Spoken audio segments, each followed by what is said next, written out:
Hey there, sleepless rabble. Tonight we're heading to a quiet little farmhouse in Wisconsin. Nothing fancy, nothing special, just peeling paint, a sagging barn, and a man the neighbors thought was polite enough to babysit their kids. But behind that door, the police were about to stumble into one of the most grotesque crime scenes in American history. If you enjoy falling asleep to true crime nightmares stitched together with sarcasm and candlelight calm, hit that like button, subscribe for more midnight horror lullabies, and drop a comment below. Tell me, where in the world are you watching from? And what time is it right now on your clock? This is Napmax Sleep Stories, and you're listening to Boring True Crime for Sleep, The Ed Gein Files. Let's begin. It was the kind of November day that makes the Midwest feel like the last stop on the edge of the world. The sky hung low and grey, the air was damp, and the cornfields around Plainfield had long since turned into skeletal stalks rattling in the wind. For most of the town, the 16th of November 1957 was just another Saturday.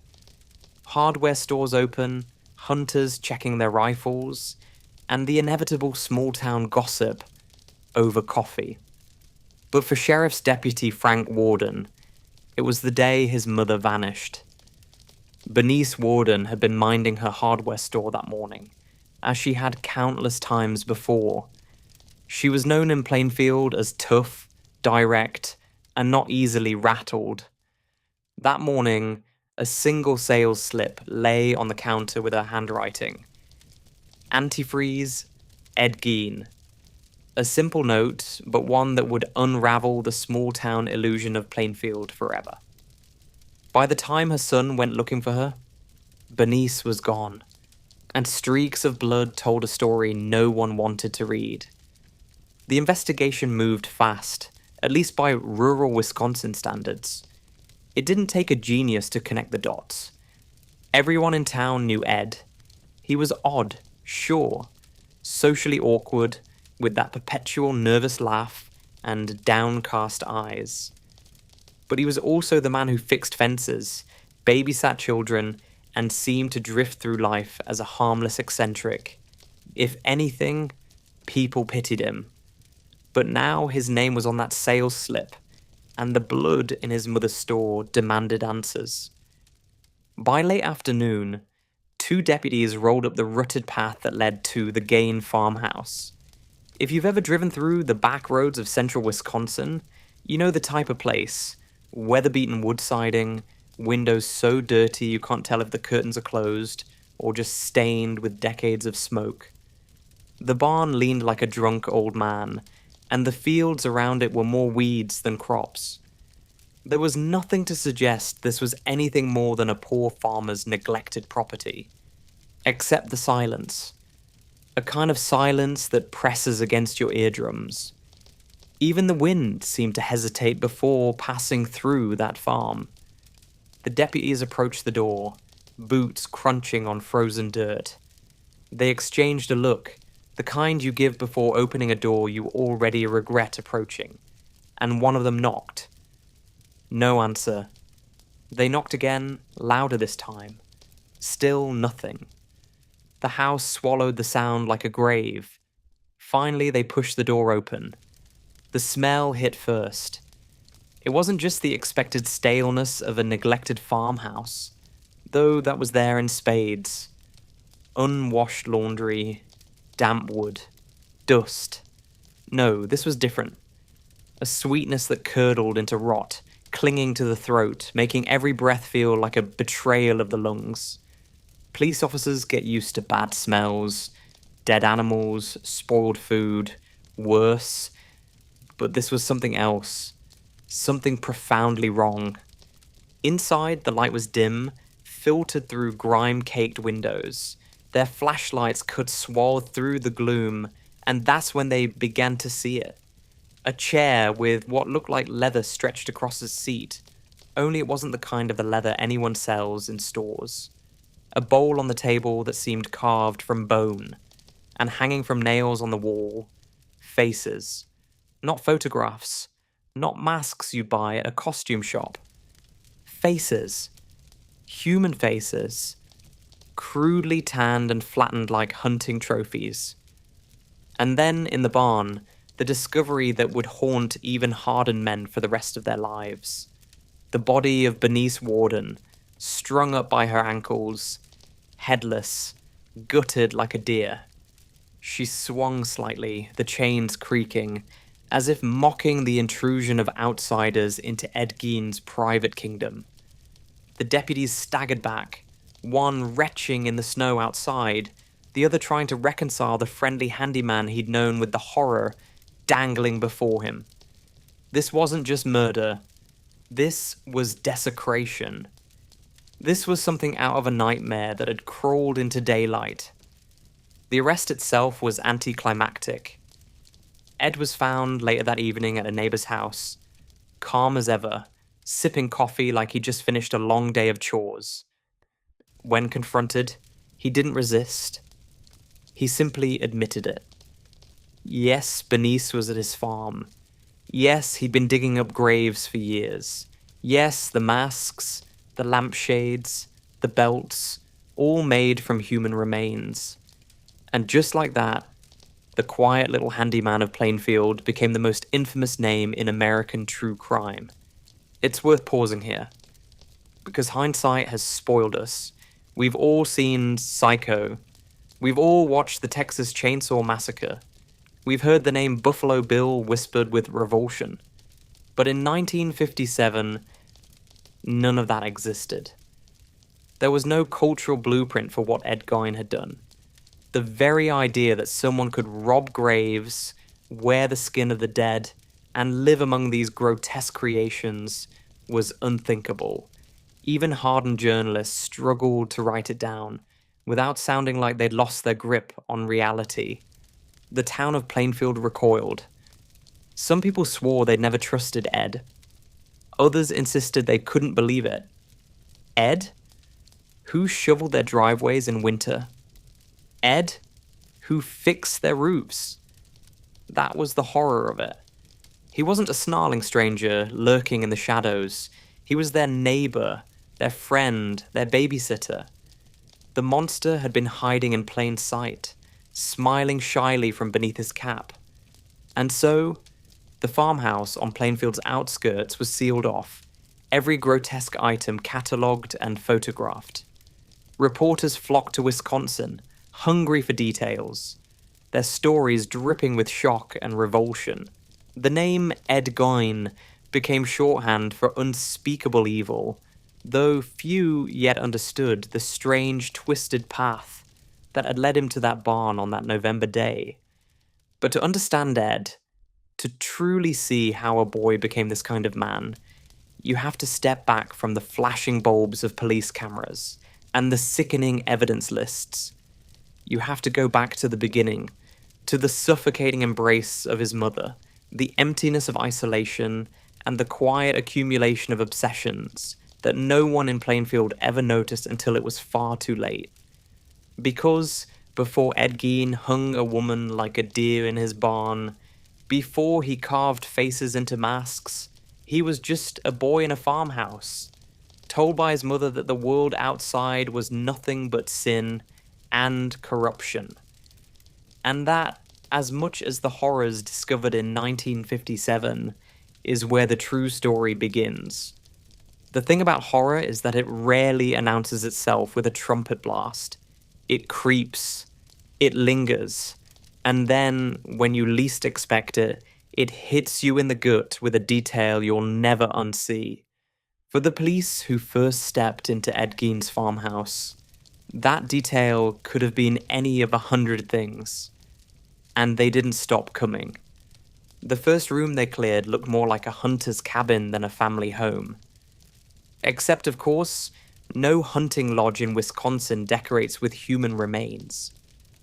On the table, they found a collection of bowls carved from skulls that still bore faint cracks and discolorations, proof that they hadn't been props, hadn't been replicas. They had once contained thoughts, memories, entire lives. Now, they were soup dishes. Nearby sat a chair, its seat carefully upholstered, but not with leather, not with fabric, with skin, pale, mottled, unmistakably human. Someone had once stretched that flesh across bone and muscle, but now it had been tacked down with upholstery nails to serve a new purpose. It was functional, grotesquely practical, as though Ed had been running a one-man workshop dedicated to violating every taboo human society ever invented. And then the masks. Dozens of them, hung on the wall like grotesque portraits. They were faces, peeled and preserved, eye holes staring out at nothing. Some still had traces of hair, others were dried and leathery. One had been fitted with lipstick, as though Ed had been experimenting with his own macabre brand of makeup artistry. Reporters would later call it his mask collection. But in truth, these weren't collected. They were crafted. This wasn't about trophies. It was about transformation. As the officers moved deeper into the house, their flashlights swept across more unholy creations. A lampshade stitched from skin, a belt studded with nipples like some nightmarish piece of punk rock memorabilia, boxes filled with organs, a handbag fashioned from flesh. Every corner of the home revealed another piece of evidence that this wasn't a man dabbling in morbidity. This was a lifestyle. In the kitchen, a pot simmered on the stove. Investigators later claimed it contained parts of Bernice Worden. Whether that was entirely true or a rumor amplified by sensational reporting is still debated, but the idea alone was enough to keep hardened deputies awake at night. For decades afterward, locals would whisper about whether Ed had crossed the final line into cannibalism. He always denied it, saying the smell made it impossible. And maybe that's true. Or maybe he simply wasn't willing to admit what he'd done. And then there was the barn. If the house was the workshop, the barn was the slaughterhouse.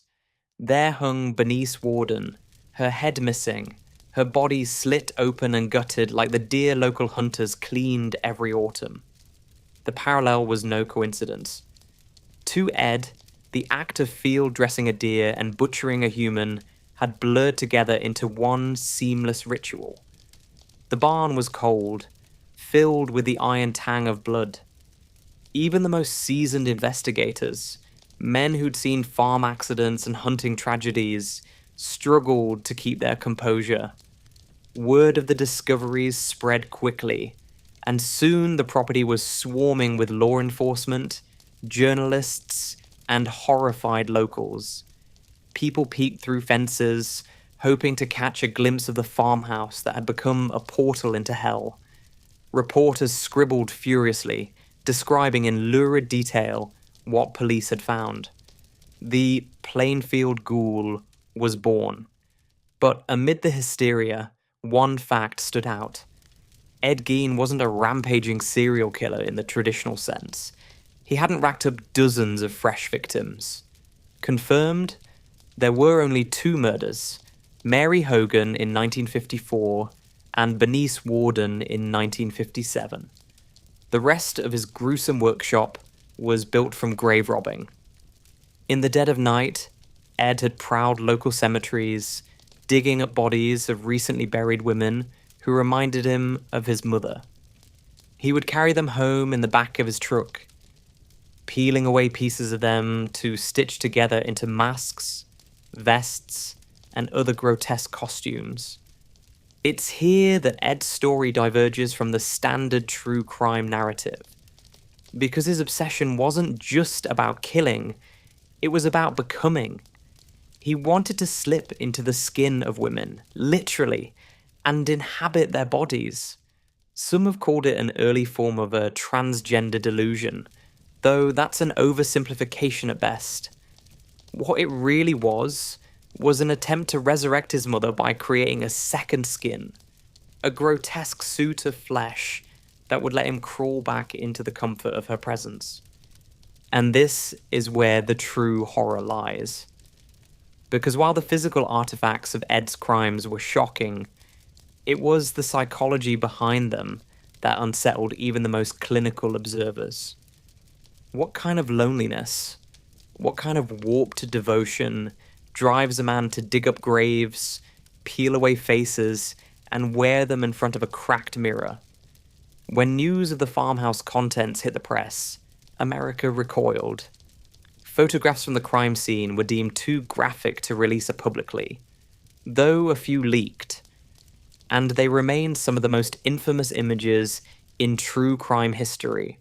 The story spread far beyond Wisconsin. Suddenly, Plainfield was infamous, its name forever tied to a man who blurred the line between farmer and monster. For the townspeople, it was almost worse than the horror itself. Ed had been their handyman, their neighbor. He babysat their children, fixed their roofs, cleared their driveways, and all the while, his home was a charnel house. For many, the betrayal cut deeper than the crimes themselves. The farmhouse didn't last long. After the trial and its endless parade of evidence, it was put up for auction. Locals debated what to do with it, some suggesting it could become a macabre tourist attraction. But in March of 1958, before any decision could be made, the farmhouse mysteriously burned to the ground. To this day, no one knows if it was arson, an accident, or divine intervention. All that's left is a patch of land, silent and unmarked, where once stood the most infamous house in America. Still, the artifacts lived on, some in evidence lockers, some whispered about in hushed tones, and some, inevitably, recreated on the silver screen. Because the horror of Ed Gein's house didn't end when the flames consumed it. If anything, it was just beginning. But the House of Horrors was only half the story. Because while the evidence spoke of graveyards and mutilation, the town itself told a different tale. To most people in Plainfield, Ed wasn't a ghoul. He was the quiet neighbor who fixed a fence, babysat their kids, and laughed nervously when spoken to. The real terror wasn't just what the police found inside his farmhouse. It was the realization that this had been hiding in plain sight, right next door, for years. And that's where we go next, into the uneasy memories of the neighbors, the gossip over diner coffee, and the unsettling truth of how a community managed to live alongside a man building masks out of their dead. If you ask the people of Plainfield what Ed Gein was like before the police stormed his farmhouse, you won't hear about a ghoul or a madman. You'll hear about a man who shoveled driveways in the winter, patched roofs in the spring, and watched their kids when they needed a night out. He wasn't the town drunk, he wasn't violent, and he wasn't skulking through alleyways with a knife. He was just Ed. The quiet, shy bachelor who laughed at the wrong moments and never quite looked you in the eye. This, perhaps, is what made the revelation of his crimes unbearable. Because Ed Gein wasn't some outsider, some shadowy figure that parents warned their children about. He was inside the circle of trust, and that's the kind of betrayal small towns never forget. Neighbors remembered his oddities, of course. He had that strange giggle, a kind of high-pitched chuckle that came at inappropriate times. He avoided women, at least in any normal, romantic sense. When conversations drifted toward dating or marriage, Ed would stare at the floor, embarrassed. Some thought he was simply shy. Others thought his devotion to his mother, even long after she died, had stunted him. A few, with hindsight sharpened by horror, swore they'd always known something was off. But let's be honest, people say that about every criminal after the fact. In truth, most saw him as trustworthy. He babysat local kids without incident. He did chores around town. He rarely lost his temper. If anything, people pitied him. His clothes were shabby, his farm falling into disrepair. He seemed lonely. And Plainfield, being the sort of place where everyone knows everyone's business, extended him a kind of collective tolerance. That's just Ed, they'd say, shrugging off his quirks the way you shrug off a leaky faucet. A nuisance, sure, but nothing dangerous. Yet behind that awkward smile and polite exterior lay an obsession that turned graveyards into hunting grounds. He was the handyman of Plainfield by day and a nocturnal ghoul by night. But no one saw it because Ed didn't fit the mold of a monster. And maybe that's the most chilling part. Take the story of the venison Ed was known to bring neighbors packages of meat, claiming it was deer he had hunted. Rural folks share food. It's a way of life. And who would turn down free venison in a town where winter lasted half the year? Later, when his crimes came to light, whispers spread. Had those packages been deer at all? Or something else entirely? Police never proved cannibalism, and Ed himself denied it. But that didn't stop the rumor mill from churning. For years after, Plainfield residents would eye any leftover meat in their freezer with suspicion. And then there was his role in the local school system. No, he wasn't a teacher, don't panic, but he was considered reliable enough to babysit children. Parents who had left their little ones in his care later wrestled with the unbearable thought. He sat in our living rooms, drank our coffee, and watched cartoons with our kids, all while human faces hung in his own house like wallpaper. Of course, small towns have long memories, and after 1957, every quirk of Ed's personality became, in retrospect, a red flag. That odd giggle, proof of madness. His solitary lifestyle, a cover for grave robbing, his shabby clothes, evidence of his obsession with wearing other people's skin. Memory, after all, is a malleable thing. When horror crashes into ordinary life, people rewrite their own history to make sense of it. But at the time, before the arrest, none of it raised alarms. The fact is, Ed Gein didn't just live in Plainfield, he blended into it. He was a part of the scenery, like the peeling paint on Main Street, or the rusting tractors sinking into fields. He was too boring to be dangerous, too ordinary to be feared, and that ordinariness was his camouflage. The irony is that Ed himself wasn't particularly good at hiding his strangeness. He'd make macabre jokes at the bar, once quipping that he had Mary Hogan out at the farm right now.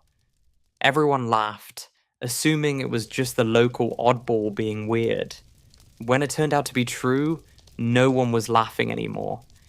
In hindsight, those offhand remarks look like confessions hiding in plain sight. But hindsight is cruel that way. It turns ignorance into guilt. When the truth broke, Plainfield residents were forced to reevaluate every interaction they'd ever had with him. The man who mended their fences was also dismembering corpses. The neighbor who babysat their kids was also stitching belts out of human skin. And the quiet bachelor they pitied had been prowling their cemeteries under cover of night, desecrating the graves of their loved ones. The betrayal cut deep. In big cities, crime can be compartmentalized. It happens out there to someone else, in some dangerous neighborhood you never visit. But in Plainfield, Ed Gein wasn't out there. He was everywhere. He was in their homes, their stores, their churches, and that realization spread like a poison through the community. Even decades later, Plainfield never recovered. Tourists came, of course. Macabre curiosity seekers who wanted to see where the infamous Gein had lived. Locals resented them, resented the intrusion, resented the fact that their quiet town's name had become synonymous with unspeakable horror. Some insisted they'd never forgiven themselves for not seeing it sooner. Others claimed they'd always suspected. But the truth is simpler and far more disturbing. There was nothing obvious to suspect. Ed Gein looked like a nobody, and that's exactly why he got away with everything for so long. By the time the farmhouse was reduced to ashes in 1958, whether by accident or arson, Plainfield residents sighed in relief. At least the cursed building was gone, but the memory lingered, heavier than smoke, woven into every conversation at the diner, every glance at the cemetery gates, every awkward silence when outsiders asked about that Gein fellow. Because the farmhouse may have burned, but the neighborly betrayal never did. And so, while the neighbors pieced together their memories with shame and disbelief, investigators turned their focus further back in time. To understand how Ed Gein became the man who could sit in your kitchen by day and skin a corpse by night, you had to look at the soil he grew in. His childhood, his family, and above all, the iron grip of his mother. That's where the trail leads next, into the suffocating walls of the Gein farmhouse, long before the blood and the masks, when Augusta still ruled her sons with fire and brimstone sermons, and little Eddie learned that the world outside was nothing but sin waiting to devour him. To understand how Ed Gein became the man with faces on his wall and bones on his table, you have to rewind the clock. Long before the farmhouse reeked of rot, long before Plainfield whispered about cannibalism and graveyards, there was just a boy named Edward Theodore Gein. Born in 1906 in La Crosse County, Wisconsin, not exactly a hotbed of culture, his world was shaped less by the land around him and more by the two deeply flawed adults who claimed him. Let's start with George, the father. George Philip Gein was a man destined to fail at almost everything. He drifted between jobs, carpenter, tanner, insurance salesman, and never held on to any of them for long. Alcohol was his closest friend. To young Ed, his father wasn't a role model so much as a warning sign. This is what weakness looks like. Drunk, unemployed, perpetually defeated. By the time Ed was old enough to form memories, George had already checked out of being a father. And then there was Augusta. Oh, Augusta.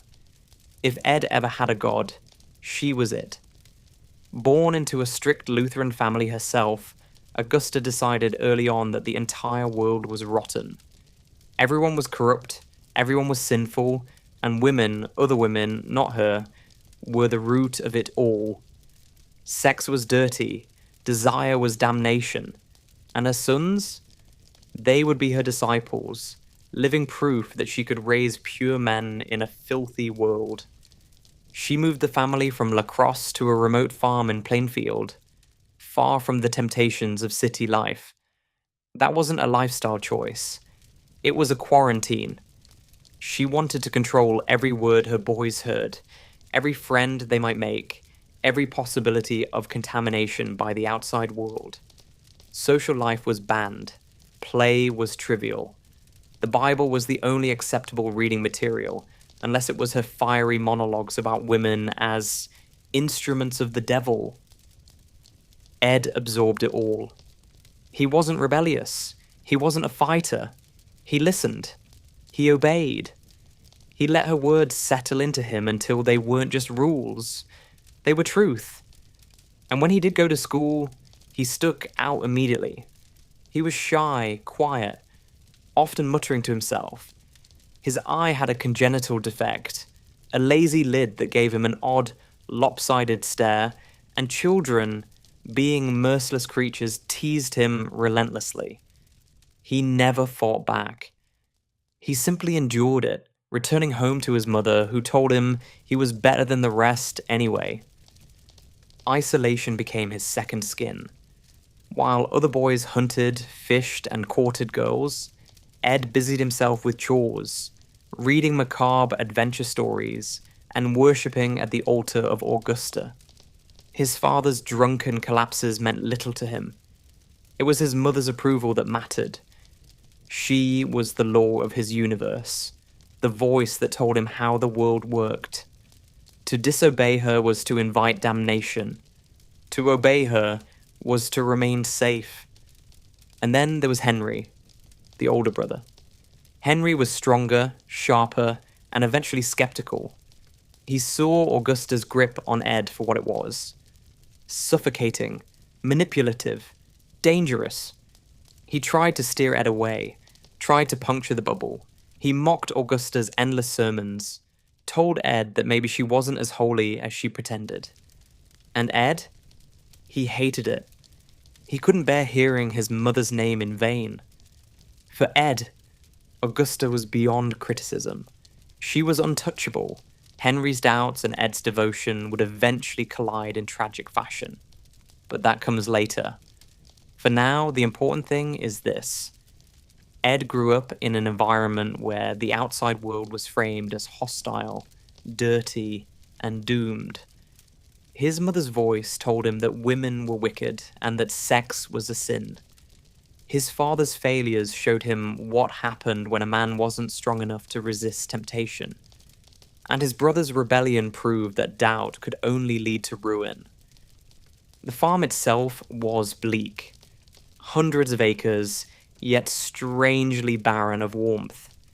The house was drafty, poorly lit, and filled not with laughter, but with Augusta's fire and brimstone tirades.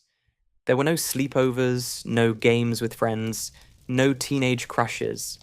There was only the family, or more accurately, the mother.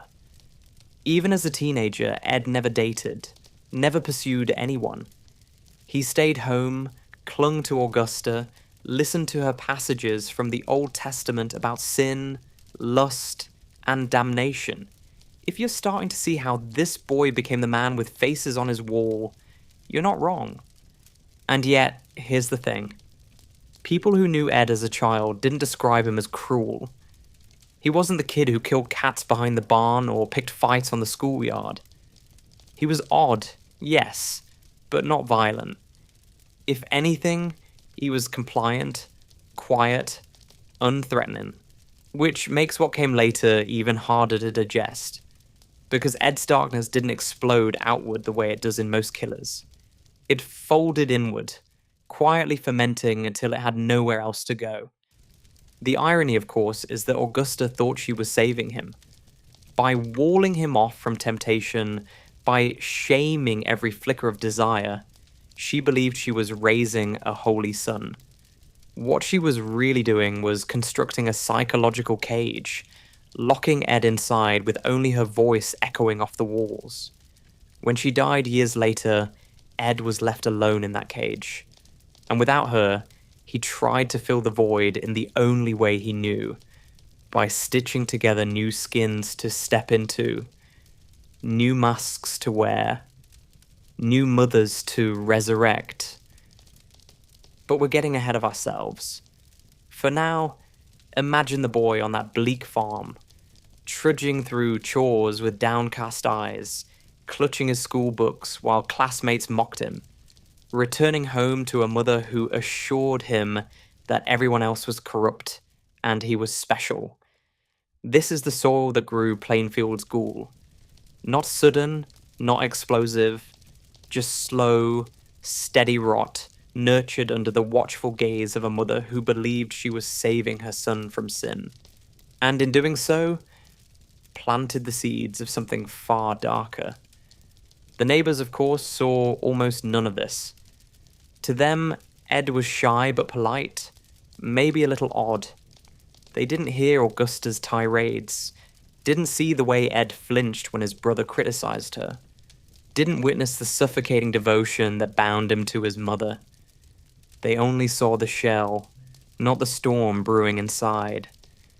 And as Ed grew older, the walls of that cage only tightened. His world was shrinking, but his inner obsessions were expanding. It was only a matter of time before those obsessions found their outlet. And when they did, it would begin with tragedy close to home. Because every monster has an origin story, and for Ed Gein, The next chapter wasn't written in scripture or sermons. It was written in fire, smoke, and the suspicious death of the only person who ever challenged Augusta's reign, his brother Henry. By the mid-1940s, life on the Gain farm had narrowed into a routine that was equal parts bleak and suffocating. George Gain, the alcoholic father, had long since checked out the story. He died in 1940, his liver finally surrendering to the bottle. For most families, a death would shift the household dynamic. But in the Gain house, George's absence was more like a shrug from the universe. He had been a presence without influence, a man who haunted the background with slurred words and shaky steps. His passing left Augusta as the absolute ruler of her domain, with her sons Henry and Edward as her unwilling congregation. Henry, the elder brother, had grown tired of it. He was practical, sturdier in body and mind than Ed. He saw the world differently. While Augusta thundered about the sins of mankind, Henry quietly rolled his eyes. He wanted something beyond the endless chores and sermons. Most damning of all, he sometimes spoke openly against their mother. He told Ed that Augusta wasn't a saint, that her iron grip was poison. To Henry, Ed's devotion was unhealthy. To Ed, Henry's skepticism was blasphemy. And then came the fire. It was May 1944. The brothers were out burning marshland on the property, a common farming practice at the time, used to clear brush and stimulate new growth. But fire is a fickle tool. What began as controlled quickly slipped loose. Flames licked across the dry grass, wind whipping them into something unmanageable. The two men scrambled to contain it, smoke curling into the spring sky. Neighbors later reported seeing the column of smoke rising over the Gain farm. When the fire finally died down, only one brother returned. Ed told the authorities he had lost track of Henry in the smoke. Searchers combed the area, and it was Ed himself who led them straight to the body, as if he'd known exactly where to look all along. Henry lay face down in the dirt. Officially, the cause of death was asphyxiation, smoke inhalation, a tragic accident, easily explained by the chaos of a grass fire. But the body told a stranger story. His head bore bruises, suspicious for a man supposedly killed by smoke. His clothes were scorched, yes, but his body itself wasn't badly burned. It was as though the fire had been incidental. Whispers started almost immediately. Did Ed kill his brother? Had a lifetime of resentment boiled over into violence that day, out in the smoke and flames? Some theorized that Henry had confronted Ed about his slavish devotion to Augusta, that an argument turned physical, and Ed snapped. Others imagined something even darker, that Henry had become the first casualty of Ed's obsessions, an early, clumsy attempt at silencing anyone who challenged the sacred bond between him and his mother. We'll never know for certain. No autopsy was performed. The coroner, perhaps eager to move on, stamped the paperwork with accidental death and closed the book. In 1944, Plainfield wasn't the sort of place that hunted for scandal. Fires killed men. That was enough of an explanation. But to the retrospective eye, Henry's death feels like a hinge. With him gone, Ed was left entirely alone with Augusta. No more challenges, no more skeptical voices. Just mother and son, locked in their insular orbit. Ed, the obedient child, now had no counterbalance. And Augusta, whose health was already faltering, leaned even harder on him. The irony is cruel. Henry may have been the one person capable of pulling Ed out of Augusta's suffocating gravity, but his sudden death only tightened her control. Ed no longer had to defend her sermons to anyone. The farm grew quieter, more desolate, more claustrophobic. It became the stage for the final act of Augusta's reign, and, later, the birthplace of Ed's descent into the grotesque. Neighbors, of course, chalked it up to bad luck. Fires kill people every year in rural Wisconsin. Why question it? Yet some never forgot the odd details. Ed's calm demeanor when he discovered the body, the strange bruises, the way he seemed almost detached from grief. In the years after his arrest, many looked back and decided they had seen it all along. That Henry's death wasn't an accident, but a foreshadowing. And perhaps it was. Whether or not Ed laid hands on his brother that day, Henry's death removed the last buffer between Ed and his mother. Augusta had her favourite son all to herself. And Ed? He had the only relationship that ever truly mattered to him. Unchallenged, unshared. But fate, or biology, had other plans. Augusta was not immortal, no matter how loudly she railed against the sins of others. The fire had claimed Henry, but Augusta's own body was beginning to betray her. Strokes weakened her, left her frail, dependent. For Ed, this was a paradox. The woman who had towered over his life, who had dictated every thought and action, was now vulnerable. He nursed her dutifully, tending to her every need. And when she died a year later, in 1945, Ed was left stranded. Stranded not in the literal sense. He still had the farm, the land, the chores, but spiritually, emotionally, he was adrift. The one anchor of his existence, the one voice he had trusted above all others, was gone. And without her, the cage she had built around his mind remained. But it was empty, echoing, unbearable. What does a man do when the only voice he trusts falls silent?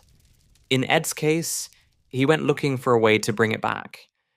But before we step into the bleak aftermath of Augusta's death, we linger one last time on Henry's body, sprawled in the dirt in May 1944. Whether it was accident or murder, the result was the same. The last thread tying Ed to normalcy was cut. And from here on, there was nothing to stop him from slipping deeper into the grotesque logic that would one day horrify the world. Next came grief, obsession, and a farmhouse that would slowly transform from a family home into a mausoleum. If there was ever a moment that split Ed Gein's life into before and after, it came in December 1945, when Augusta Wilhelmina Goin, his mother, finally died.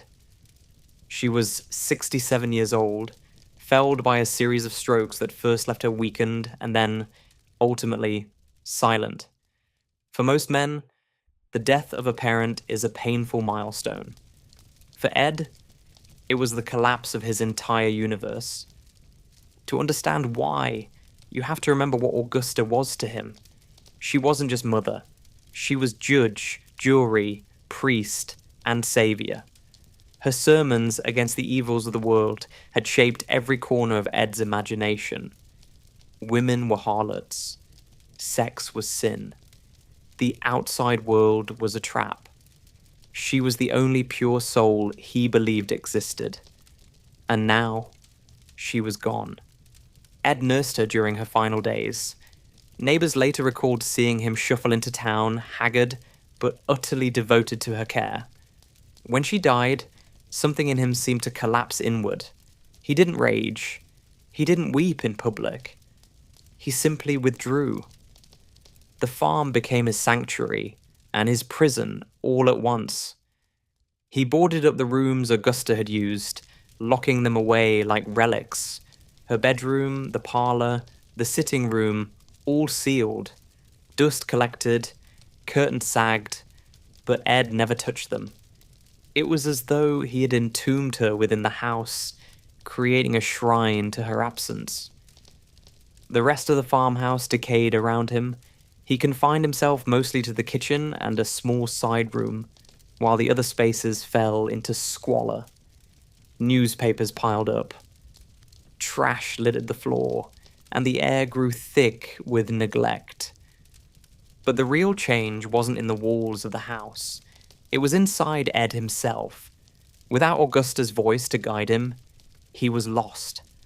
Her moral compass had been extreme, but it had been a compass nonetheless. Now there was only silence, and Ed's own mind filled the void with obsessions. He lingered in cemeteries, drawn to the earth that held women who reminded him of his mother. He read pulp magazines about cannibals, headhunters, and Nazi atrocities, absorbing grotesque stories as if they were instruction manuals. Loneliness gnawed at him. He tried to fill it in strange ways. He listened to radio programs late into the night. He leafed through anatomy books. He became fascinated with stories of women who had lived lives far from Augusta's puritanical vision. Prostitutes, tavern owners, women who drank and swore and laughed too loudly. They disgusted him, but they also drew him in, like moths to flame. This paradox defined him. Augusta had taught him to despise women, yet he yearned for them. He wanted to feel close to them, even if only by taking their skin and slipping it over his own body. It was less about sex and more about possession, about capturing what he thought he had lost with Augusta's death. The neighbors noticed changes, though not enough to raise alarms. They saw the farm falling into disrepair. They saw Ed's clothes grow shabbier, his laughter more nervous, his eyes more distant. They pitied him, the lonely bachelor still mourning his mother. In a town where everyone knew everyone, Ed was still part of the background noise, odd but harmless. No one imagined what he was doing when the sun went down and the cemeteries grew quiet. Because here's the part that makes the story shift from tragic to monstrous. Ed didn't just mourn. He acted. He began robbing graves. Freshly buried women, preferably middle-aged, preferably resembling Augusta in stature. He dug them up, carried them home, and dismembered them. Skin became masks. Skulls became bowls. Flesh became upholstery. Each act was an attempt to bridge the gap between his crushing loneliness and the impossible standard of purity Augusta had left behind. If you're looking for the origin point of the woman suit that would inspire decades of horror films, this is it. Alone in his farmhouse, Ed stitched together fragments of other people's bodies in an attempt to resurrect the only relationship he had ever known. It wasn't about power.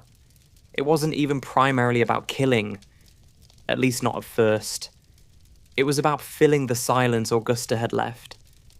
His descent didn't happen overnight. Years passed between her death and his eventual arrest. During that time, Ed lived a double life. To the town, he was still the odd but harmless handyman. To himself, he was a craftsman of nightmares, piecing together a grotesque second skin to crawl into. And yet, even amid the horror, there was something almost pathetic about him. He wasn't charismatic. He wasn't cunning. He didn't stalk the streets with a blade. He was small, meek, socially inept, a man-child who never left home, who clung to his mother's memory so tightly that when she died, he tried to build her out of corpses. It's almost worse than imagining a sadistic killer, because it forces you to see the banality of it. A lonely man, a broken man, who turned his grief into grotesque craftwork. By the late 1940s and into the 1950s, Ed's obsessions had hardened into rituals. He raided graves. He experimented with masks. He decorated his home with the remnants of the dead. And yet, he still walked the streets of Plainfield, chatted awkwardly with neighbors, and babysat their children. For Plainfield, The Gain farm became a symbol of decay, though no one yet knew how literal that decay was. The house sagged. The land went untended. Ed seemed to drift, neither fully alive nor fully gone, haunting the margins of town life. And behind the boarded up rooms of the farmhouse, behind the shrine to Augusta, the true Ed Gein was emerging. Augusta's death had broken him, but it had also freed him. With no one left to enforce the rules, Ed built his own twisted morality, one grave at a time. And soon, graves would not be enough. If Plainfield's townsfolk had ever asked themselves what Ed Gein did at night, most would have guessed something pitifully ordinary. Reading magazines, tinkering with broken farm tools, maybe listening to his radio until he dozed off. No one imagined him in the cemeteries, shovel in hand, moving quietly under the cover of darkness like a man on a mission. Yet that's exactly where he went. Again and again. Searching not for peace, but for company. The cemeteries around Plainfield were small, scattered across the rural landscape, their headstones leaning with age, their iron gates rusting. For most of the town, they were sacred ground, quiet places to lay flowers, to whisper prayers, to keep grief contained. For Ed, they were hardware stores of the macabre, stocked with the raw materials he believed he needed. He admitted later that he would enter a kind of trance when the urge struck him. Sometimes he claimed he'd wake from it, unsure how he even got to the graveyard. But the truth was, he knew exactly what he was doing. He waited until burials were fresh, when the soil was still loose. He preferred women, middle-aged, heavy-set, resembling Augusta. He dug with a methodical patience, lifted the coffin lids, and carried away what he wanted. Sometimes entire bodies, sometimes only pieces. He was disturbingly efficient. He knew how to avoid notice, how to time his excursions so no one would catch him. He often went in the dead of night, moonlight glinting off his shovel as he moved earth with the kind of persistence only obsession can fuel. The thought of him trudging through the Wisconsin cold, breath fogging in the air, is almost as unsettling as what he carried home afterward. And home is where the transformation happened. His farmhouse became a laboratory of grotesque invention. A breastplate fashioned from female torsos, which he could strap to his chest. Masks made from the carefully peeled skin of women's faces, preserved and hung on the wall like a collection. A full woman suit stitched together, which he admitted to wearing in private moments. Not for costume parties, of course, but as a way of becoming his mother, or at least a woman like her. It wasn't all ritual and fantasy. Ed had practical uses too, at least in his own twisted logic. Skulls became bowls, flesh became upholstery, bones became ornaments. His farmhouse was no longer a home, it was part graveyard, part workshop, part shrine. Each grotesque object carried a piece of someone else's story, stolen and repurposed in Ed's attempt to fill the void Augusta had left. And here's where the rumors begin to blur with the facts. Locals whispered for years about missing people, particularly women, whose disappearances were never solved. Evelyn Hartley, a teenage babysitter abducted in La Crosse in 1953, was one of the names that swirled in gossip. Officially, no evidence tied Ed to her case, but the speculation persisted. After all, if he was grave robbing in one part of Wisconsin, who's to say he wasn't hunting in another? The police only ever confirmed 2 murders, Mary Hogan in 1954 and Bernice Warden in 1957. But the sheer scale of remains in his house suggested more than just those 2. Parts from dozens of different women were catalogued. Some matched exhumed graves. Others didn't. Even today, The true body count of Ed Gein is uncertain. Some say he never killed beyond the 2 confirmed. Others believe there were more, far more hidden beneath his calm admissions and his bizarre denials. One of the eeriest details of his confessions was the way he described these cemetery trips. He didn't speak with the frenzy of a killer or the thrill of a hunter. He spoke with a craftsman's detachment, almost as though he were describing a trip to the hardware store. I went out, got what I needed, brought it back, worked on it. That was the rhythm of his nights. To him, these were errands. To the rest of us, they were desecrations so profound, they collapsed the line between tragedy and nightmare. The people of Plainfield didn't know, of course. By day, Ed was still the quiet handyman, chuckling nervously in the diner, helping out on odd jobs. Parents still left their children with him. He was the man you pitied, not feared. The ghoul in the graveyard was invisible to them. And here's the terrible irony. Cemeteries, meant to protect the memory of the dead, offered no defense against Ed. The fences, the headstones, the prayers, none of it mattered when a man with a shovel and an obsession decided the dead belonged to him. He wasn't robbing graves for money or valuables. He was robbing them for identity, for company, for the raw materials to build a surrogate mother out of stolen flesh. In another time, another place, maybe Ed's compulsions would have been noticed sooner.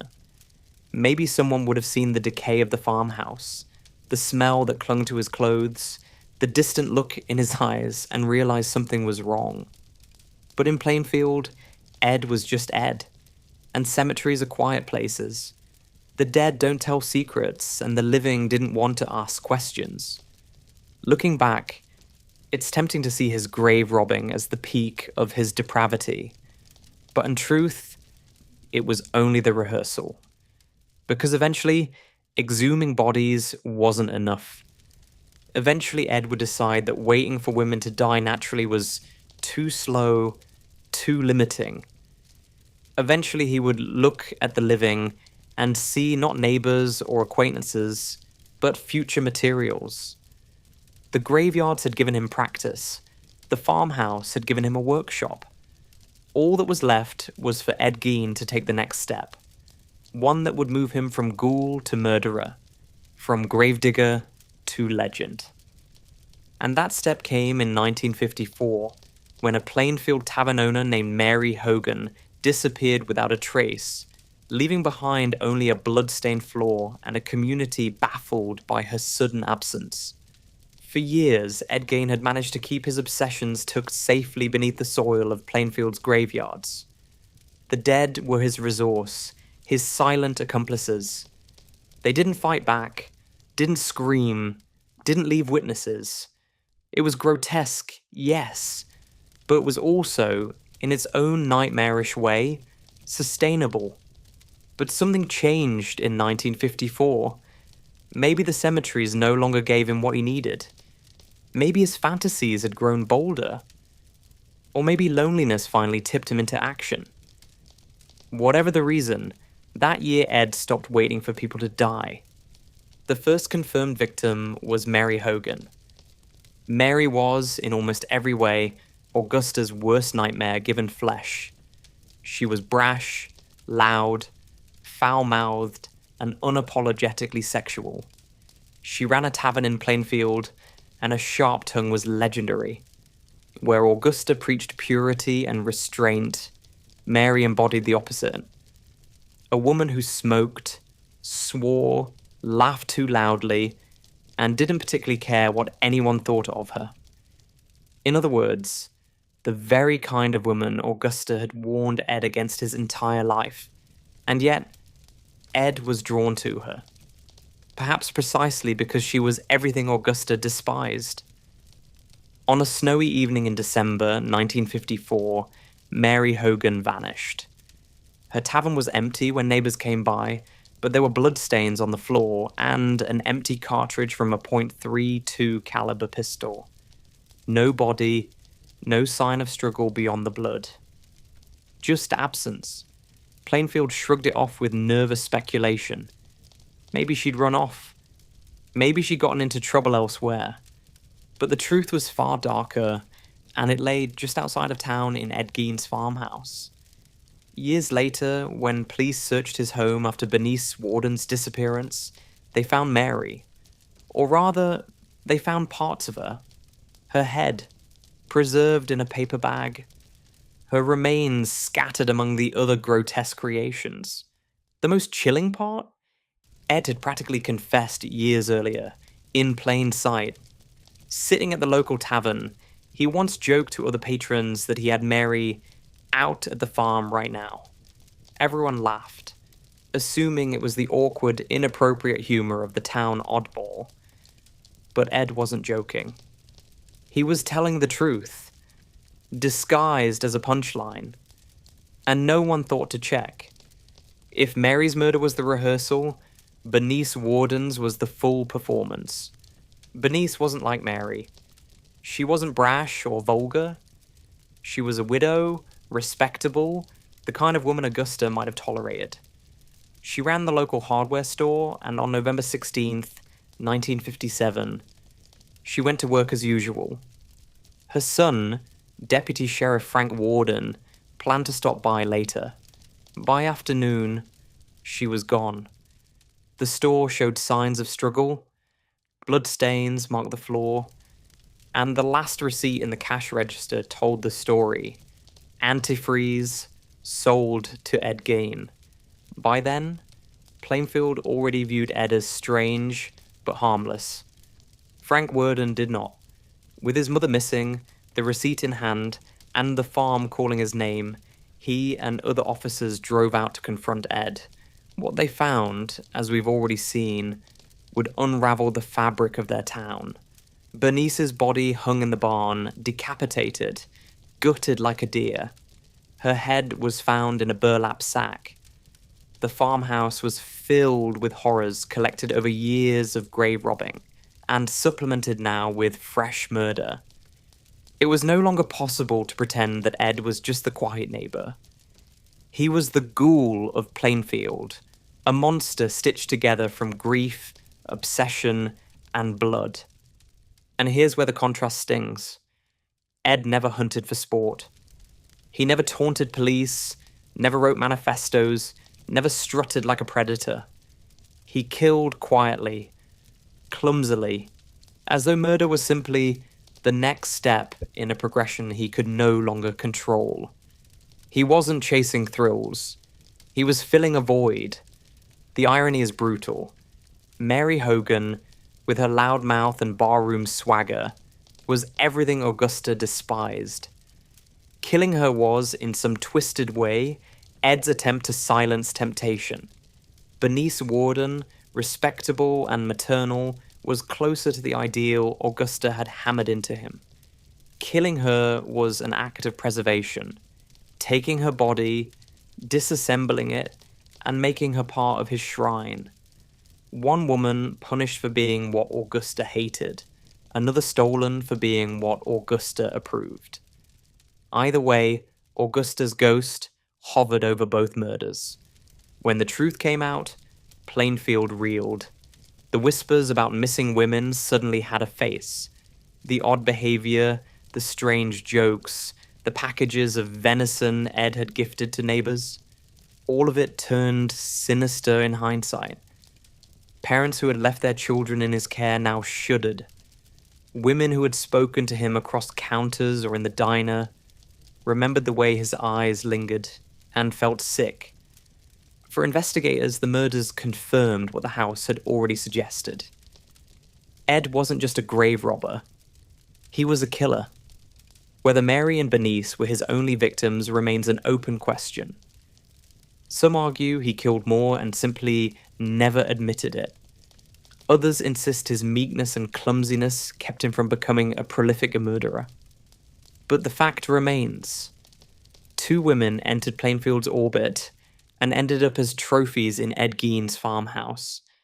2 deaths were enough to secure his place in history, and 2 were enough to inspire nightmares that would echo far beyond Wisconsin, feeding the imaginations of Hollywood writers who turned him into Norman Bates, Buffalo Bill, and Leatherface.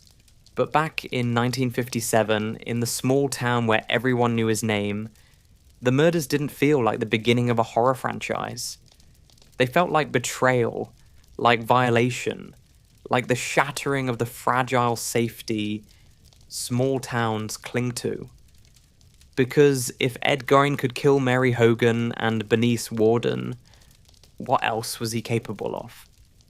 And had Plainfield ignored the signs all along? Those were the questions buzzing through the town as police dragged Ed away. His thin frame swallowed in an oversized coat, his eyes downcast, his voice soft. Not the look of a monster, just the look of a man caught in the middle of chores. When the cuffs closed around Ed Gein's wrists in November 1957, it was less like arresting a criminal mastermind, and more like leading away a bewildered farmhand who had misplaced his tools. He didn't fight. He didn't snarl. He didn't even seem particularly worried. He just admitted things calmly, like a man checking items off a grocery list. Yes, I killed her. Yes, I dug up graves. Yes, I made masks. His tone unnerved investigators more than the words themselves. Monsters were supposed to roar.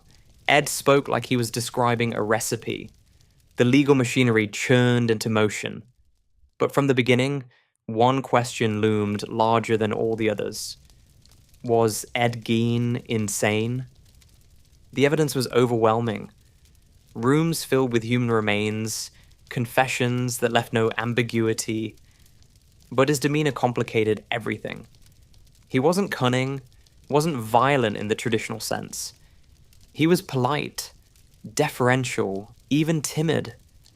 When questioned, he sometimes giggled, a nervous tic that made his words even more disturbing. How do you process a man, calmly admitting that he wore other people's skin like clothing, punctuated by a childlike chuckle? Psychiatrists descended on Plainfield like moths to a flame.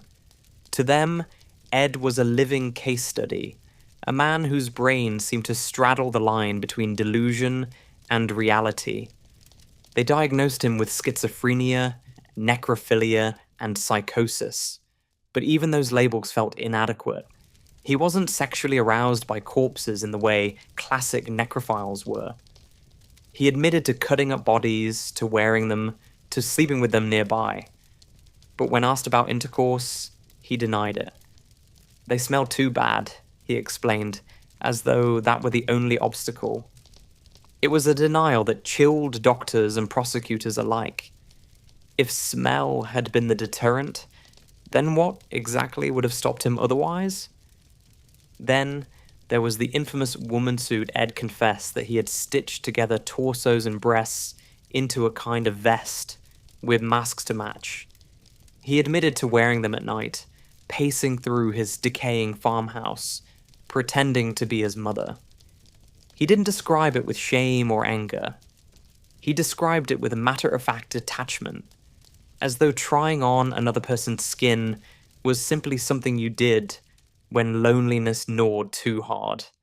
At first, prosecutors considered charging him with multiple murders, but the psychiatric evaluations made it clear. The trial would be less about guilt and more about sanity. In January 1958, Ed was formally charged with 1 count of first-degree murder for Bernice Worden. He pleaded not guilty by reason of insanity, and the court agreed. After a brief hearing, he was declared mentally incompetent to stand trial and committed to Central State Hospital for the criminally insane. There, Ed became something of an odd celebrity.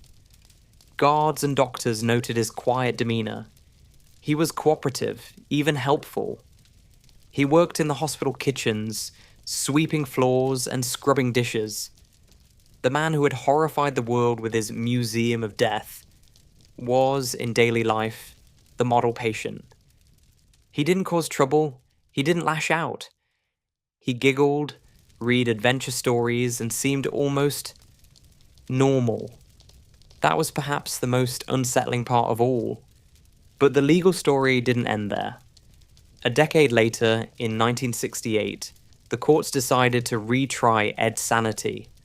Times had changed, forensic psychiatry had advanced, and the state wanted closure. This time, Ed was found competent to stand trial. The proceedings were brief but sensational. Witnesses described the barn where Bernice was found, the artifacts catalogued in the farmhouse, the endless list of grotesque creations. Ed sat through it all, calm, detached, occasionally smiling at odd moments. His defense rested on his insanity, but the court found him guilty of Bernice Warden's murder. Yet, in a twist of legal irony, he was still declared insane and unfit for prison. So back he went, this time to Mendota Mental Health Institute, where he would spend the rest of his life. What fascinated psychiatrists then, and still fascinates criminologists today, was the combination of Ed's meek exterior and his horrific interior life. He wasn't a sadist in the traditional sense. He didn't kill to watch people suffer. He killed because he wanted to possess. He wanted to reconstruct. He wanted to create a substitute for the only relationship he had ever truly valued. To many, that made him even more terrifying. Sadists can be understood. Obsessives can be categorized. But Ed existed in a murky in-between, where pathology blended with grief, and where horror emerged not from rage but from longing. In later interviews, Ed sometimes expressed remorse, not in the way most killers do, with tears or apologies, but with a kind of vague regret that things hadn't worked out differently. He once told investigators that he knew grave robbing was wrong, but he couldn't stop himself. He said it like a man admitting to a sweet tooth. He seemed almost baffled by his own compulsions, unable to explain them, yet unwilling to fully deny them. The trial and its aftermath sealed his reputation. The newspapers dubbed him the Plainfield Ghoul. Psychologists dissected his every word. Journalists mined his story for lurid detail. Hollywood soon followed, turning Ed into a cultural archetype. Norman Bates in Psycho, Leatherface in the Texas Chainsaw Massacre, Buffalo Bill in The Silence of the Lambs. All of them trace their roots back to Ed Gein, sitting quietly in a courtroom, giggling under his breath while prosecutors read out lists of human remains found in his kitchen. And Plainfield? Plainfield never shook free. For years, townsfolk avoided speaking his name. Outsiders came asking for directions to the farmhouse that no longer existed. Locals shook their heads and muttered, "Burned down." Nothing to see. But they knew there was always something to see. In memory, in rumor, in shame. The trial may have ended, but the legacy of betrayal lingered in every diner booth and every cemetery gate. Ed himself seemed oblivious to the scale of it all. To him, the trial was just another series of questions. The world might see him as a monster, but Ed saw himself as unlucky. A man who loved his mother too much, who got carried away, who didn't really mean harm. That was the paradox of Ed Gein. The man who turned corpses into furniture still thought of himself as harmless. And perhaps that's the ultimate horror. Not the blood, not the masks, not the belt of nipples catalogued in court, but the quiet conviction of a man who never truly understood why everyone else was so disturbed. Because if he couldn't understand it, who's to say it couldn't happen again? By the time the 1980s rolled around, Ed Gein had been out of sight for decades. Locked away at Mendota Mental Health Institute, He lived the quiet, compliant existence that had always been his camouflage. No more graveyards, no more barns, no more faces hanging on walls, just routine meals, chores, therapy sessions, the endless shuffle of institutional life. If you'd walked through the halls of Mendota in those years, you might have mistaken him for a janitor or a patient who kept to himself. The Plainfield ghoul had been reduced to a frail man in state-issued clothes, his horrors preserved only in photographs and whispers. On July 26th, 1984, Ed Gein died of complications from cancer and respiratory failure. He was 77 years old. For a man who had defined himself through death, his own passing was quiet, almost anticlimactic. No cameras in the hospital room, no grand confessions. Just another patient in a ward full of forgotten souls, taking his last breath. And yet, outside those walls, his name still reverberated. His body was returned to Plainfield and buried beside his mother in the family plot. That detail alone felt like a final, twisted joke.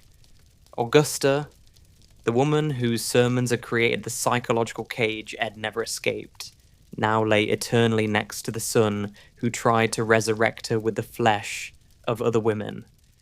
The cemetery workers lowered his coffin into the soil, and for a brief moment, Plainfield's infamous son returned to the ground he had disturbed so many times before. But death didn't silence Ed Gein. If anything, it amplified him. Tourists flocked to the cemetery. Some came out of morbid curiosity, others out of genuine fascination, still others to vandalize. His gravestone was repeatedly chipped away by collectors looking for souvenirs. Eventually, it was stolen outright in 2000, later recovered in Seattle of all places. Today, his grave is unmarked, though everyone in town knows where it lies. And Hollywood? Hollywood feasted on him. Alfred Hitchcock's Psycho premiered in 1960, just 3 years after Ed's arrest, and Norman Bates was born.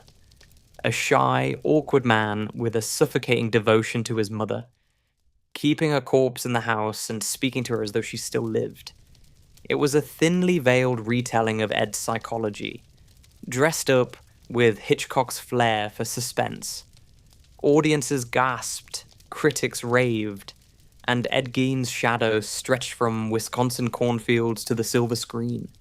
Then came the Texas Chainsaw Massacre in 1974.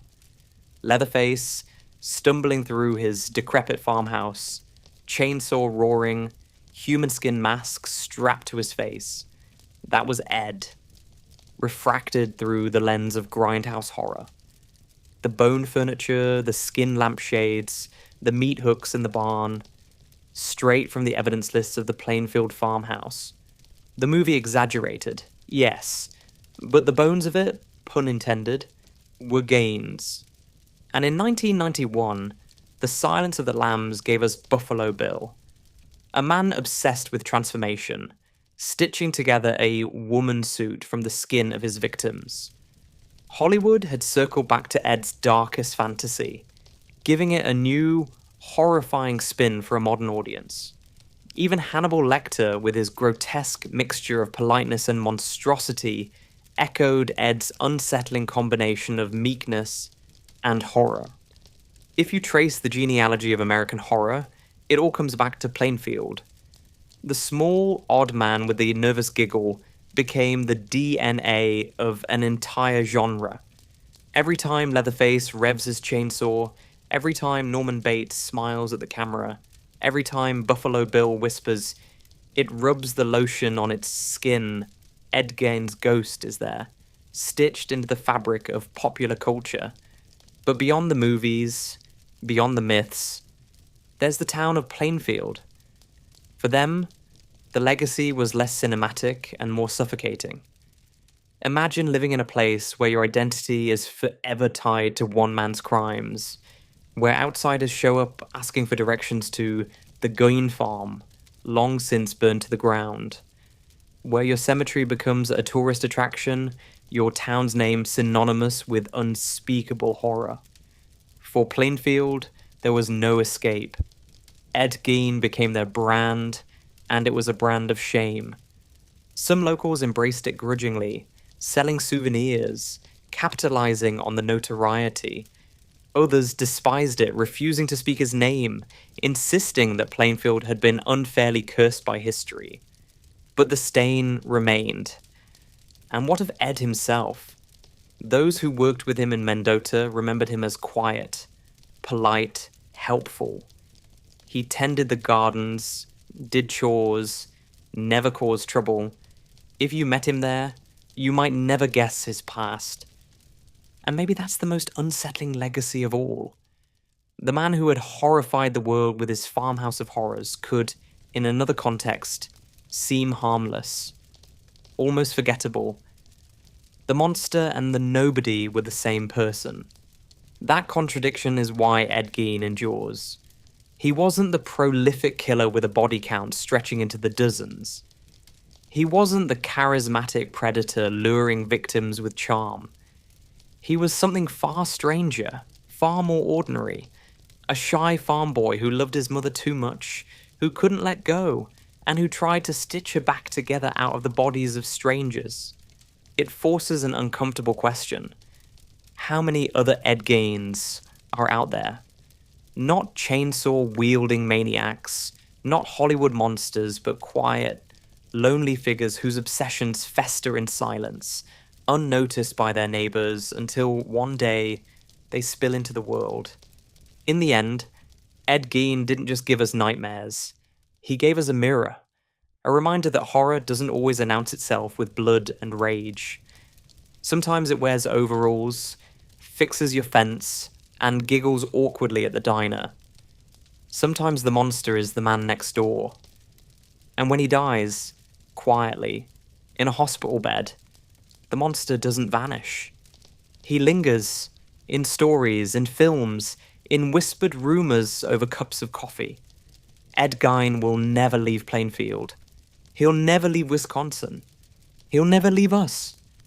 Because once you've seen the face of horror stitched together from the faces of neighbors, you don't forget it. And that sleepless rabble was the tale of Ed Gein. A quiet farm boy, a grieving son, and the man who unwittingly gave Hollywood its most famous monsters.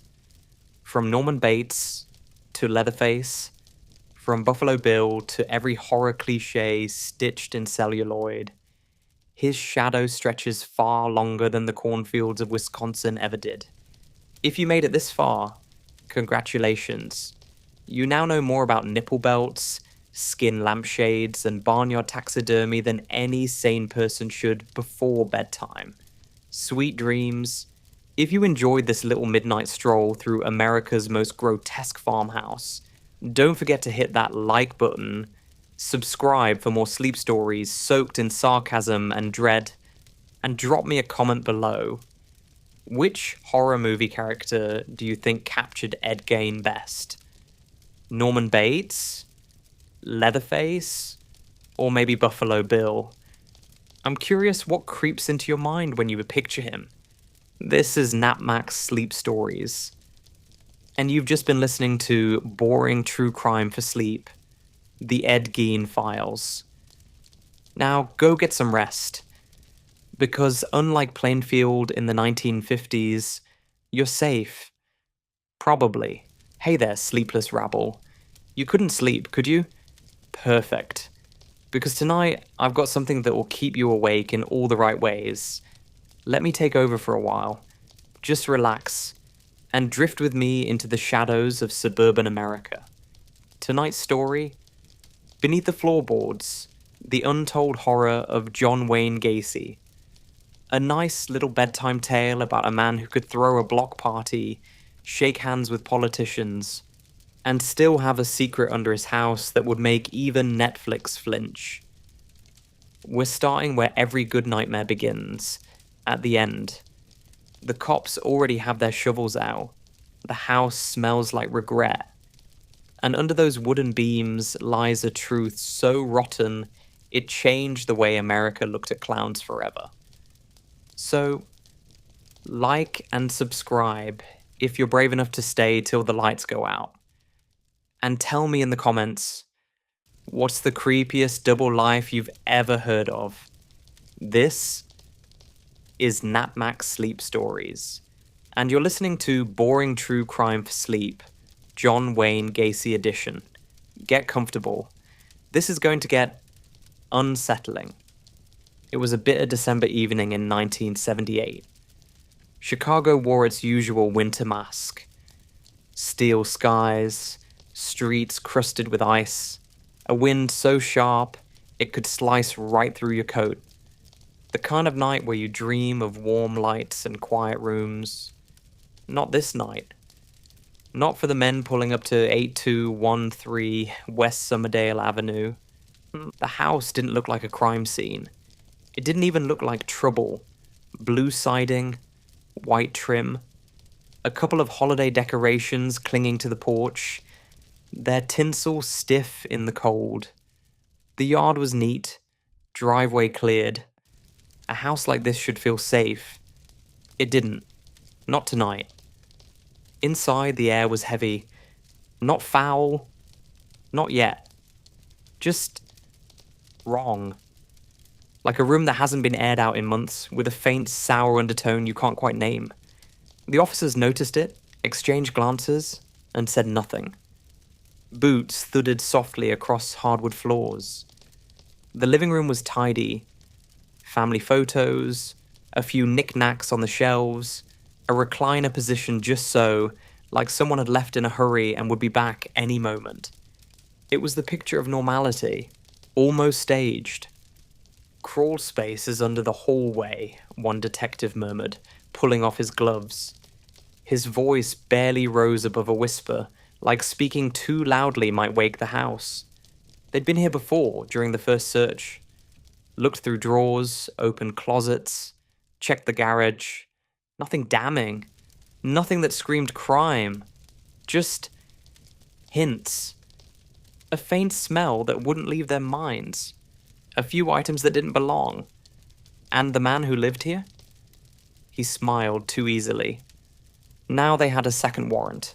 A bigger net. And with it, permission to dig. The hatch was small. Just a square of wood in the hallway floor. A hinge rusted with age. One of the officers knelt, pried it open, and a draft of air rose up from the darkness below. Thicker, heavier. The smell hit harder this time. Not strong enough to make you gag, but sharp enough to stir something primal in your gut. A smell that whispered, something down here isn't right. A flashlight beam pierced the black void, carving shadows across a low crawl space lined with dirt. At first it looked ordinary. Then someone noticed the soil. It wasn't flat. It was disturbed. Uneven, like something had been buried and buried again. "Start digging," said the lead detective. His voice was tight now. The shovels went in slow at first, metal scraping against frozen earth. Thud. Pause. Another thud. The rhythm built, echoing through the house like a grim metronome. Sweat gathered under collars despite the winter cold. They didn't talk. Nobody wanted to give shape to the thought pressing at the edges of their minds. Then it happened. A sound different from dirt. A dull, solid clink. The kind of sound that says you've hit something you weren't supposed to find. The officers froze. Silence thickened, hanging in the hallway like a ghost. One man crouched, brushed the soil aside with gloved hands. The beam of his flashlight trembled slightly as he leaned closer. What emerged from the earth wasn't a rock. It wasn't wood. It was something else. Something that didn't belong under the floor of a quiet suburban home. He drew back slowly. Nobody spoke, because whatever they had just uncovered was only the beginning, and it would turn this neat little house into the most infamous address in America. Outside, the night deepened. Patrol cars sat like silent sentries along the curb, their lights dark, engines cooling in the frost. Inside, the officers marked the spot, sealed the crawl space, and stepped back into the hallway. They didn't need to say what they were all thinking. They'd seen enough to know this wasn't going to be a routine missing person case. But really, it had never felt routine. Not since the night a boy named Robert Piest vanished without a trace. Just 15 years old. A kid who worked after school at a local pharmacy. Smart, polite, the kind of teenager every parent wishes for. On the evening of December 11th, Robert told a co-worker he had a job opportunity lined up. Good money, he said. Just needed to talk to a contractor about it. That contractor's name? John Wayne Gacy. When Robert didn't come home, his family panicked. He wasn't the type to disappear. By midnight, the police were involved. By dawn, the search was on. And soon, one name kept circling back like a stubborn echo. Gacy. He seemed like the last man anyone would suspect. A respected businessman. A guy who hosted barbecues, waved to neighbors, even dressed as a clown for charity events. He worked construction, knew half the community, the kind of man who shook hands with politicians and got his photo in the paper. But there were cracks in the picture-perfect frame. Gacy was the last person known to have spoken to Robert. He had a prior conviction, one he didn't advertise. Sexual misconduct with a teenage boy. And when detectives first knocked on his door, something felt off. He was friendly. Too friendly. Eager to help. Even offered them coffee. Told them he barely knew the kid. That the whole thing was a misunderstanding. But as they walked through his house during the first search, the officers couldn't ignore the faint smell creeping from the vents. They told themselves it was plumbing. Maybe mold. Maybe a dead animal. They wanted it to be that simple. The search turned up nothing concrete. A few odd items, a pair of handcuffs, some books with titles that didn't sit right, but nothing they could pin on him. So they left, and Gacy smiled as they drove away. But suspicion has a way of sinking its claws in. The detectives started digging into his past. They found the old arrest record. They spoke to people who knew him. Some called him charming, others called him unpredictable, a man with a temper simmering just below the surface. And so they watched him. Around the clock, two-man teams trailing him through Chicago's icy streets. They saw him stroll into diners, laughing with friends, handing out gifts like some suburban Santa Claus. They saw him disappear into bars and re-emerge hours later, his smile never slipping. If he knew he was being followed, and he didn't seem to care. Then came the first crack. One officer noticed Gacy disposing of something in a trash can behind a gas station. Inside the bag, magazines of a very specific kind. Combined with everything else, it was enough to escalate the case. The judge signed a second warrant. This time, they were going to tear that house apart, piece by piece. What they didn't know was that every hour they waited, every polite conversation they had with this smiling man, they were standing on top of something far darker than they could imagine. Something that wasn't hiding in shadows anymore, but right under their boots. By day, John Wayne Gacy was the picture of normalcy. Scratch that. He was better than normal. He was successful. He was charismatic. He was the guy who made things happen. If you were planning a charity event, he'd be there, sleeves rolled up, grinning for the camera. Need a contractor? Gacy could build you anything. A patio, a deck, a new driveway. No problem. People liked him. Politicians liked him even more. He joined the local Democratic Party. Even got a photo shaking hands with the First Lady once. a glossy little snapshot that hung proudly on his wall. And why wouldn't it? In the eyes of his neighbours, Gacy was a model citizen, a homeowner, a businessman, a man who volunteered at children's hospitals. And then there was Pogo. Pogo the clown. Bright red nose, oversized shoes, and a painted smile that stretched far too wide. Gacy played him at birthday parties, fundraisers, and parades. A clown was harmless, right? Everyone loves a clown.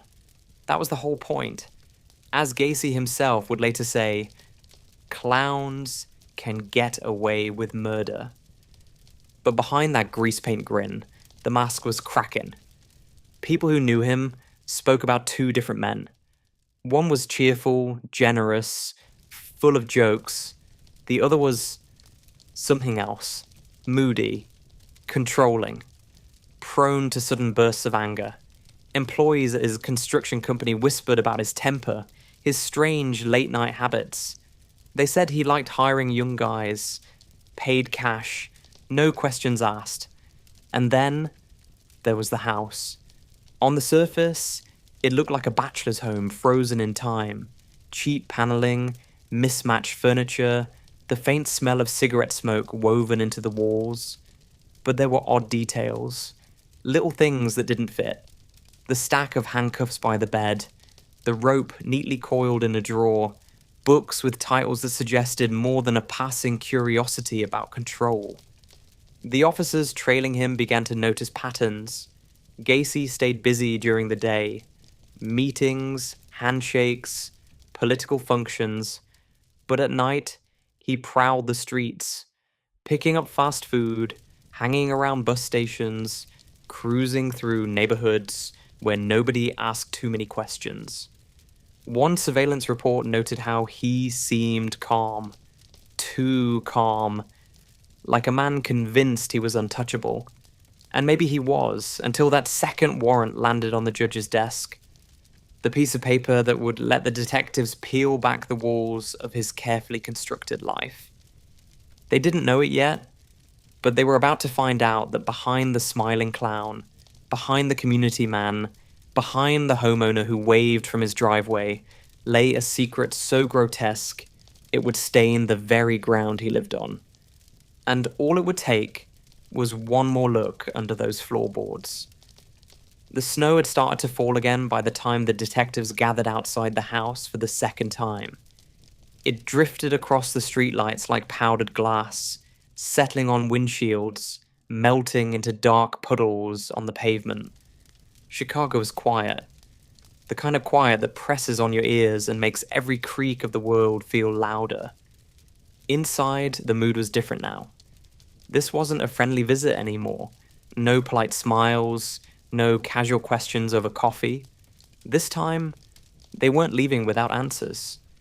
John Wayne Gacy greeted them at the door with that same easy grin. That grin that had charmed neighbors and politicians and cops alike. He looked almost amused, like a man watching a play in which he already knew the ending. "Come on in," he said, his voice smooth as ever. "Make yourselves at home." The officers spread out. The warrant gave them everything. Attic, garage, yard, crawl space. And so they began to peel back the layers of Gacy's life. Drawers came open. Boxes spilled their secrets. A pharmacy bag sat on a shelf with a name scrawled across it in marker. Robert Peast. The missing boy. The one who had set this entire machine in motion. It was enough to turn the temperature in the room to ice. Then came the other items. A strange assortment of things that spoke louder than any confession.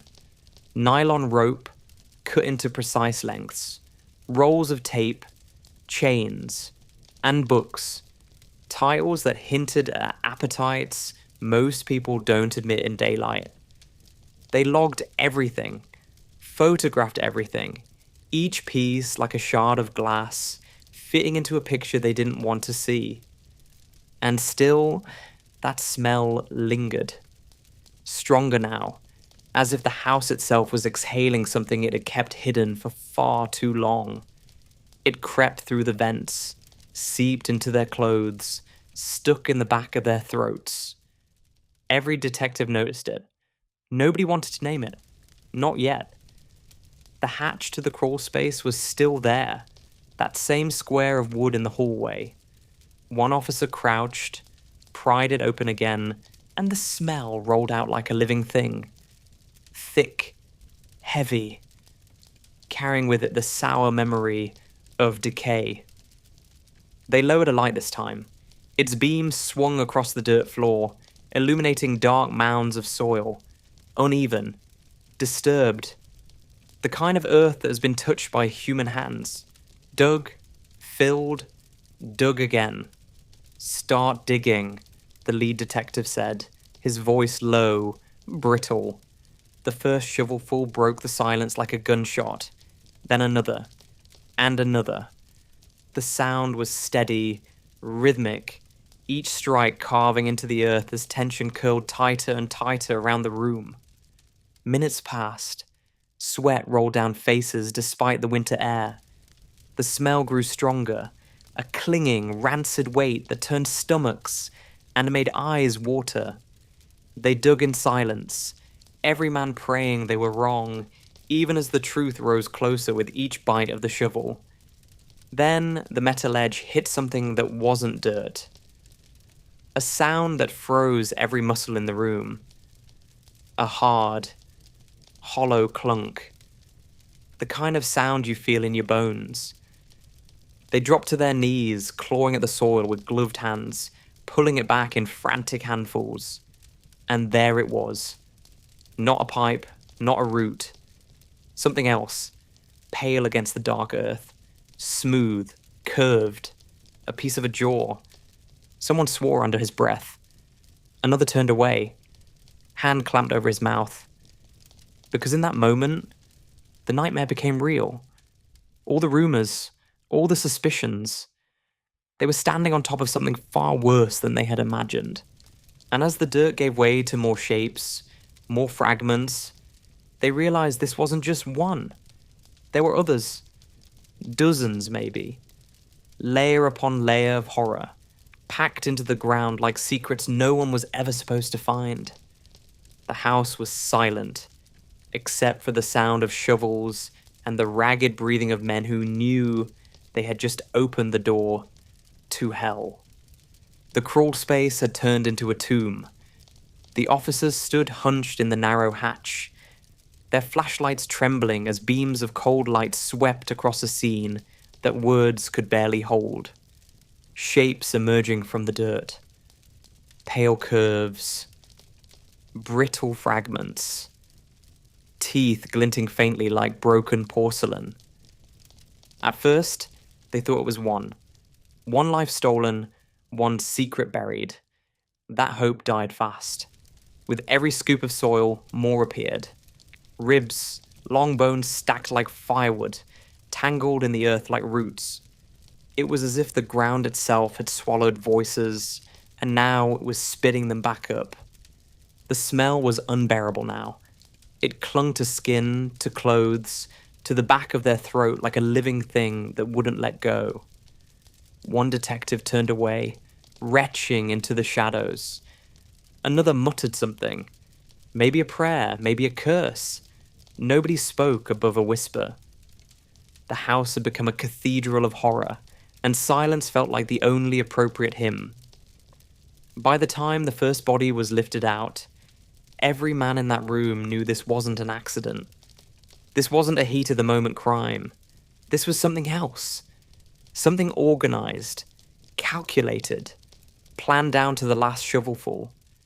They stopped counting after 3, then 4, then 5. The number didn't matter anymore. What mattered was this. They were standing inside the work of a man who had turned his home into a graveyard. When they went back upstairs, John Wayne Gacy was waiting. Calm, almost amused. He sat in his favorite chair like a king on a throne, watching the Dirt Street detectives file past him. And then, Without a flicker of remorse, he spoke. "You want to know?" he said. His voice was steady, almost casual, like he was about to give directions to the nearest diner. "I'll tell you everything, but you better get me a cigarette first." They brought him one. And as the smoke curled upward in lazy spirals, Gacy began to talk. About the crawl space, about the boys, about how they ended up under his floor. 33. That was the number he gave them. 33 lives reduced to bones in the dark. And here's the thing. He didn't cry. He didn't flinch. He didn't even seem ashamed. If anything, he looked relieved. Like a man finally setting down a heavy bag he'd been carrying for too long. Outside, the snow kept falling, muffling the world in white. Inside, the detectives wrote down every word, their pens scratching like insects on paper, trying to keep up with the confession of a man who had just admitted to being one of the most prolific killers in American history. And still, somewhere in that house, under layers of dirt and silence, the dead were waiting to be named. Before the crawl space, before the clown, before the name John Wayne Gacy became a headline burned into America's nightmares, there was just a boy. A boy growing up in the flat sprawl of Illinois in the 1940s.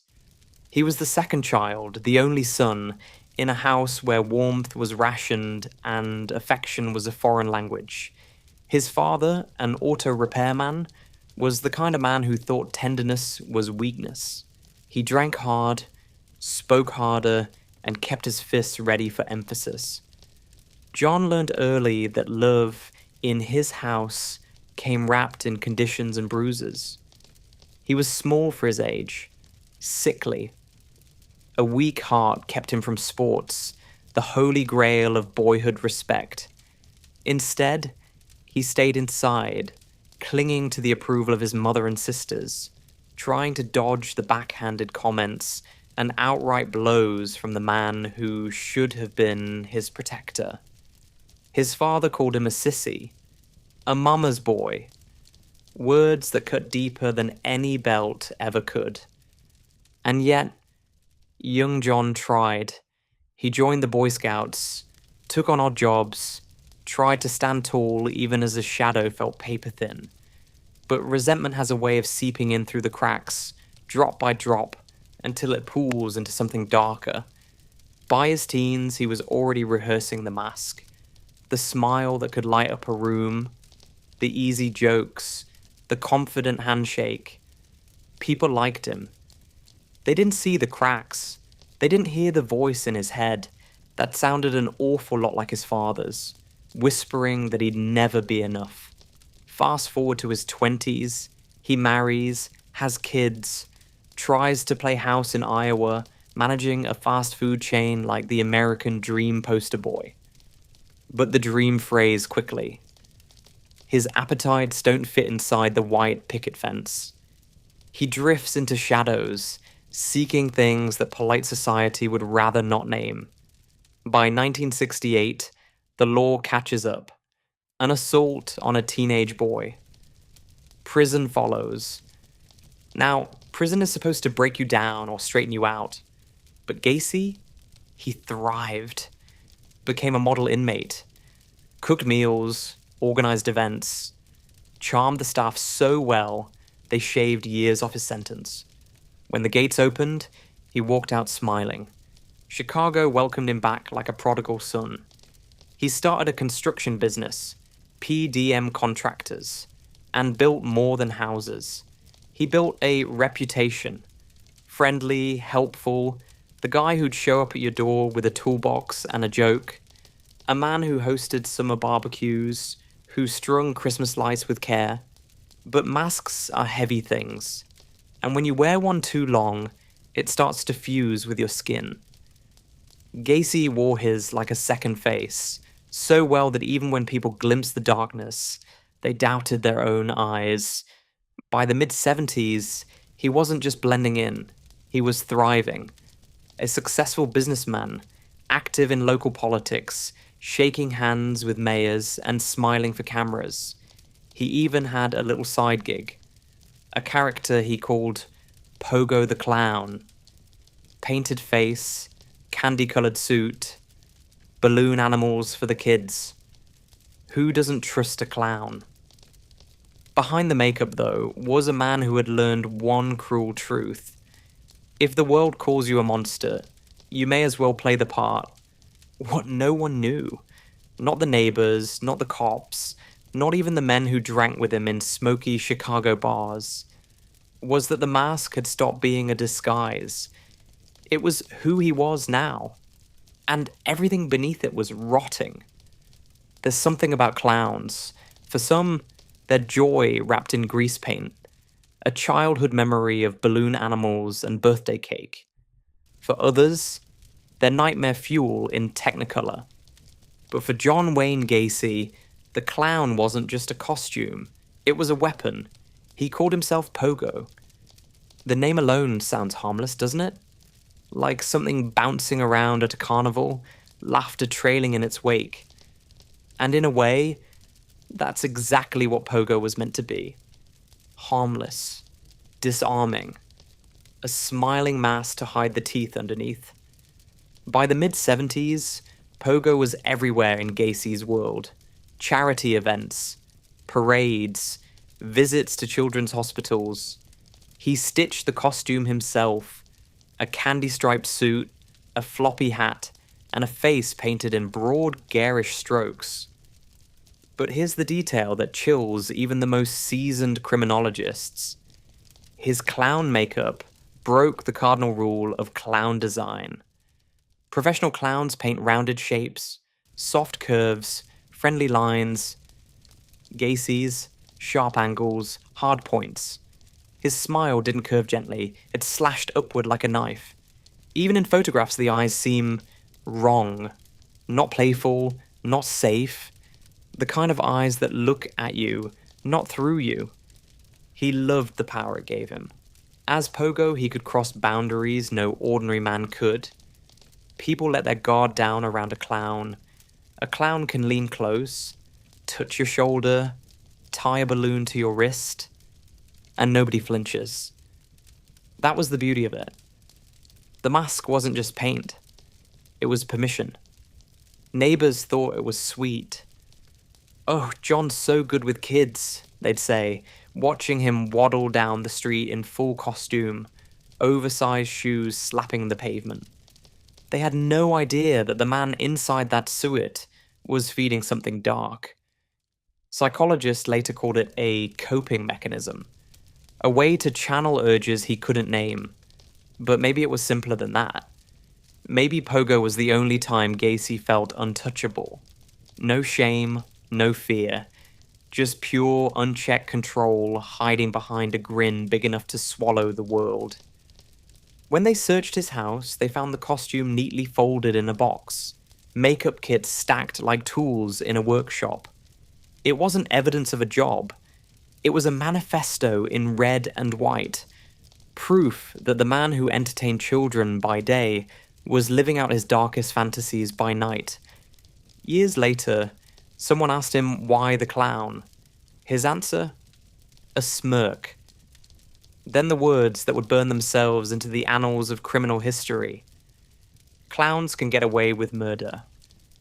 They called them missing persons, as if the word missing could contain the truth.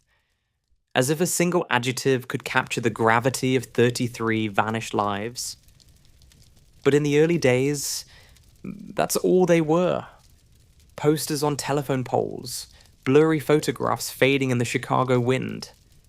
Young men, teenagers mostly, some barely shaving, some already dreaming of the life waiting for them beyond high school. They weren't the kind of kids who made headlines. They were sons of factory workers, busboys, runaways looking for a warm bed and a break. In another world, they would have grown up, fallen in love, paid mortgages, coached Little League. In this one, they slipped through the cracks. and into the orbit of a man who wore trust like a tailored suit. Gacy had a method. It started with charm, a friendly smile, a promise. Sometimes it was work, cash-in-hand jobs with his construction company, easy money, no questions asked. Other times, it was just the offer of a ride on a bitter Chicago night. The kind of kindness that doesn't set off alarm bells. Who says no to a man who seems respectable? A man who shakes hands with politicians and dresses as a clown for charity events. He knew how to talk, how to make himself sound safe. He'd mention connections, opportunities, maybe even dangle the idea of a better life. To a kid who felt invisible, that kind of attention was gold. And so they said yes, they got in his car, they followed him home, and from that moment, the world would never see them again. The tragedy isn't just in what happened to them, it's in how long it took anyone to notice. Back then, missing teenagers were often written off as runaways. "He'll turn up," the cops would say, shrugging at frantic parents. And when the boys didn't come back, the silence grew heavy. One family after another learned what it feels like to sit by the phone in the dark, praying for a ring that never comes. When the crawl space finally gave up its dead, the horror became arithmetic. Bones laid out on sterile tables, tag numbers standing in for names. 33. The papers called it the body count, but it wasn't a number. It was laughter cut short. It was birthdays that never came. It was futures folded up and buried in dirt. Some of them were identified quickly. Others took years, decades even. For some, the wait isn't over. To this day, fragments of lives still whisper from that black pit under the floorboards. Gacy never said their names when he confessed, just the number. 33. As if reducing them to digits could make them easier to carry. The detectives, hardened men who thought they'd seen it all, broke down when they read those names out loud in court. They knew what the jury knew, what the cameras knew. That evil isn't a monster lurking in the shadows. It's a man next door with a grin too wide and a handshake too firm. And when you look at the photos, those ordinary faces staring back through time, it's hard not to wonder how the world let them slip away. The trial began in February 1980. By then, John Wayne Gacy wasn't just a suspect. He was a brand, a headline, a walking horror story with a face America couldn't stop staring at. The cameras loved him. The journalists swarmed like flies on sugar. And in the middle of that human storm sat Gacy, calm as a man waiting for his morning coffee. He'd already confessed. 33. The number clung to him like a shadow. And yet, here he was, smiling, cracking jokes, leaning back in his chair like this was some kind of game show. If he was supposed to look broken, he didn't get the memo. The prosecution called it premeditated evil. They laid out the evidence in neat rows, photographs of the crawl space, diagrams of the house, bags of personal effects tagged and numbered like relics from a private hell. Witness after witness stepped up. Former employees, neighbors, families of the missing boys who now sat in the gallery with faces carved from grief. And then there was the confession. Not a sobbed admission of guilt, but a casual inventory delivered with the calm of a man reciting a shopping list. He described the crawl space like a homeowner explaining a renovation. He spoke about disposing of problems, as if those problems had never been human. The defense tried to paint him as insane, a split personality, a man so fractured he didn't know right from wrong. They brought in psychologists, spoke about childhood trauma, about head injuries, about the scars left by a brutal father. But Gacy himself wasn't buying it. Insanity is for the weak, he told one reporter with a smirk. I knew what I was doing. The jury didn't take long. 33 guilty verdicts, 12 death sentences. The judge's gavel felt like a coffin lid, and still Gacy smiled. Kiss my ass, he told the courtroom as deputies led him away, a phrase that would become his final act of defiance. From that moment on, Gacy's life shrank to a concrete cell and a ticking clock. 14 years on death row, 14 years of appeals, interviews, and a bizarre second career as a painter. Yes, a painter. He turned to art behind bars, churning out garish canvases, many of them clowns, faces twisted in colour and grin. People bought them, collected them, framed them. Because nothing says conversation piece like the brushstrokes of a killer. The media kept coming too. Talk shows, tabloids, even true crime tourists writing letters like he was some dark celebrity. And Gacy fed it, every bit of it. He gave interviews dripping with arrogance, tossing out lines that made headlines for days. I'm the 34th victim. They wanted a monster, so they made one. He was wrong, of course. The monster wasn't made. He built himself, brick by brick, smile by smile, until the mask became the man. By the time the execution date was set, America had turned the page. There were new headlines, new horrors, but for the families of 33 boys, the clock was the only story left. And it was running out, May 10th, 1994. Stateville Correctional Center. The room was small, white, clinical, the kind of place designed to look sterile, like killing could somehow be clean. Outside, a crowd gathered. Some with signs demanding justice, others waving grotesque souvenirs. T-shirts with his name, badges with his face. A carnival atmosphere, as if death had become a spectator sport. Inside, John Wayne Gacy lay strapped to a gurney, leather belt cinched across his arms and chest. His face, older now, softer, worn down by 14 years of waiting, still carried that smirk. That maddening, casual grin that said, "You think you won?" Reporters scribbled notes. Witnesses pressed their palms against glass. And Gacy, never one to miss a stage cue, gave them a line that would echo long after the poison hit his veins. Kiss my ass. Those were his last words. No apology. No confession of the soul. Just a vulgar little bow from the man who once dressed as a clown to make children laugh, and instead turned laughter into screams the world would never hear. The drugs slid into his veins in slow succession. Sodium thiopental, pancuronium bromide, potassium chloride. A scientific cocktail with one purpose: to stop a heart that had never learned to feel. His chest rose once, twice, then stilled. Official time of death, 12:58 a.m. And that was it. A headline closed. A chapter finished. Or so it seemed. But endings are never that neat, are they? Especially when the story sprawls across 3 decades, 33 graves, and 1,000 broken lives. Because Gacy didn't just kill. He built an empire of silence in plain sight, brick by brick, smile by smile, while the world kept clapping for the show. Think about it. For years, this man lived among us.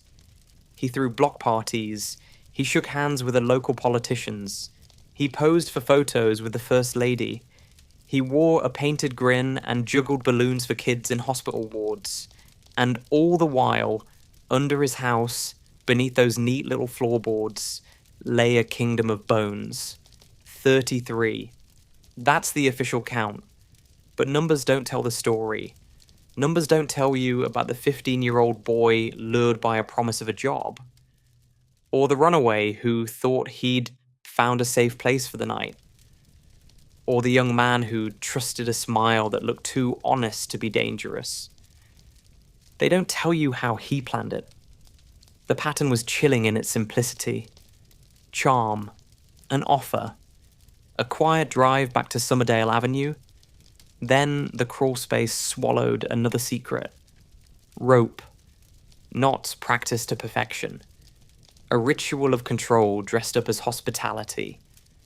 When the officers started digging, they thought they'd find one. Maybe two.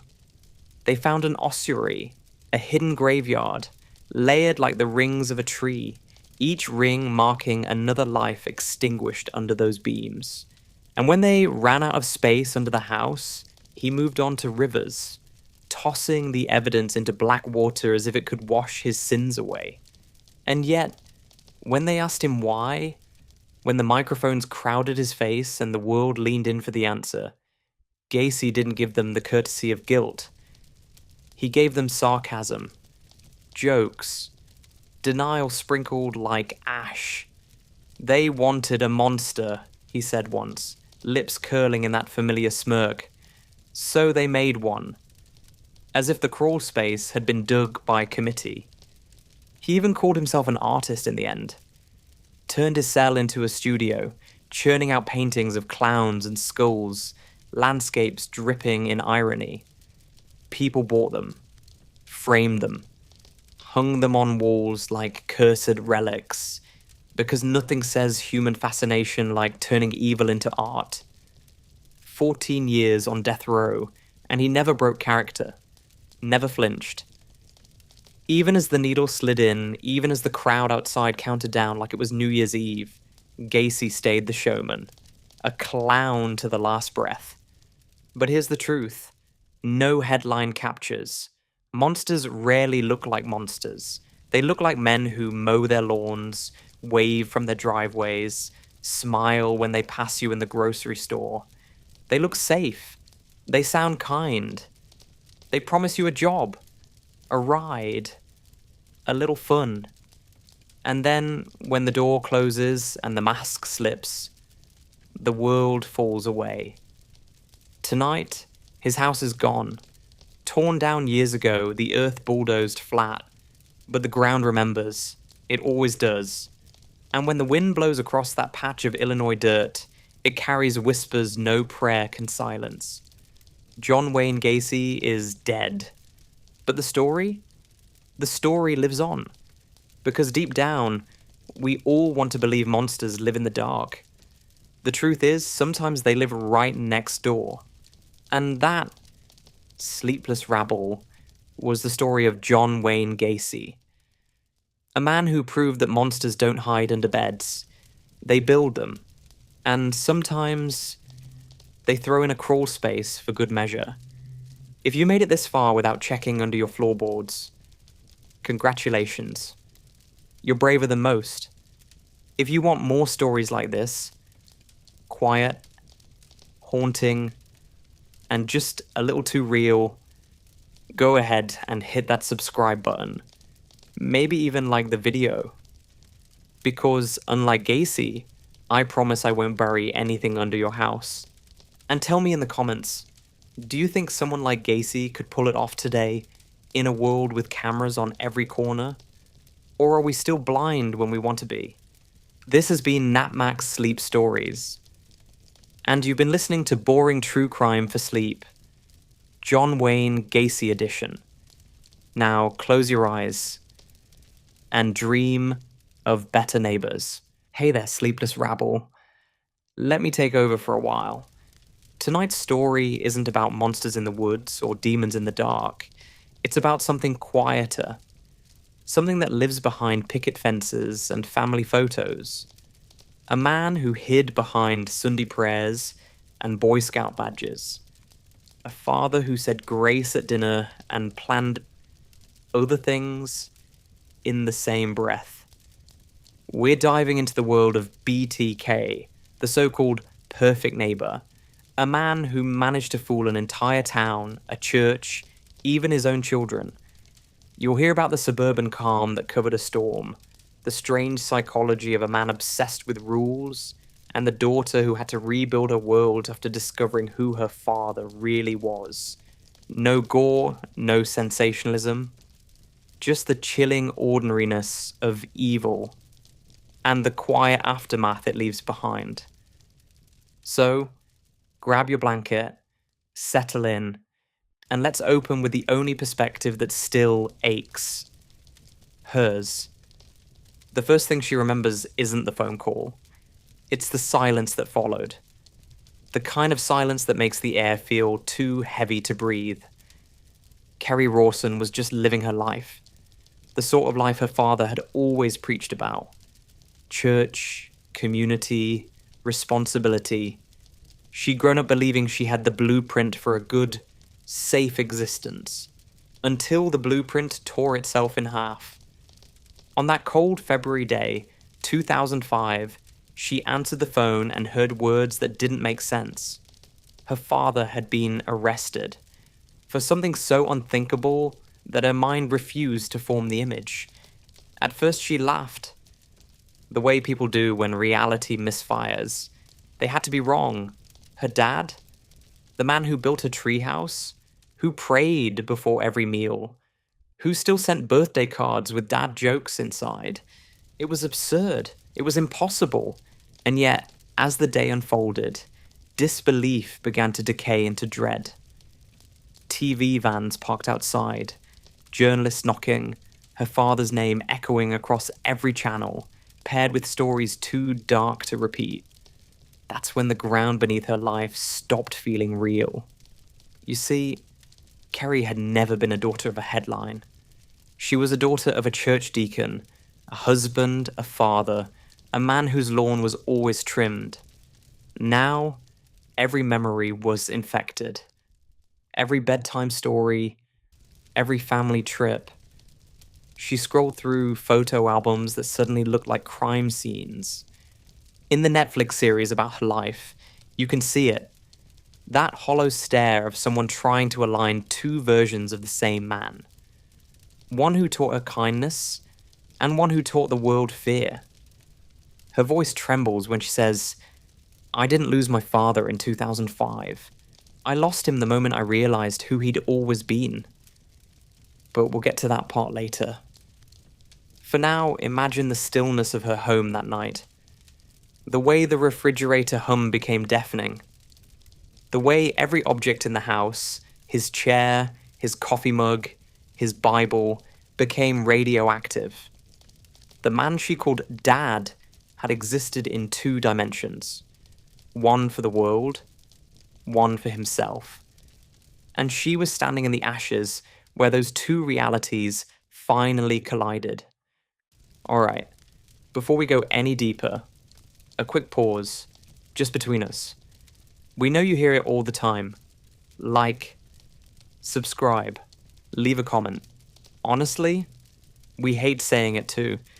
It feels robotic, like we're all stuck in the same digital begging ritual. But here's the truth. Channels like this one don't exactly thrive on YouTube's good side. Our stories use words and themes that make the algorithm nervous. We can't tag things honestly. We can't describe them properly. So half the time, the video you're listening to right now is buried before anyone even sees it. That's why you matter more than you realize. When you like a video, when you subscribe, or even drop a tiny emoji in the comments, you're telling YouTube, hey, this weird little storytelling corner deserves to exist. It costs nothing, but it keeps us visible and motivated. Because otherwise, we write for hours, record, edit, polish, and the algorithm quietly tosses it into the void. So if you're willing to give us a hand, thank you.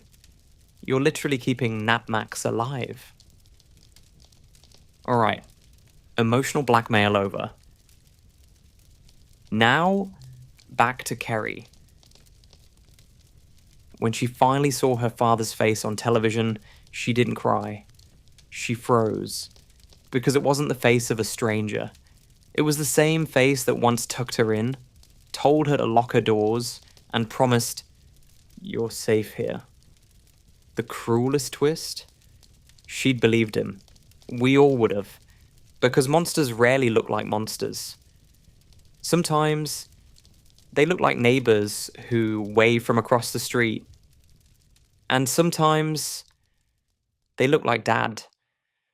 Long before he was a husband, a church elder, or a headline, he was just a boy in Kansas. One of those quiet kids who followed every instruction to the letter. The kind teachers describe as well behaved, while secretly wondering what's going on behind that stare. Dennis Lynn Rader grew up in the 1950s, when the world still felt black and white, when fathers fixed cars, mothers baked casseroles, and everyone smiled through their secrets.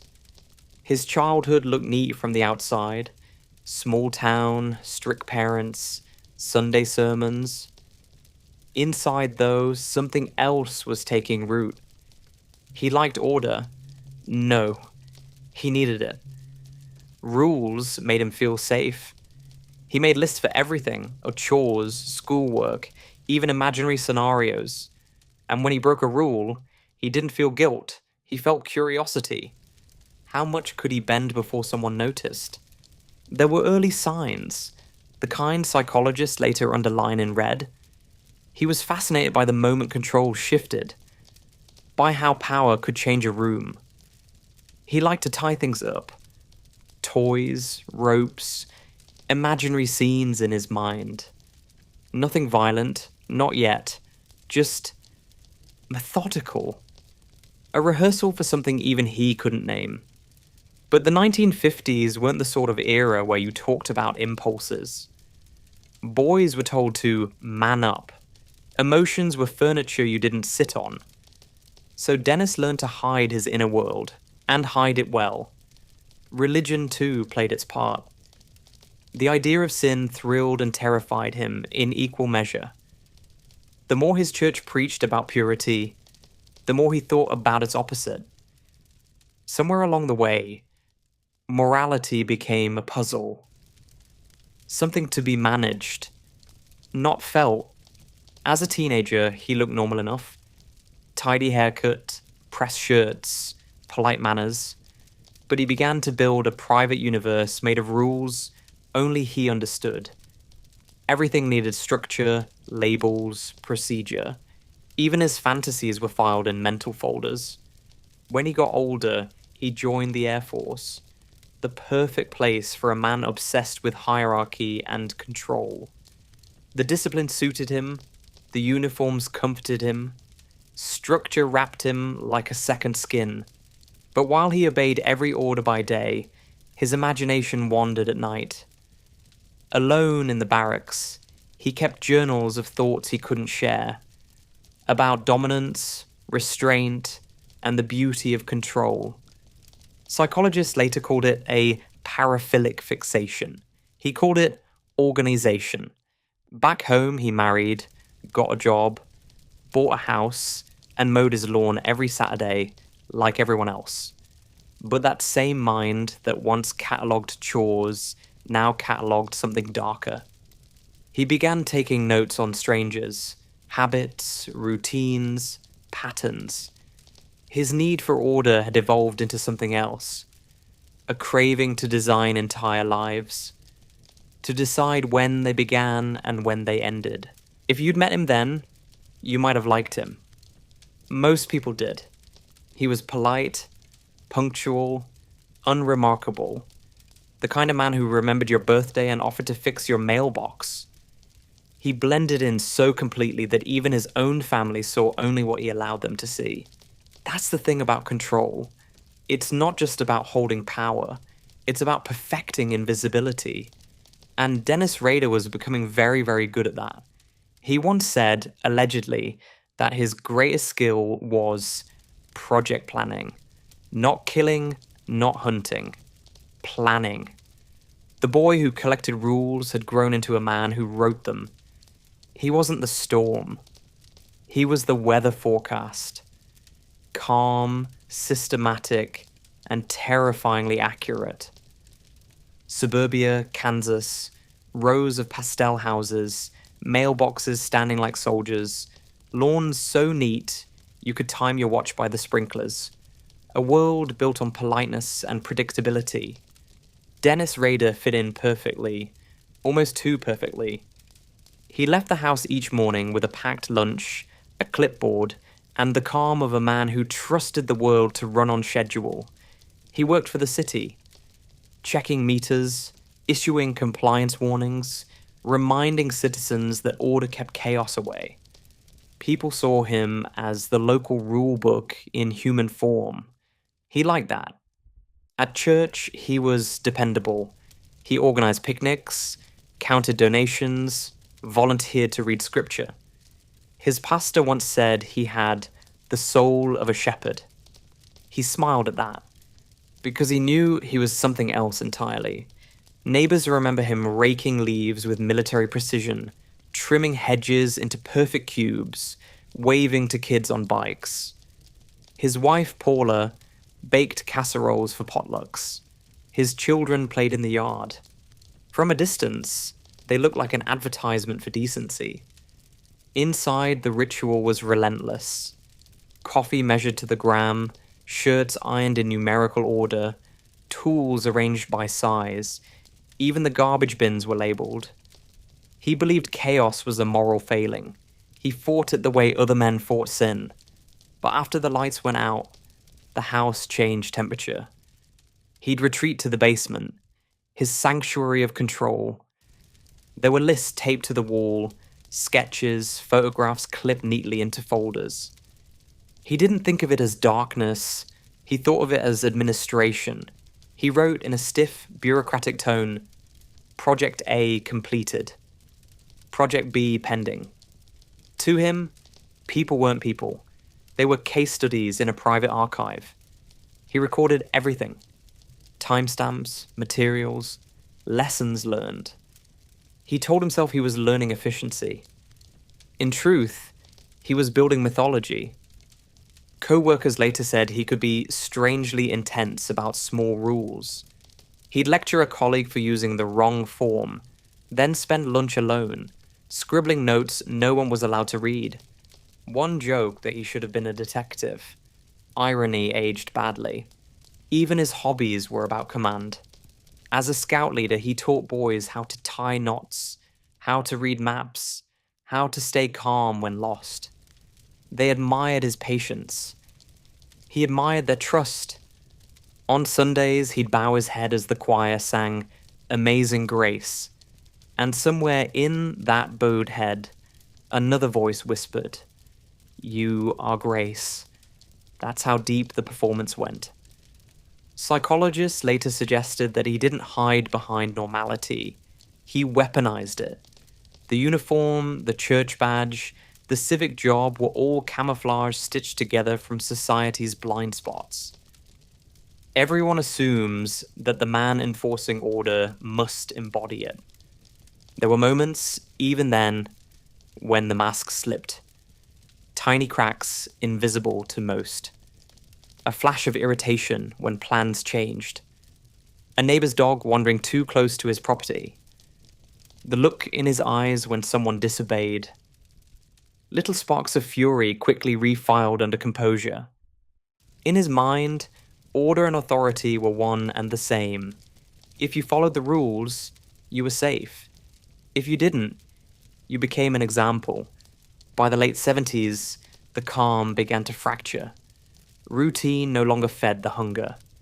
He drove aimlessly through residential streets after work, memorizing schedules, curtains, window heights. He called them surveys. In reality, they were auditions. He'd return home, kiss his wife, wash his hands, and write. Always the lists, the charts, the checkboxes. Each entry a rehearsal for something he hadn't yet admitted aloud. His neighbors slept soundly, believing they lived beside reliability itself. The city trusted him with keys, codes, and clipboards. The church trusted him with souls. His family trusted him with love. He trusted no one, only his system. The perfect neighbor had perfected invisibility. And somewhere in that spotless house, the next project was already outlined, numbered, and waiting for execution. He called them projects, not murders, not attacks, projects, as if they were weekends of DIY, as if a human life could be scheduled, budgeted, and stapled into neat pages. That language tells you everything. The distance, the planning, the pride. It's hard to be monstrous when you speak like an accountant. What follows isn't a catalogue of gore. This is a map of method. The way he studied movement like choreography. How he turned fear into a timetable. How domination was practiced with the same care one uses when planning a picnic. You'll hear names, Otero, Bright, Fox, because they anchor the pattern. But we won't linger on the body. We'll look at what the acts reveal. Intent, ritual, control. He did reconnaissance like a field agent. He watched. He learned. People unwittingly rehearsed their endings for him by simply going about their days.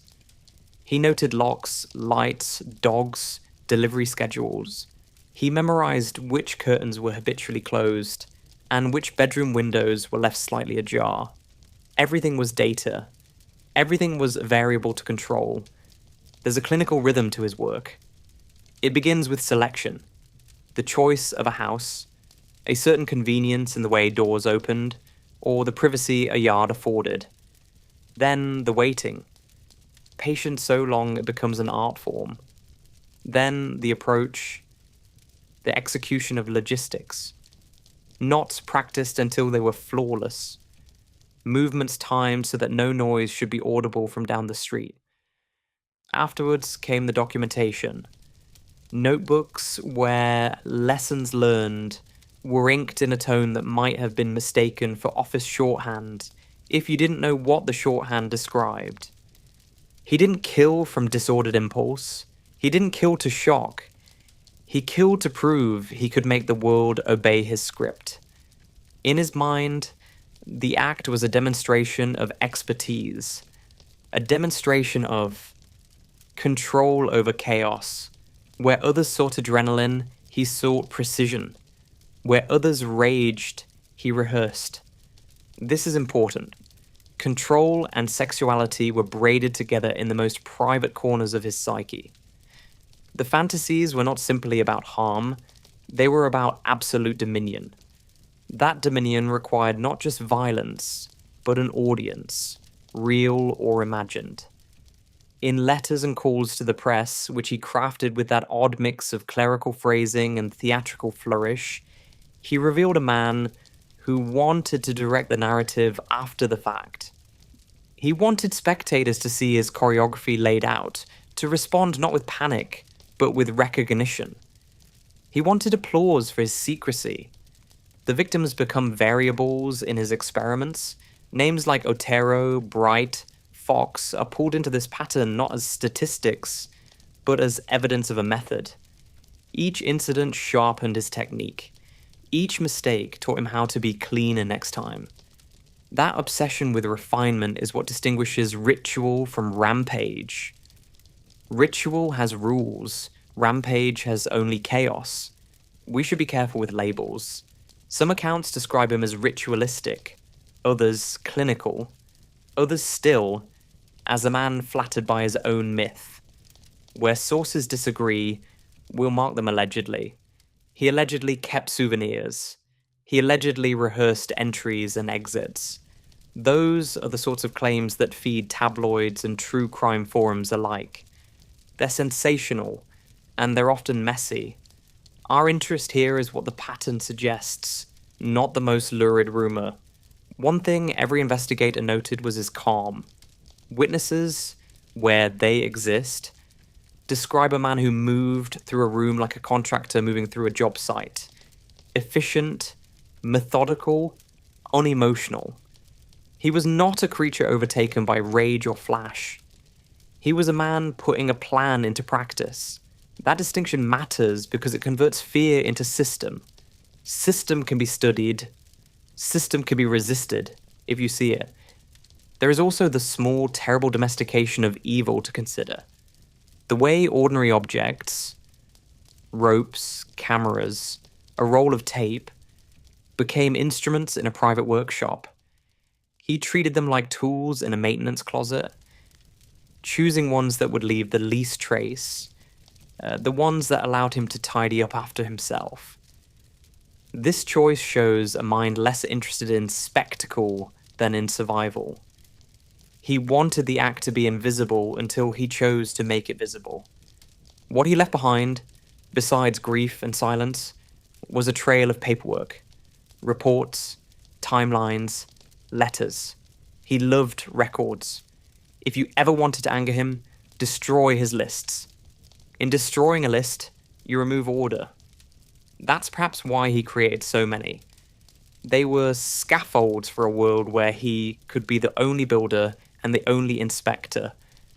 The psychology is cold, but not mystical. It is not a cinematic descent into madness. It reads more like an engineer's fascination. What can be controlled? What can be perfected? The danger of that thinking is it erases the other human beings involved. When a person becomes Project B, empathy is filed away. Dehumanization becomes clerical. And yet there is an odd theatricality to his communications. The letters and taunts were not merely bragging. They were invitations to watch.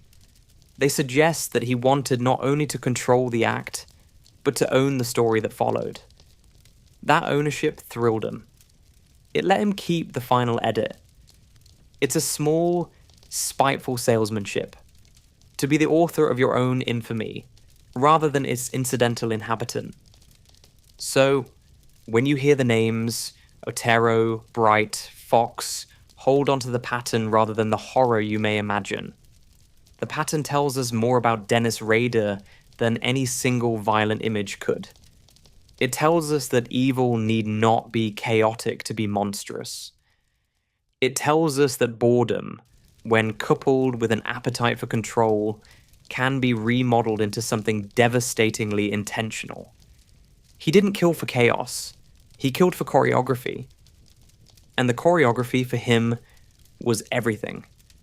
He liked the word project. It sounded clean, efficient. Each one was numbered, mapped, documented. The word murder never appeared in his notes. Only phase 1, phase 2, phase 3. In total, he murdered 10 people. His first victims that we know of were the Oteros. January 15th, 1974, Wichita. A quiet corner house, a cold morning, a family of 4.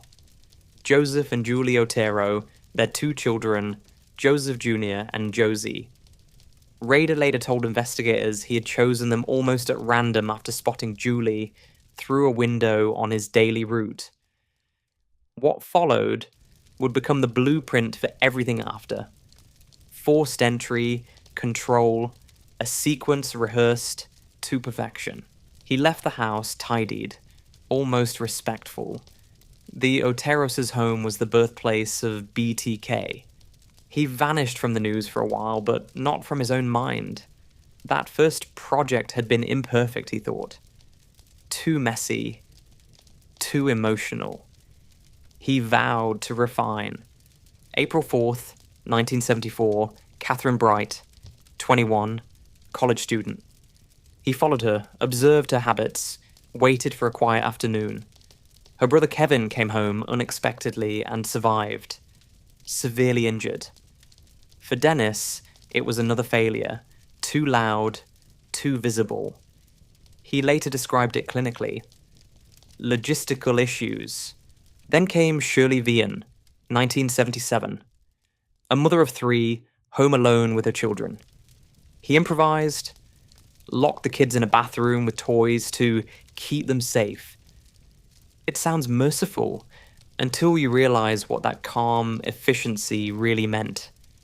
He always planned for witnesses, just not living ones. The same year, Nancy Fox. He called her a challenge. He admired her independence. He cut her phone line, entered her home, performed his ritual. Then, days later, he called 911 himself. Calm, deliberate, voice steady. He gave the address. "Just go check the house," he said. Control, even after the act. After Fox, he paused. Not because he felt guilt, but because life demanded appearances. He was now a family man, a church deacon, a scout leader. The pause wasn't moral, it was logistical. Marine Hedge, 1985. A neighbour. He attended church with her, smiled at her every Sunday. He called her Project 7. That night, he waited until late, entered quietly. Afterwards, he took her body to his church, posed it, photographed it beneath the altar. To him, that was art. To everyone else, it was the moment his mask slipped completely. If only anyone had seen it. Vicky Vegeler, 1986. He entered her home under the guise of a telephone technician. She fought back, brave, defiant. He left frustrated, yet proud of the performance. He took her driver's license as a trophy. Years later, that license would become a clue leading to his arrest. Then came silence. For nearly 5 years, Wichita forgot his name. Dolores Davis, 1991. He knew her house from his compliance roots. He called it a well-executed project. He parked blocks away, walked through the fields in the dark, executed every step exactly as written. When he came home, his family thought he'd been on a scout trip. He made breakfast for his children the next morning. 10 people, spread over 17 years. 10 lives, 10 files, 10 lessons in control. To the public, he had vanished. To himself, he'd perfected the formula. The boy who once collected rules had now built his own universe, one where every act of cruelty had its own checklist, and every life reduced to data. The timeline ends there, officially, but investigators suspect there were more. Unconfirmed cases, women gone missing, scenes with familiar signatures. When asked in court, he neither confirmed nor denied. He just smiled, as if enjoying the mystery. Some of those claims are allegedly true, others products of speculation. But the pattern fits too well to ignore. Each crime was a performance, each detail rehearsed. Even his mistakes became part of the legend. He didn't seek chaos, he built choreography. And when it was over, he went home, kissed his wife, and slept soundly beneath the same roof where his own children dreamed. When he stopped, the city relaxed. Wichita exhaled. No one knew that Dennis Rader had simply changed hobbies. Because even when he wasn't active, he was still writing. Letters, notes, sketches, codes. He filled notebooks the way others filled confessionals. He'd always believed that control wasn't complete until it was documented.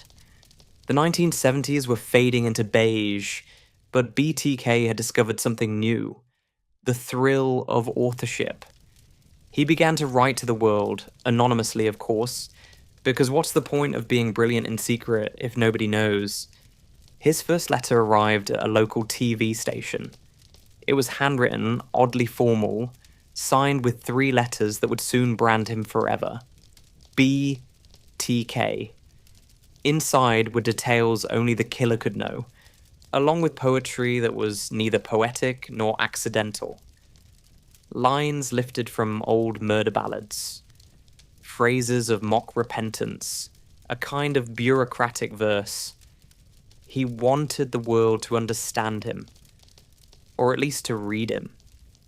He mailed similar letters to newspapers, sometimes including items from the crime scenes.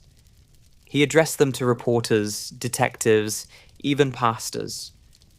Each note was a performance, part confession, part script, part advertisement.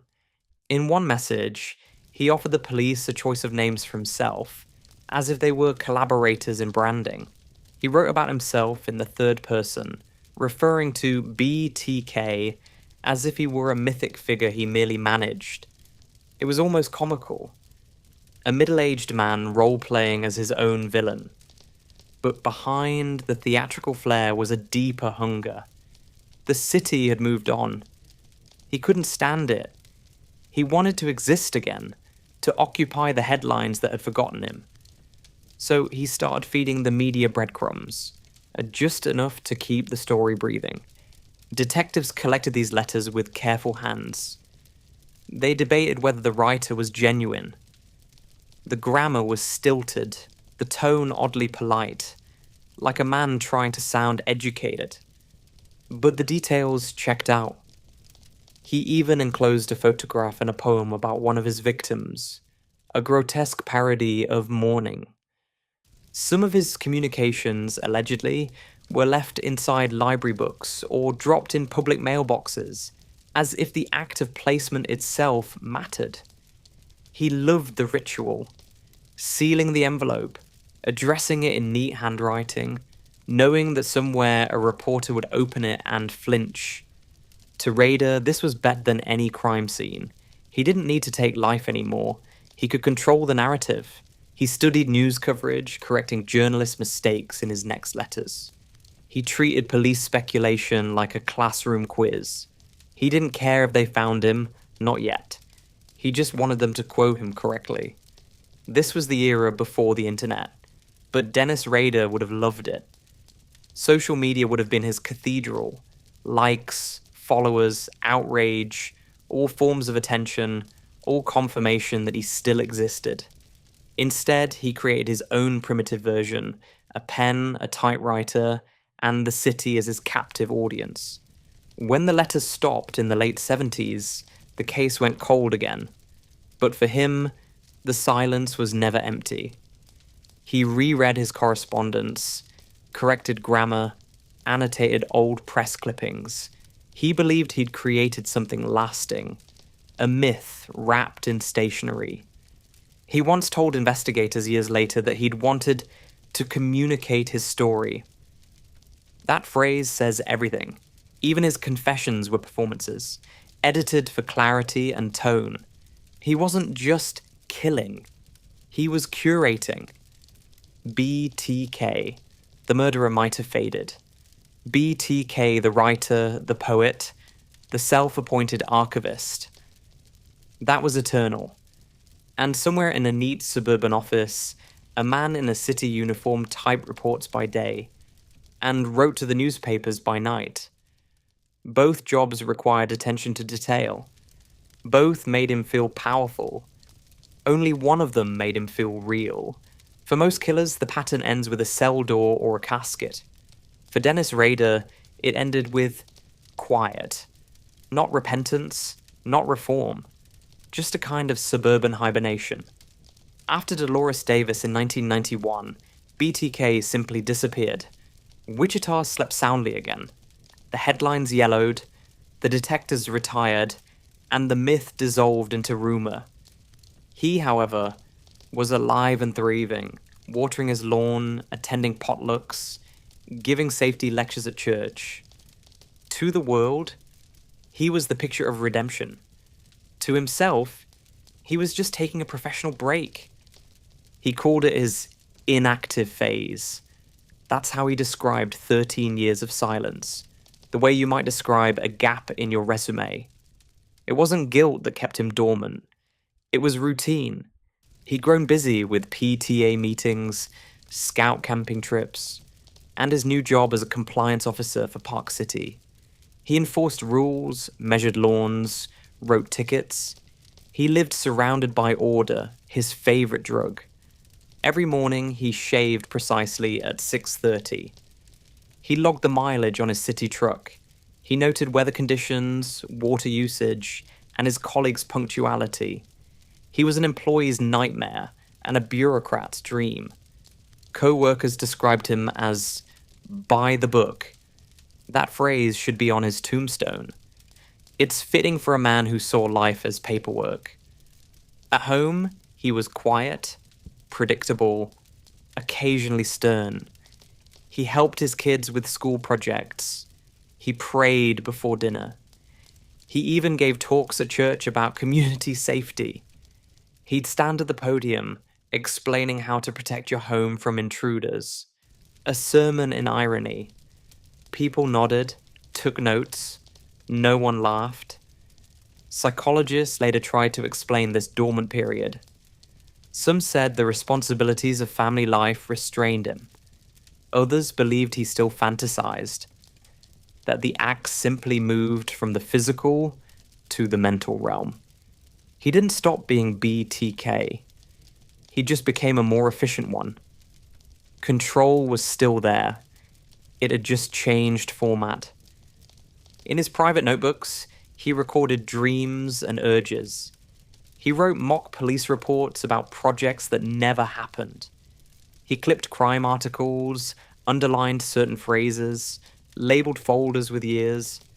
He liked the neatness of imaginary crimes. No mess, no evidence, no risk. Neighbors saw a man who mowed his lawn in perfect parallel lines. His wife saw a man who folded laundry like a soldier. His colleagues saw a man obsessed with order. No one saw the echo chamber inside his head, still humming with the same dark energy.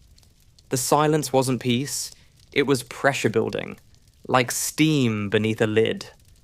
And then came the new millennium, a new world of technology, cameras, computers, digital footprints. Dennis Rader felt invisible again, and he didn't like it. New cases took the spotlight. New names stole his fame. He watched documentaries about other killers, muttering corrections to the screen.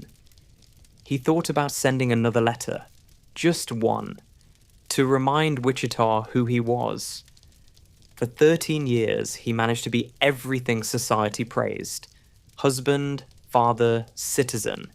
He didn't drink, didn't cheat, didn't swear. He obeyed every law except the ones he wrote for himself. His daughter went off to college. His son joined the Navy. The house grew quieter. And the silence, the same silence that once protected him, began to itch. He missed the power. He missed the audience. He missed being known. That's the cruel thing about narcissism. It doesn't fade with age. It califies. And so, in 2004, the quiet man in the Park City uniform sat down at his computer and decided that the world had forgotten long enough. He'd give them something to remember.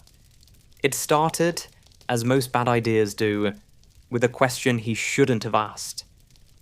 In 2004, Dennis Rader decided it was time to remind Wichita that BTK was still alive, and still clever. He'd been invisible for 13 years, and invisibility, he'd learned, was overrated. The police had never caught him. The public had mostly forgotten him. That, to a narcissist, is the worst kind of death. So he began sending letters again, this time from a different world. Computers had replaced typewriters. Phones could take pictures. There was a new kind of fame to chase, and Rader wanted in. He started small. Postcards, word puzzles, coded notes sent to local TV stations. They arrived with the same stiff phrasing and grammar quirks detectives still remembered from the 70s. Inside one envelope, he'd even included a cereal box. A dark pun on cereal. He was still performing, still trying to be clever, like a magician who doesn't realize the audience has changed. The letters escalated, as they always did. He asked the police questions directly, like they were pen pals in a game only he understood. His most infamous query was typed neatly on church stationery. Can I communicate with floppy disk and not be traced to a computer? The police, sensing an opportunity, replied through the newspaper. They told him it would be safe. Of course they lied. He trusted them. That trust, not guilt, not evidence, would be his undoing. Rader mailed a purple 1.44 megabyte floppy disk to a local TV station. It contained a single document, innocuous at first glance, but hidden in the file's metadata was gold, a username, Dennis, and a location tag pointing straight to Christ Lutheran Church, Park City, Kansas. The digital trail led detectives to the church computer.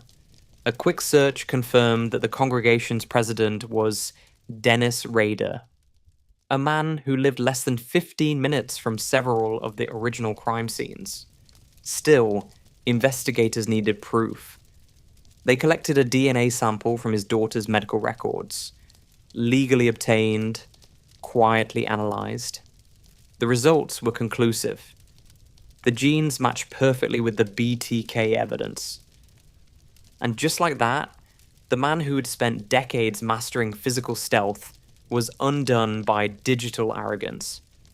When officers arrested him on February 25, 2005, he didn't fight. He looked genuinely surprised, as though technology had betrayed him personally. During interrogation, he seemed more disappointed than afraid. He asked, "How did you find me?" They told him. He blinked once and said, "Oh." That was it. The great criminal mastermind brought down by a file extension. In his mind, he'd been careful. He'd used church property, not his own computer. He'd erased the disk before mailing it. He'd done everything by the book. But the book was outdated. He didn't understand that the digital age had no sympathy for precision. His flaw wasn't sloppiness, it was pride. He still thought he was the smartest man in the room. Ironically, he'd asked the police for help catching himself. He trusted the system because he believed he was above it. That's the eternal downfall of the narcissist. They can imagine every outcome except failure. After the arrest, reporters swarmed his quiet neighborhood. The words church president and serial appeared in the same sentence for the first time. Neighbors wept. His congregation prayed. The city finally exhaled. Again. In court documents, the chain of events was summed up in one sterile line. Subject transmitted digital media to law enforcement, leading to positive identification. That's one way to describe the climax of a decades-long hunt. Another way is this. He wasn't caught by chance or confession. He was caught by curiosity, the need to be acknowledged. The same need that had driven every letter, every plan, every project. In the end, it wasn't the police who broke him. It was the one person he could never outsmart, himself. When they led him into the interrogation room, Dennis Rader looked like a man called in for a parking dispute. Buttoned shirt, polite smile, glasses perched neatly on his nose. He thanked the officers for the coffee. He even asked if they wanted him to start from the beginning. They said yes, and he did. What followed was one of the most unsettling monologues in modern criminal history. For more than 30 hours, Rader calmly recited his life's work as if he were reading a quarterly report. No tears, no hesitation. Each word chosen, each pause deliberate. He described his first project in detail, how he prepared, what he learned, what went wrong, what he corrected next time. It wasn't confession, it was presentation. He even apologized, occasionally but not to the victims, to himself, for mistakes in execution. When detectives asked him why, he offered a list. Factor X, compulsions, fantasies, a need for control. He treated motive like an algebra problem he'd already solved. He said he lived with two people inside him, one normal, one dark. The dark one won, he concluded, as if citing an election result. He drew diagrams, referenced old notes, corrected the officers when they mixed up dates. He seemed proud to finally share the syllabus of his secret education. Then came the press conference. Wichita gathered to see the monster they'd spent 30 years imagining. And there he was. A city inspector, a church leader, a man who looked like someone's uncle. He spoke to reporters as though giving a civic briefing. "I'm sorry for what I've done," he said. "I know society can't forgive me. I'm a creature of my own making." He spoke those words without a tremor. No flash of remorse, just the practiced rhythm of a man who'd rehearsed being tragic. In court, the performance continued. He waived his right to trial and entered a guilty plea, but not before narrating every crime, step by step, in front of a packed courtroom. Each victim, each sequence, described with surgical calm. At one point, the judge interrupted. "Mr. Rader, you're under no obligation to go into such detail." He smiled and said, "Well, you need to understand the full picture, sir." The gallery sat frozen. Some cried. Some left. He went on, unfazed. Prosecutors later said it was less a confession than a seminar, a performance for one last audience. His daughter Kerry watched from home. She said later that it was the moment she realized her father had never really existed. What she saw was a stranger wearing his face. When the sentence came, 10 consecutive life terms, he nodded politely, thanked the judge, and adjusted his glasses. That was the end of BTK, legally speaking, but spiritually, it was Act 1 of a new play. Because even in chains, he couldn't stop performing. He wrote letters from jail, complained about prison menus, sent fans autographs signed Dennis. He rated interviews, corrected documentaries. He monitored how history would remember him, as though he were his own publicist. In one note to an admirer, allegedly, he compared himself to a fisherman. "I caught them. Now the system caught me. Balance, balance." That word again. He always craved symmetry. Even his downfall had to fit the pattern. When the cameras left, when the courtroom emptied, what remained was an old man in a jumpsuit, a bureaucrat without a desk, a planner without projects. He'd finally lost control, but he still had his voice. And he intended to use it.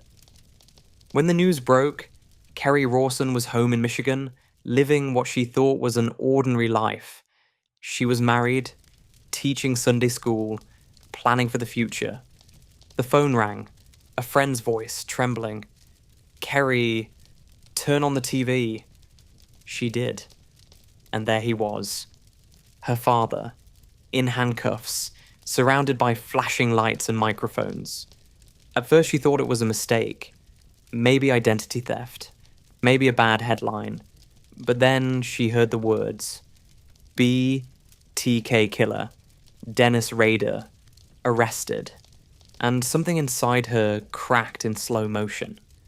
The man who tucked her in at night, who'd kissed her forehead before bed, who taught her how to ride a bike and tie a knot, had spent her entire childhood balancing PTA meetings with murder. In interviews years later, she said the first days felt like grieving someone who hadn't died. Her father was alive, but everything about him had vanished. The memories, the warmth, the safety, all suddenly rewired into something grotesque. Every hug became evidence, every camping trip, a cover story. She didn't speak publicly for a long time. The media wanted her immediately. The daughter of a monster, the living witness to evil's domestic disguise. But she stayed silent, refusing to become part of her father's mythology. She'd written him letters at first. She wanted to understand. How do you separate the father from the murderer when they share the same handwriting? His replies were chilling in their normality, polite, detached, filled with small talk. He wrote about meals, television, his blood pressure, never about remorse, never about the people he destroyed. In one letter, he reminded her to keep faith, as though Faith had anything left to hold on to. Eventually, she stopped responding. When she finally did speak, years later, it wasn't to defend him. It was to reclaim her own life from the shadow he'd cast. Her book, her interviews, the Netflix series, they weren't about BTK. They were about survival. About how you stitch yourself back together after learning your entire childhood was built on lies. She visited him once in prison. She described it like entering a museum of grief, sterile, cold, fluorescent. He smiled when he saw her, almost proud, like a father greeting a child at graduation. He said he'd found God again, that he was doing fine. She sat there, frozen, trying to reconcile the man who had raised her with the monster, who'd narrated his crimes in open court. When the visit ended, she walked out into the Kansas sunlight and said she felt lighter, not because anything was healed, but because she finally understood. She didn't owe him forgiveness.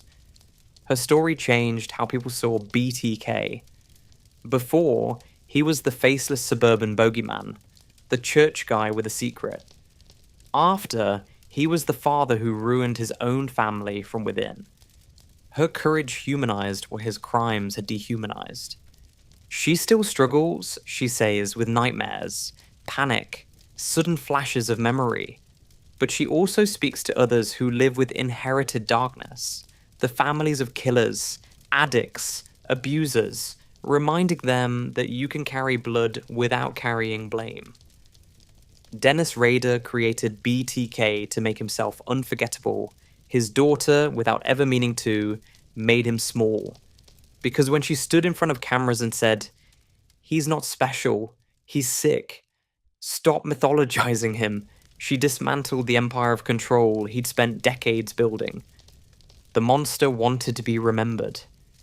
His daughter made sure he'd be understood instead. The El Dorado Correctional Facility sits in the Kansas plains. Endless sky, razor wire glinting like a mirage.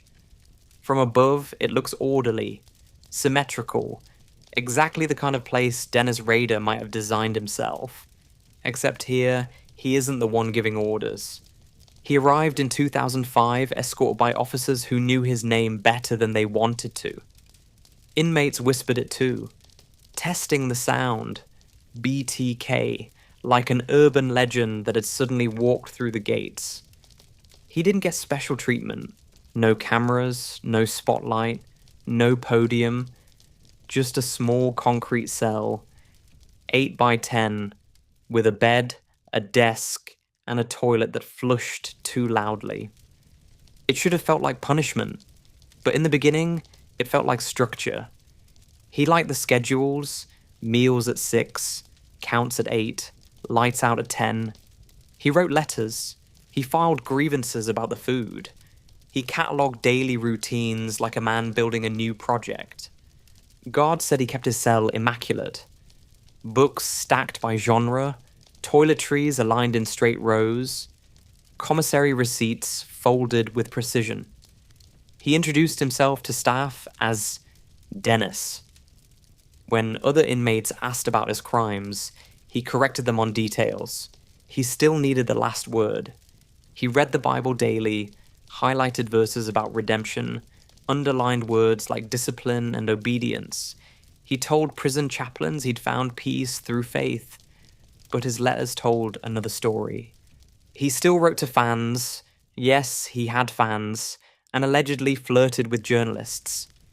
He signed autographs with his inmate number, doodled logos for BTK Productions. He even drafted a book proposal titled The BTK Story, until prison officials confiscated the manuscript.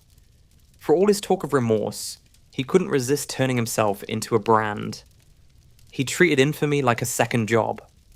He corrected documentaries, annotated interviews, and kept track of how often his name appeared in the press. It was the same old pattern. Control the narrative, even when you can't control the world. But time, unlike the police, never lost track of him. His health declined. Diabetes, hypertension, the creeping erosion of age.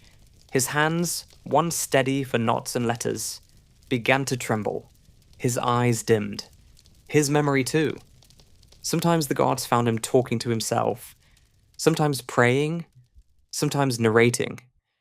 He'd describe his day aloud, as if still writing the story.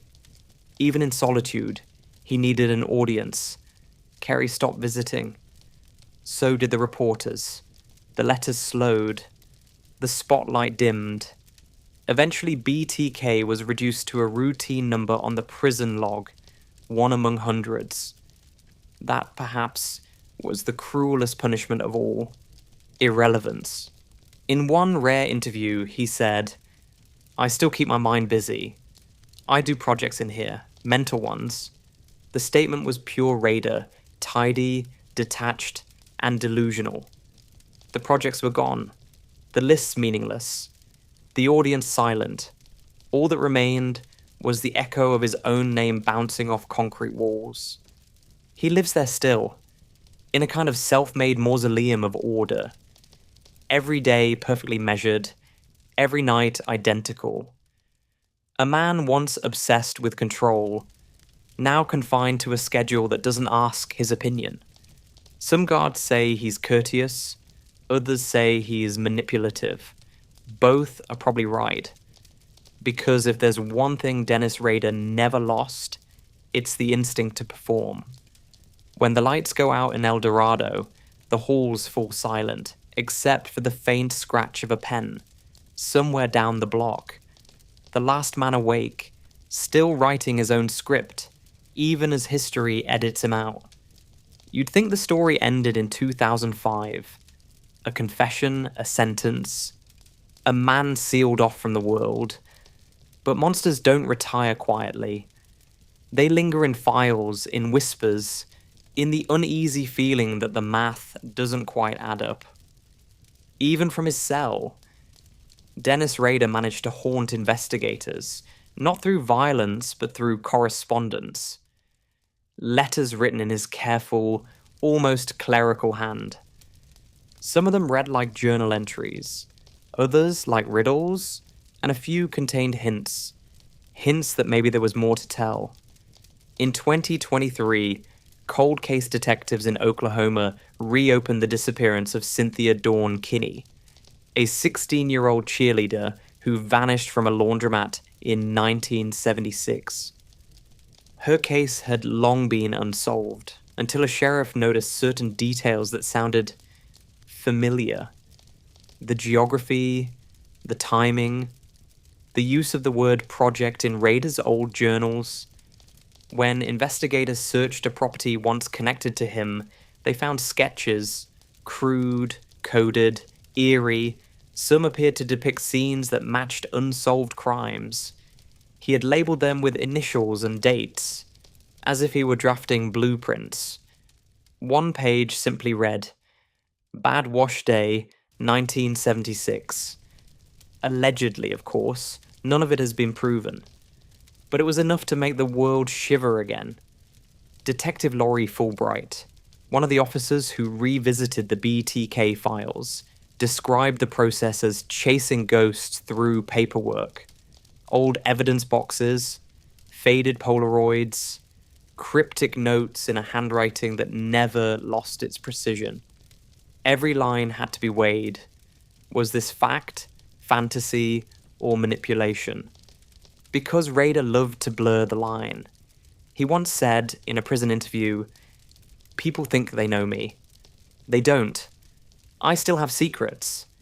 It was pure bait, a hook tossed into the waters of his own legend. But the truth is, the new investigators aren't sure what's real anymore. He might have drawn those sketches to feed his ego. Or he might be hinting at something genuine. In the world of BTK, performance and confession are identical twins. The renewed interest brought him something he hadn't had in years: attention. He started writing again, letters to journalists, to criminologists, to anyone who'd listen. He offered insight into his crimes, suggested new interpretations of his old work. Always polite, always formal, always in control of the story, or trying to be. His daughter, meanwhile, had to relive everything. She gave interviews, urging the public to focus on the victims, not her father's games. Don't let him control the narrative again, she said. She knows him better than anyone. The man who will twist empathy into a stage light. In one of his more recent letters, Rader complained about health issues, about being ignored. He hinted that he might reveal more if people would just show him some respect. That's how narcissism ages. It bargains. To this day, investigators believe he may have had access or opportunity in other disappearances, though nothing has been confirmed. Forensic teams have searched sites in Kansas and Oklahoma. Abandoned barns, old wells, creek beds, looking for traces that might link him to more than the 10 he admitted.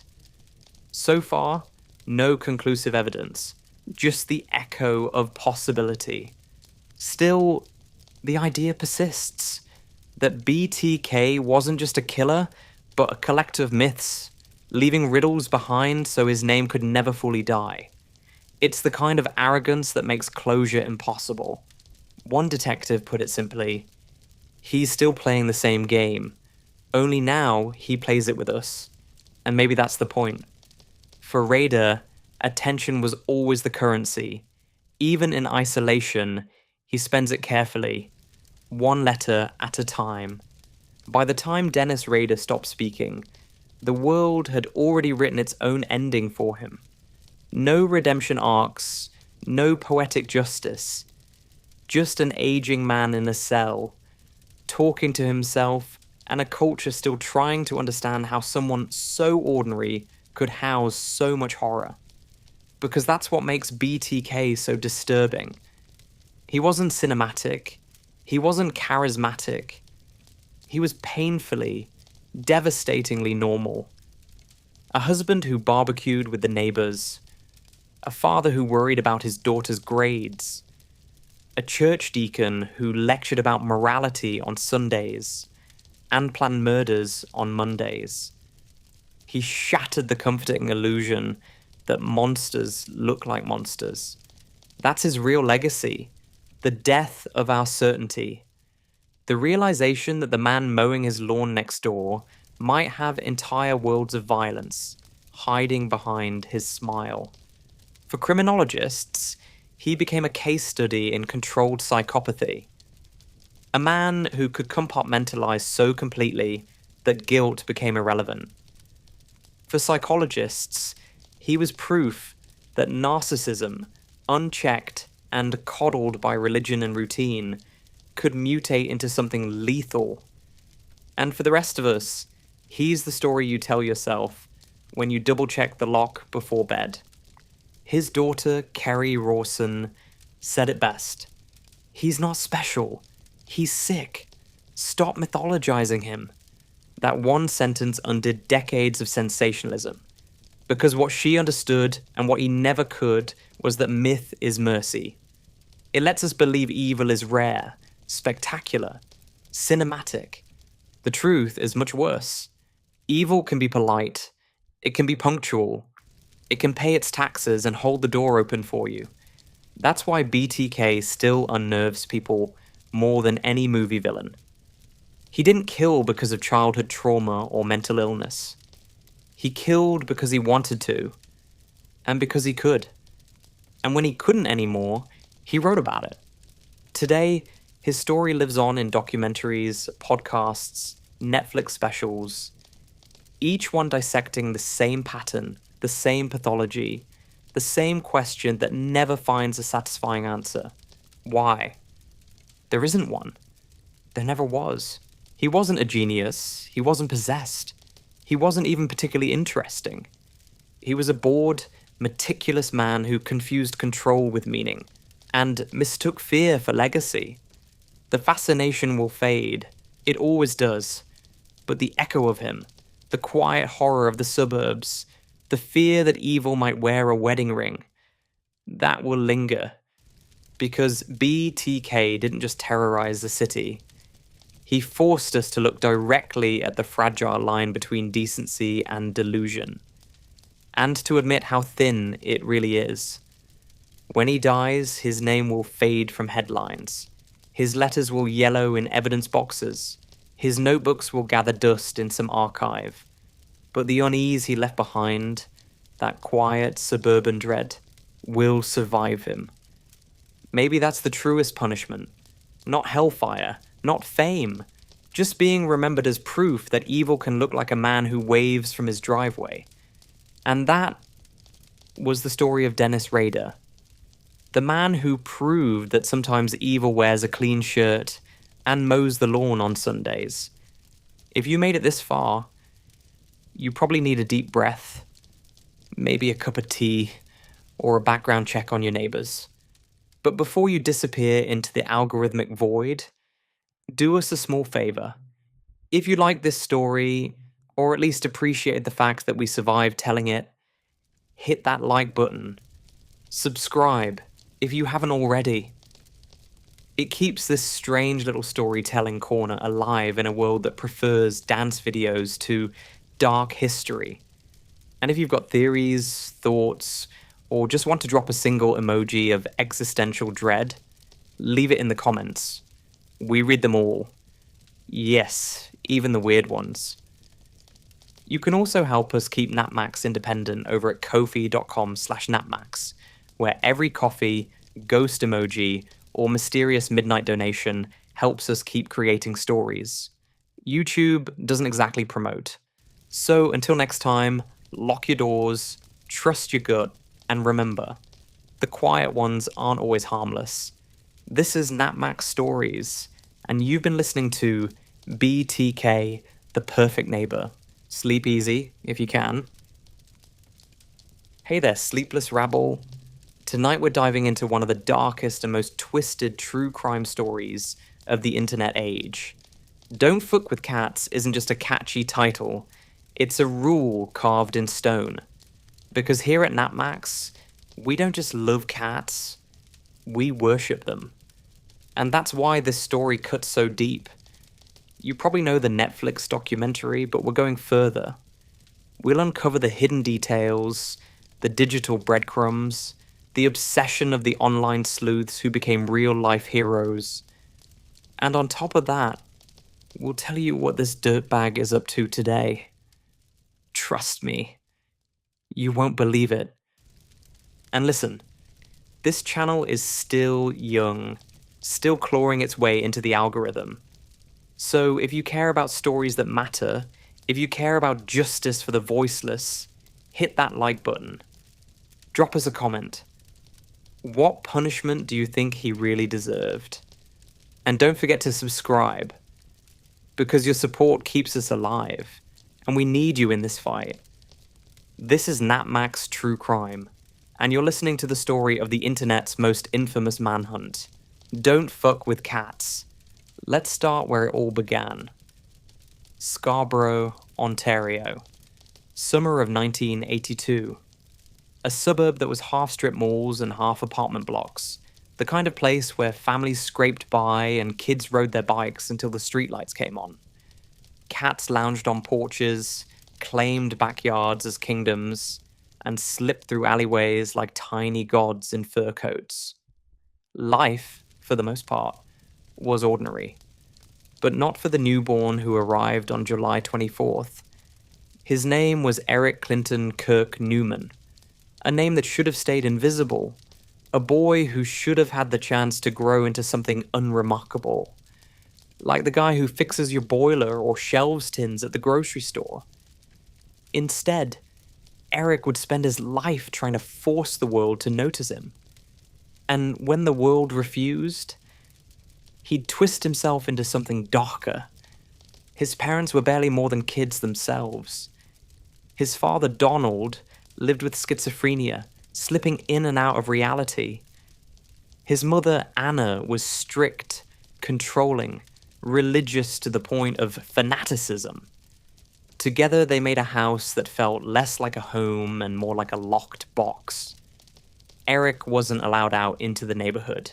No schoolyard games, no friendships built over scratched knees or shared sweets. Until 6th grade, he was homeschooled, which in practice meant kept indoors, fed rules instead of experiences, and watched with a suffocating intensity. So while other children were outside climbing fences or chasing cats down the street, Eric sat alone. He learned how to live inside his own head. He learned how to craft an inner world where he wasn't powerless, where he could invent and reinvent himself endlessly. Cats, of course, don't need to reinvent themselves. Cats are born perfect. Maybe that's one of the many reasons his kind always resented them. They had everything he wanted: grace, presence, self-possession, without ever trying.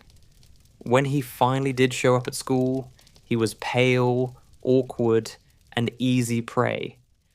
Teachers noticed he kept to himself. Classmates remembered him as the kind of kid you could bully without consequence, because no one would stand up for him. The world stamped outsider across his forehead in permanent ink. And to someone like Eric, who craved approval, the rejection was unbearable. By the mid-90s, after his parents' marriage collapsed, Eric drifted into group homes. Psychiatrists passed him around like a file nobody wanted to hold. Diagnoses stacked up: paranoid schizophrenia, borderline personality disorder, narcissism. Depending on who you asked, he was either mentally ill, manipulative, or both. And maybe he was all of it at once. But let's pause here. Many children grow up in fractured homes. Many endure bullying, isolation, or controlling parents. And they don't become monsters. They don't lash out at the innocent. They don't hurt animals, the most defenseless companions we've got. If you're a cat person, and I am, unapologetically, you already know, what someone does to a cat tells you everything you need to know about their soul. And Eric? His soul was already curdling, because what he learned in those years wasn't resilience or empathy or strength. What he learned was how to disappear, how to lie, how to slip into masks and live behind them. He learned that if he couldn't get the world's admiration honestly, he'd demand it by force. The boy from Scarborough never wanted to be Eric Newman. He wanted to be anyone but Eric. He wanted to be dazzling, untouchable, unforgettable. And when life kept handing him mediocrity, he began plotting a way out. A new name, a new face, a new self. The fantasy was taking shape. And soon, Eric Newman would be dead. In his place, Luca Magnotta, the persona he crafted like a weapon. A mask he thought the world could never look away from. Unfortunately, he was right. Eric Newman was dead. At least that's what he told himself in 2006, when he marched into court and legally buried the name his parents had given him. From that day forward, he would be known as Luca Rocco Magnotta. Sounds flashy, right? Like a second-rate fashion designer or a B-list Bond villain. In reality, it was just Eric, hiding behind a name he stitched together like a knockoff handbag. Rocco came from a porn star, Rocco Siffredi. Magnotta from a wine company in Ontario. Put them together and voila, a brand new persona. He thought it sounded continental, glamorous, dangerous. To anyone else, it was paper-thin cosplay. But to Eric, now Luca, it was the mask he'd wear for the rest of his life. He wasn't content with just a new name. He started reshaping his face too. Botox, nose jobs, jawline tweaks, cosmetic surgery as performance art, except there was no audience. Just him in the mirror, desperately trying to sculpt a star out of clay that was never meant to shine. He was obsessed with becoming somebody. The problem was, he had no talent, no craft, no skill to offer the world. So he fell back on the only thing he could control: how he looked and what lies he told. And oh, the lies. Luca invented stories like other people collect stamps. He told anyone who would listen that he had dated Carla Homolka, the infamous Canadian schoolgirl killer. Total nonsense, of course. But he dropped her name like a sick little PR stunt, hoping her notoriety would rub off on him. He planted fake fan pages about himself. He left comments under different aliases, praising his own beauty, his own allure. Imagine the desperation of spending your nights writing love letters to yourself on the internet, pretending strangers adored you. That was Luca's reality. He tried to wedge his way into show business. There were porn shoots under aliases, awkward modeling gigs, even a humiliating TV spot on Plastic Makes Perfect, where he talked about his surgeries. He was supposed to be tragic and glamorous, a broken doll yearning for perfection.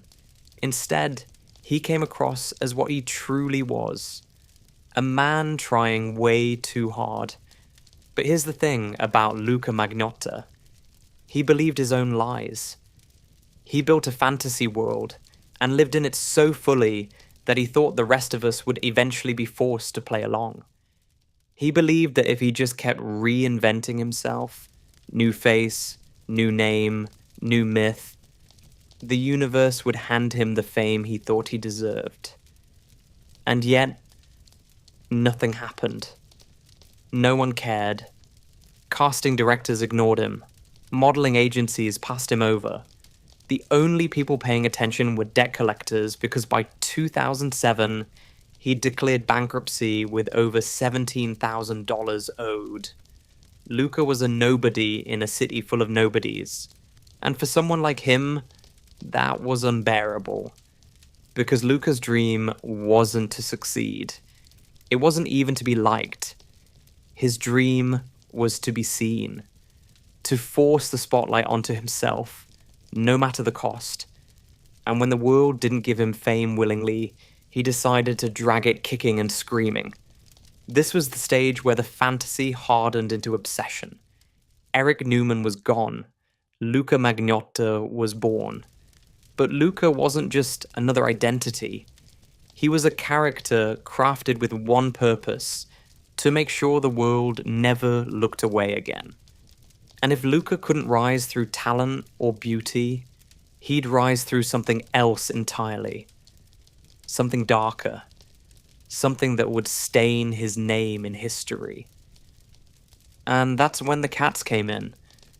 Luca Rocco Magnotta wanted fame the way a drowning man wants air.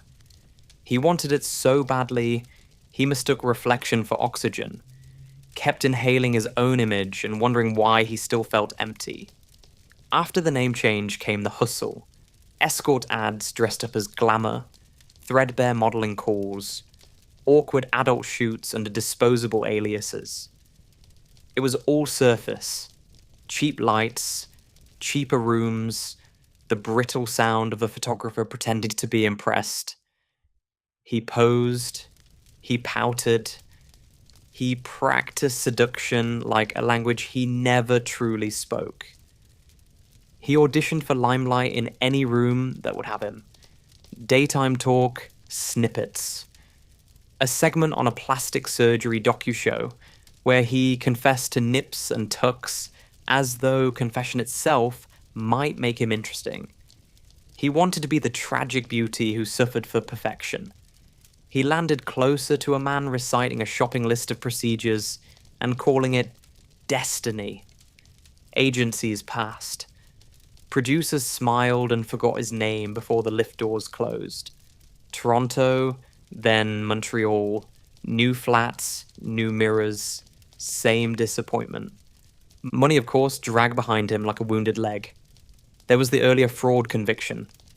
Stupid, small-time greed, masquerading as hustle. And then, the inevitable bankruptcy. Debt stacked, promises collapsed. A dramatic declaration of ruin that somehow made him feel a little famous for a day. Insolvency paperwork as self-promotion. Even his disasters were drafted as press releases. Online, he played maestro to an orchestra of ghosts. He built fan pages about himself, then logged in under other names to admire the man he wished existed. He seeded rumors and invented romance with a notorious killer, because if you can't borrow talent, you can at least borrow infamy. He left breadcrumbs across forums and comment threads, performing a one-man standing ovation for an audience that was mostly him. It wasn't confidence. It was starvation with a ring light. He kept altering the exterior.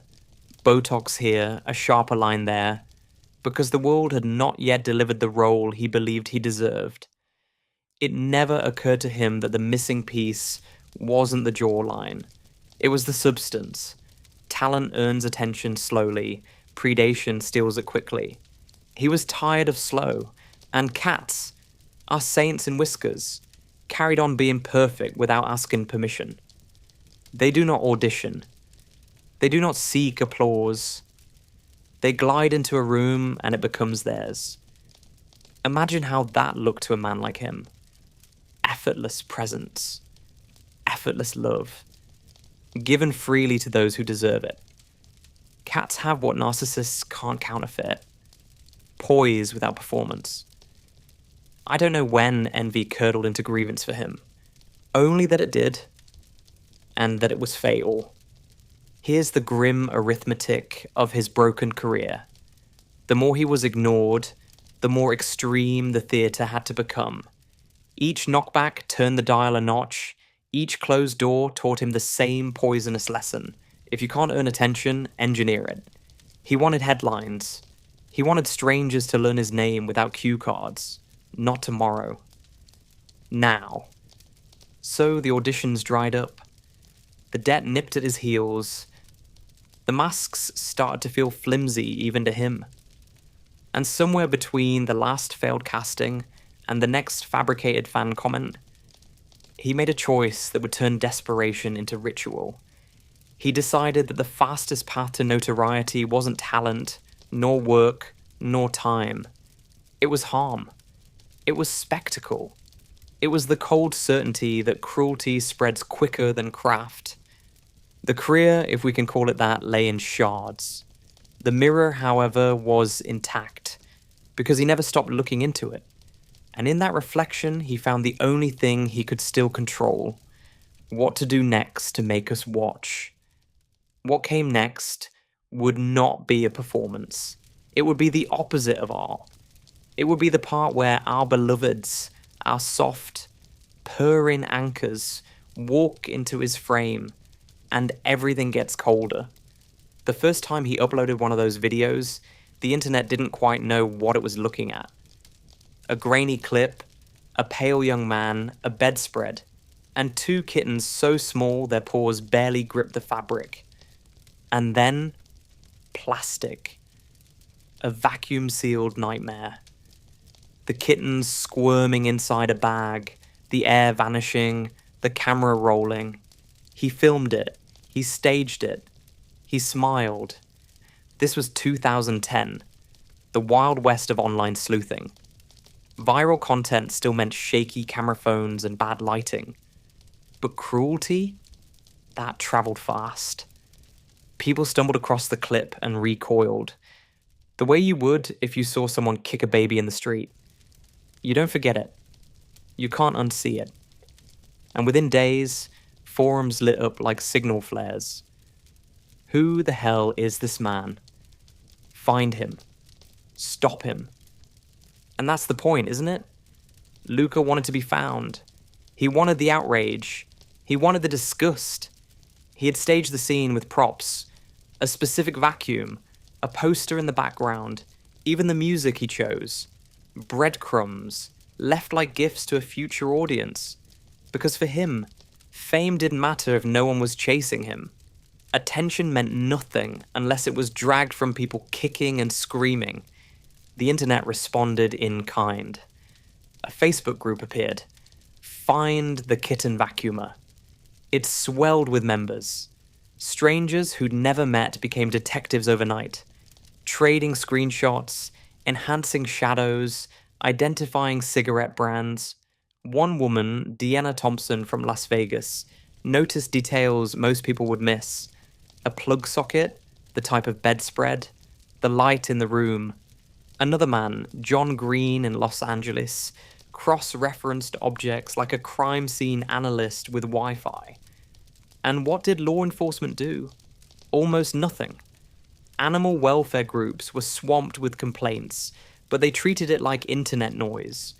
The police had bigger problems, or so they said. But the online sleuths?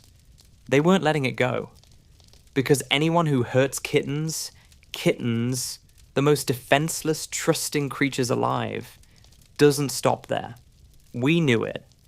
Cat lovers everywhere knew it. The pattern is ancient. Cruelty starts small, then escalates. Luca escalated quickly. More clips appeared. Another kitten drowned in a bathtub. One fed to a python. A vacuum cleaner hose aimed at something alive. The production values grew. The sadism sharpened. And each time, he dangled new clues in front of the internet. Like he wanted to play hide and seek with the whole world. Imagine the arrogance. Imagine knowing people are hunting you because you suffocated a kitten. And deciding to upload more. That's not ignorance. That's provocation. It's spitting in the face of anyone who still believes decency exists online. And the community hunting him? They became obsessed.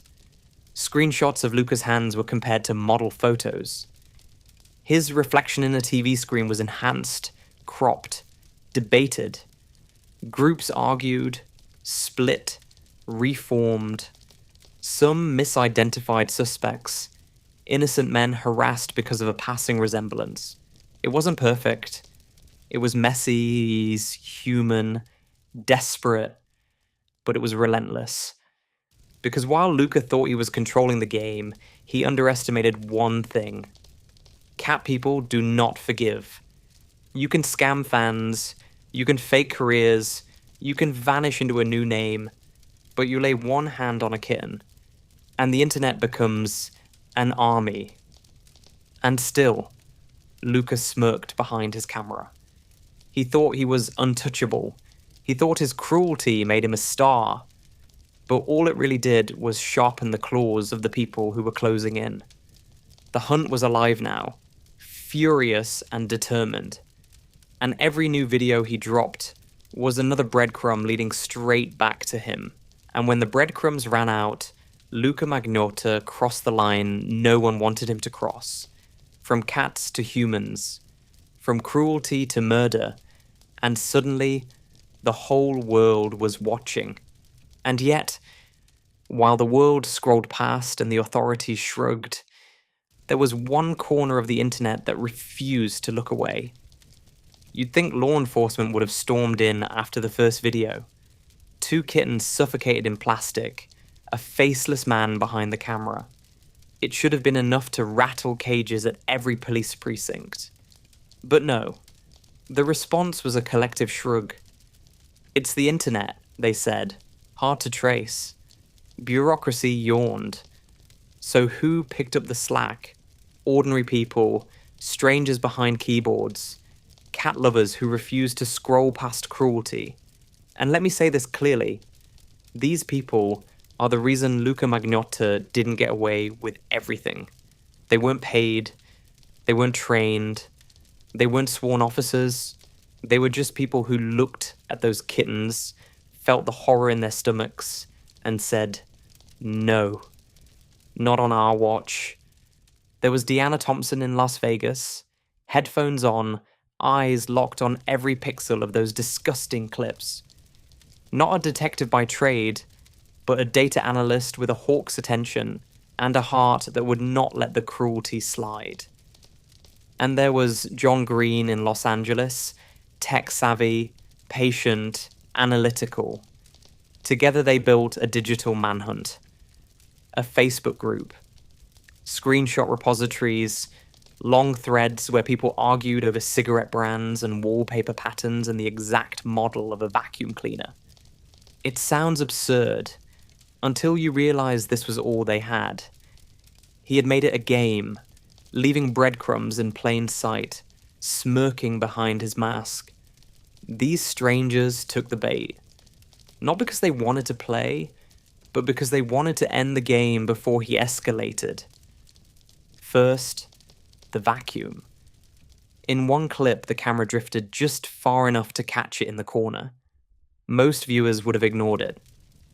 The sleuths froze the frame, zoomed, compared shapes and logos until they landed on a Royal Sovereign model sold primarily in Canada. One unloved appliance, and the world map got smaller. Second, the wolf blanket. A cheap, tacky comforter draped on the bed. It reappeared in later videos like a watermark, a clumsy calling card.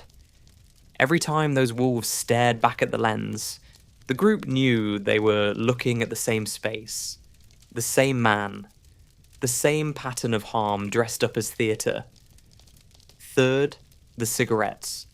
Boxes scattered on the floor, not glamorous imports, not obscure brands, ordinary Canadian packs. To most people, they were trash.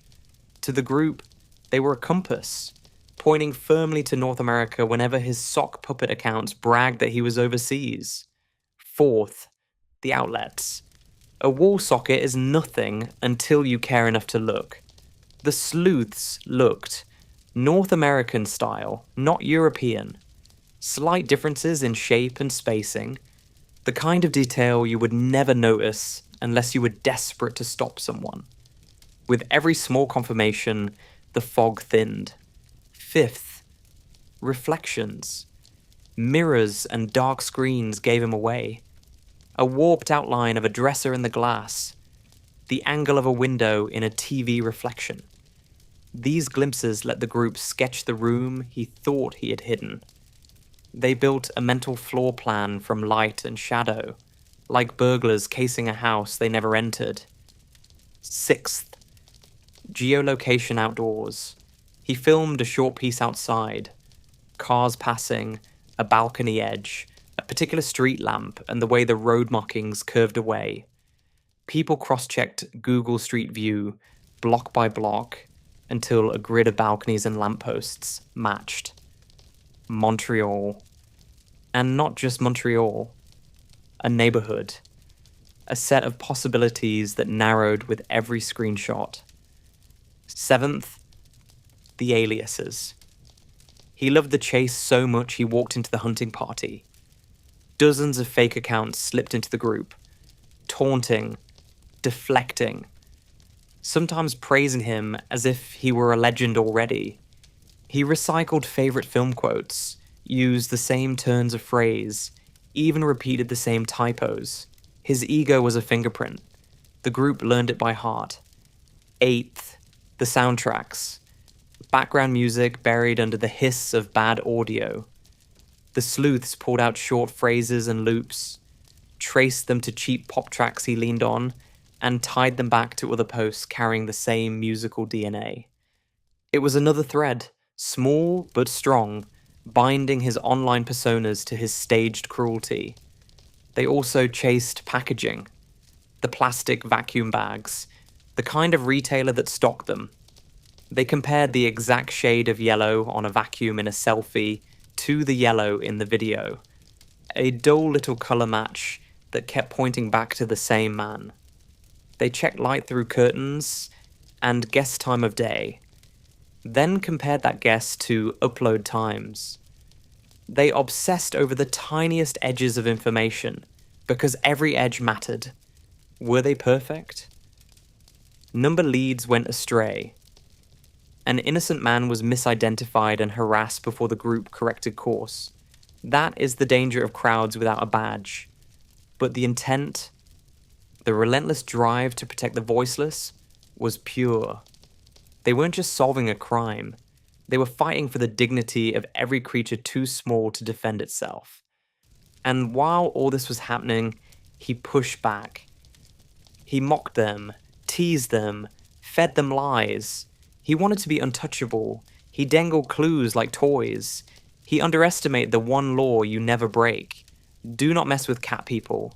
If you harm cats, The internet becomes a vigilante army with endless time, caffeine, and fury. We hail them, the real heroes of this story. Not the police who sat on reports, not the bureaucrats who shrugged, the keyboard warriors, the sleepless analysts, the obsessed few who poured hours into cross-checking shadows and soundtracks. They turned their rage into evidence. They mapped his world from a handful of pixels. They documented what authorities would later use. Their case file rivaled the official one in depth and speed. They paid a price for it. You cannot stare into deliberate cruelty and walk away untouched. They carried the images so the rest of us didn't have to. They kept watch, like a vigil in the dark, because someone had to, and because nobody with power moved until a human body forced them to. Without them, he might have kept torturing in the shadows. Without them, he might never have been unmasked before the worst of it. These were the digital bloodhounds that picked up the trail when institutions failed. So yes, we hail them. We raise a glass, we light a candle, we crown them with every medal their governments never gave them. In a world where cruelty went viral, these people chose to resist. They were right to resist, because as they warned, he was escalating. He wanted a bigger audience, a bigger stage, a bigger crime. The internet was closing in. He felt it and he leaned into the only script he knew. Shock them again. Force them to watch. Make yourself unforgettable. And this time, the victim wouldn't be a cat. It was only a matter of time. Everyone who watched those kitten videos knew it. Every psychologist who's ever studied cruelty knew it. Every cat lover in that Facebook group felt it in their gut. If he can do this to them, he'll do it to us. And in May 2012, Luca Magnotta finally crossed the line. The victim was Jun Lin, a 33-year-old international student from Wuhan, China. He was studying computer science at Concordia University in Montreal, quietly building a life for himself. He was described by friends as kind, funny, gentle, the kind of person you'd want in your corner. He had just ended a relationship and was living alone, dating casually, meeting new people. On May 24th, he met Luca. What happened next was filmed. Because of course Luca filmed it. He always needed an audience. He uploaded a video with the charming title, One Lunatic One Ice Pick. A grotesque sequel to his kitten clips, but this time the stakes were no longer practice. This was murder. The footage, which thankfully most of the world has never seen, is infamous in the darkest corners of the internet. It shows Junlin drugged, restrained. Luca appears on screen with an ice pick. Straight out of Basic Instinct, because even in murder he was plagiarizing. He stabs Junlin repeatedly. He dismembers him. He plays with the body like it's a prop. There are moments too horrific to describe in detail, but know this. It was staged to shock, to force headlines, to make Luca the monster star he always wanted to be. And he didn't stop there. He mailed body parts across Canada like grotesque fan mail, a foot to the Conservative Party headquarters, a hand to the Liberal Party, more packages intercepted en route to schools, each parcel wrapped like a publicity stunt. Because for Luca, that's exactly what they were. He wasn't hiding his crime, he was advertising it. Meanwhile, Junlin's torso was found stuffed in a suitcase left in a Montreal alley. Neighbors noticed the smell, reporters swarmed the scene. And within hours, his name, Luca Magnotta, was blasted across the world.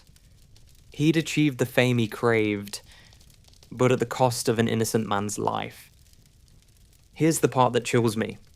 He planned this. The video wasn't some spontaneous act. He had teased it online, hinted at escalation, even posted under fake accounts predicting the next big thing in shock videos. He wanted people to anticipate it, to dread it.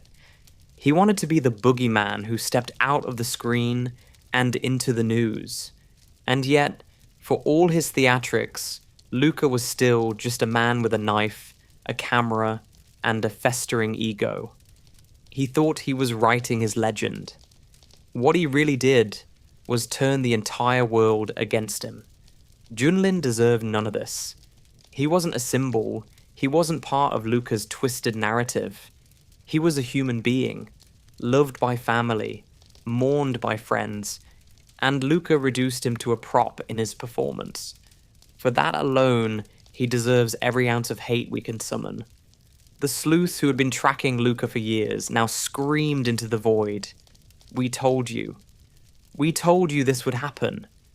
And suddenly, authorities who had ignored the kitten videos snapped awake.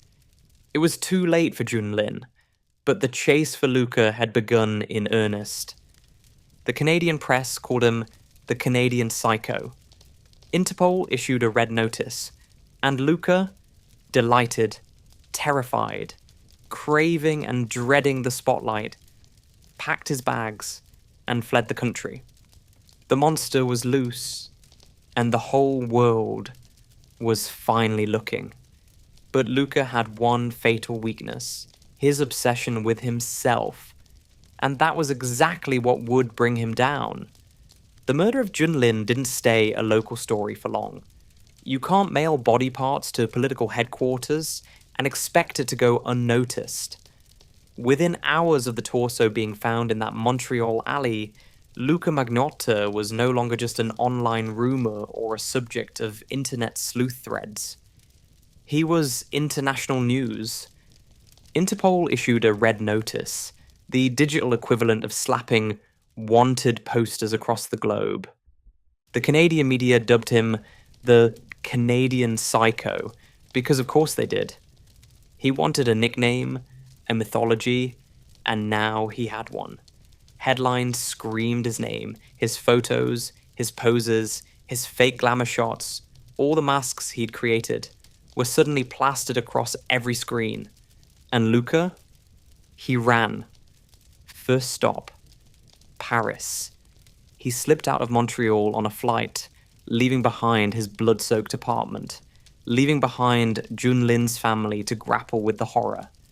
In Paris, he drifted between cheap hotels, sometimes with strangers he'd picked up, sometimes alone. Witnesses later remembered him looking jittery, out of place. He was desperate enough to hide among petty criminals, and, allegedly, even neo-Nazi groups offering him temporary shelter. For someone who wanted to be adored, he was now clinging to the shadows with people who couldn't care less about him. But here's the twisted irony. While he was hiding, he was also watching. Every news broadcast, every headline, every online post, he consumed it all. Luca was obsessed with his own myth. He fled because he didn't want to be caught, but he couldn't resist basking in the attention his crime had generated. He was like a moth trying to hide from the flame while circling it anyway. From Paris, he moved on to Berlin. June 2012, Neukölln district. Gritty, busy, full of cheap apartments and internet cafes. The perfect place to vanish, if you know how to disappear. But Luca didn't, because disappearing meant giving up the one thing he craved. Recognition. Interpol, Canadian authorities, French and German police, everyone was looking for him. Tips flooded in. The internet sleuths who had chased him for years now had the entire world echoing their warnings. He's dangerous. He's escalating. He won't stop. And yet, Luca believed he could still play both roles, the phantom and the star. He shaved his head, changed outfits, drifted from hostel to hostel, but he never abandoned the one habit that doomed him, searching for himself online. Think about that. He's one of the most wanted men on the planet. His victim's family is grieving. Police forces on multiple continents are working overtime. And Luca? Luca is ducking into internet cafes to type his own name into Google, refreshing news pages about himself like a man checking his horoscope. The manhunt was a global thriller now.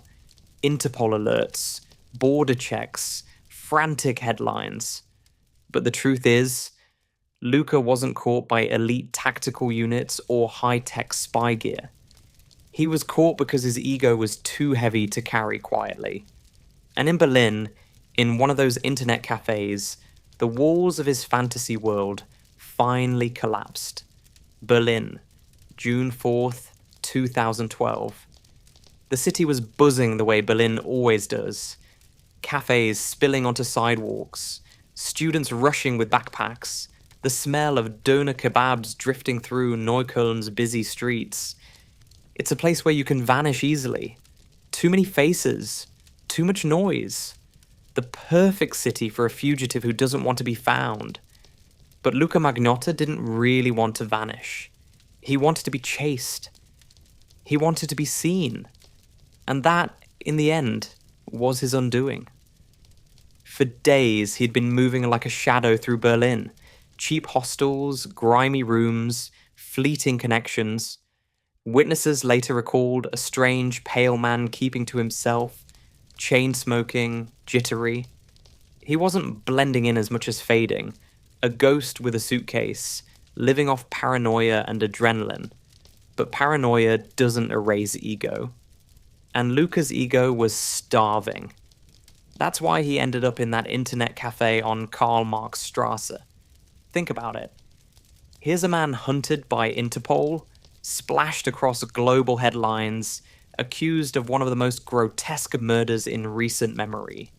He could have used that cafe for anything, sending emails under fake names, planning his next move, reaching out for help. Instead, Luca typed his own name into Google, over and over. That's the thing about narcissists. They can't resist the mirror. No matter how dangerous it is, they'll stare at their reflection until it consumes them. The cafe clerk noticed him. A man named Kadir and Laisli. To him, Luca didn't look like just another scruffy traveller. He looked off, gaunt, twitchy, and, most tellingly, exactly like the face plastered on the wanted notices. Because those posters weren't just in Canada anymore. Interpol had made sure Luca's cheekbones were recognizable from Toronto to Tokyo, and Kadir had seen them. Imagine the tension in that moment. Kadir looks up from his counter, glances at Luca, glances at the screen, sees Luca Magnotta, literally Googling Luca Magnotta. The arrogance, the stupidity, the surreal comedy of it all. A killer, captured not by some high-tech sting operation, but by his own compulsive need to read about himself. Kadir didn't hesitate. He picked up the phone and called the police, and this time, unlike with the kitten videos, the authorities moved fast. German officers stormed the cafe, weapons drawn, patrons scrambling. Luca barely reacted. No grand chase, no cinematic standoff. Just a pale, thin man dragged from his swivel chair, finally stripped of the one thing he clung to: control. When the officers cuffed him, he reportedly asked for something ridiculous: political asylum, as if murdering and dismembering an innocent man was some kind of revolutionary act, as if Germany would shield him from the consequences of his own staged horror show. Delusion stacked upon delusion. And so it ended not with a bang, not with some glamorous villain exit, but with a pathetic little scene in a Berlin internet cafe. Or Luca Magnotta, the man who styled himself like a movie star, brought down by the glow of a computer screen and the sharp eye of a cafe worker who refused to ignore his gut. News spread instantly. Canada exhaled. The online sleuths who had hunted him for years shouted into their keyboards. Finally. They had been right all along.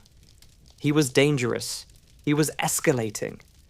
And without their relentless obsession, he might never have been caught before killing again. Berlin police paraded him in front of cameras, Interpol confirmed the arrest, and Luca's smirk, because yes, he still managed one, flashed across the world. He thought he was still in control, that this was just another scene in his movie. But no amount of smirking could disguise the truth. The star of his own nightmare had finally lost the script. And next came the extradition. The trial. The slow dismantling of the myth Luca Magnotta had spent years building. After his capture in Berlin, Luca Magnotta's story shifted from gruesome spectacle to courtroom drama. No more shadows, no more masks, no more online personas. Just a man in cuffs, shackled by the weight of his crimes, dragged back to the very city where he thought he had staged his perfect performance. The extradition was almost cinematic in itself. On June 18th, 2012, German authorities handed him over to a Canadian convoy. They didn't take chances. This wasn't a simple flight back home. It was a high-security operation, complete with a Royal Canadian Air Force jet. That's right. Luca got the kind of escort usually reserved for terrorists or high-level political criminals. The Canadian government wanted to make absolutely sure this man never slipped through their fingers again. When the plane touched down in Montreal, the crowd was waiting. Reporters swarmed, cameras clicked, and Luca, ever the narcissist, smirked behind his cuffs, still clinging to the fantasy that he was a misunderstood star. The reality, he was just another defendant about to face the full machinery of justice. The trial itself didn't begin until late 2014. 2 years of psychiatric evaluations, hearings, and endless speculation about Luca's state of mind. Because that was his defense, not criminally responsible due to mental illness. His lawyers painted him as a man trapped in psychosis, detached from reality, incapable of understanding right from wrong. They leaned on a diagnosis of schizophrenia, a convenient explanation for his descent into violence. But the prosecution had a different story, one of planning, calculation, and manipulation. They laid out the timeline, showing how Luca had teased his crimes online, choreographed his videos, even rehearsed his moves in earlier acts of cruelty. This wasn't the chaos of a psychotic break. It was the premeditated theatre of a man addicted to attention. The evidence was damning. The one lunatic, one ice pick video. The mailed body parts. The blood-soaked apartment.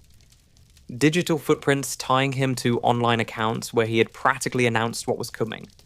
Witness testimony tracing his movements from Montreal to Paris to Berlin. Piece by piece, the illusion of insanity crumbled, revealing cold design underneath. The trial lasted 12 weeks. Jurors listened to psychiatrists argue, to friends and family testify, to evidence that turned stomachs. They were asked to balance sympathy for mental illness against the horror of deliberate cruelty. And in December 2014, the verdict came. Guilty on all counts. First-degree murder of Junlin. Committing indignities to a body. Publishing obscene material. Mailing obscene and indecent matter. Criminal harassment of Prime Minister Stephen Harper and others. It was a laundry list of charges that read like a grotesque resume. The sentence? Life in prison with no possibility of parole for 25 years. Luca sat in court, pale as ever, eyes darting, expression unreadable. The performance was over. There would be no sequel. No glamorous interviews, no red carpet, just a concrete cell and the echoes of his crimes. And yet, even in defeat, Luca couldn't let go of the myth. After his conviction, he gave interviews from prison, wrote blog posts, even attempted to craft a new identity behind bars. He claimed he was being mistreated, that he was misunderstood, that he was still, somehow, the victim. It was the same tired script, played on repeat for an audience that had long since stopped applauding. But for once, Luca Magnotta wasn't in control of the narrative.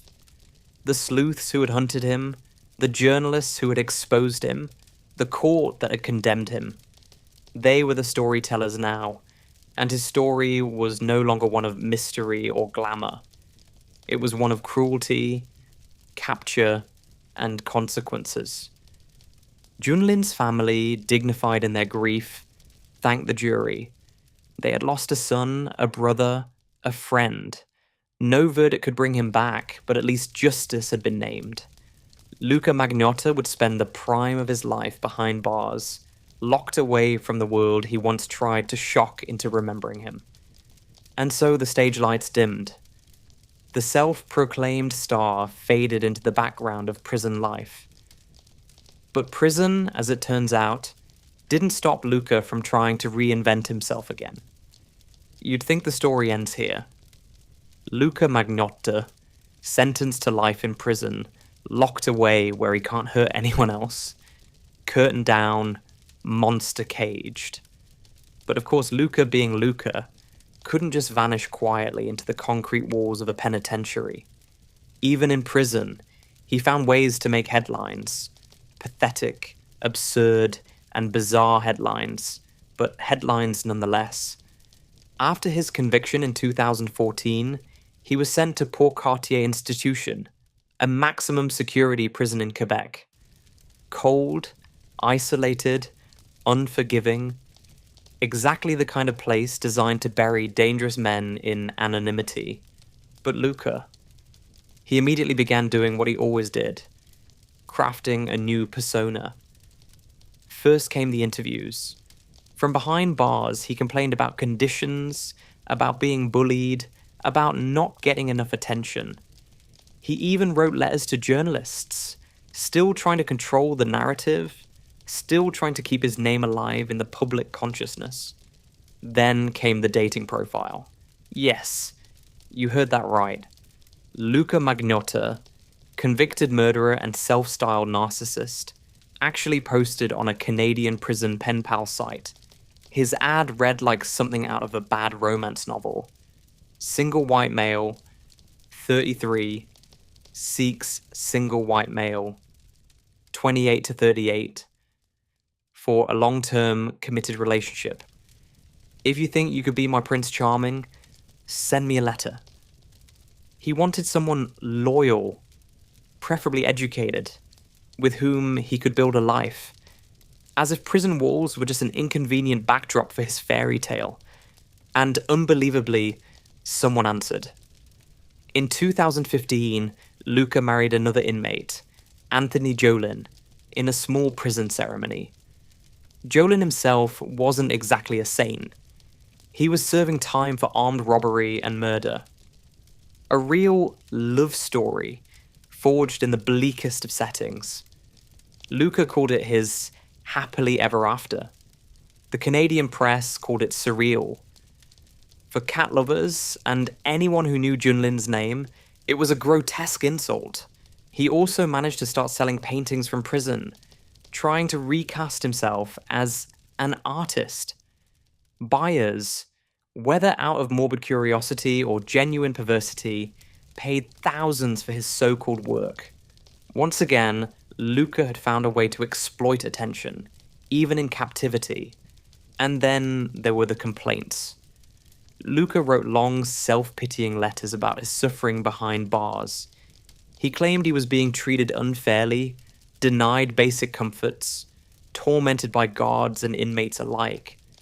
He painted himself as a victim of the system, conveniently forgetting that the only reason he was there was because he butchered a young man on camera. Still, for all his whining, he did manage to secure a transfer. In 2022, Reports confirmed that Luca had been moved from maximum security to a medium security prison, where conditions are softer. Less steel, more privileges, more chances to write, to socialize, to keep feeding that endless hunger for recognition. And yes, there are still whispers of women writing him love letters, of admirers treating him like some dark celebrity. The same old serial killer groupie phenomenon.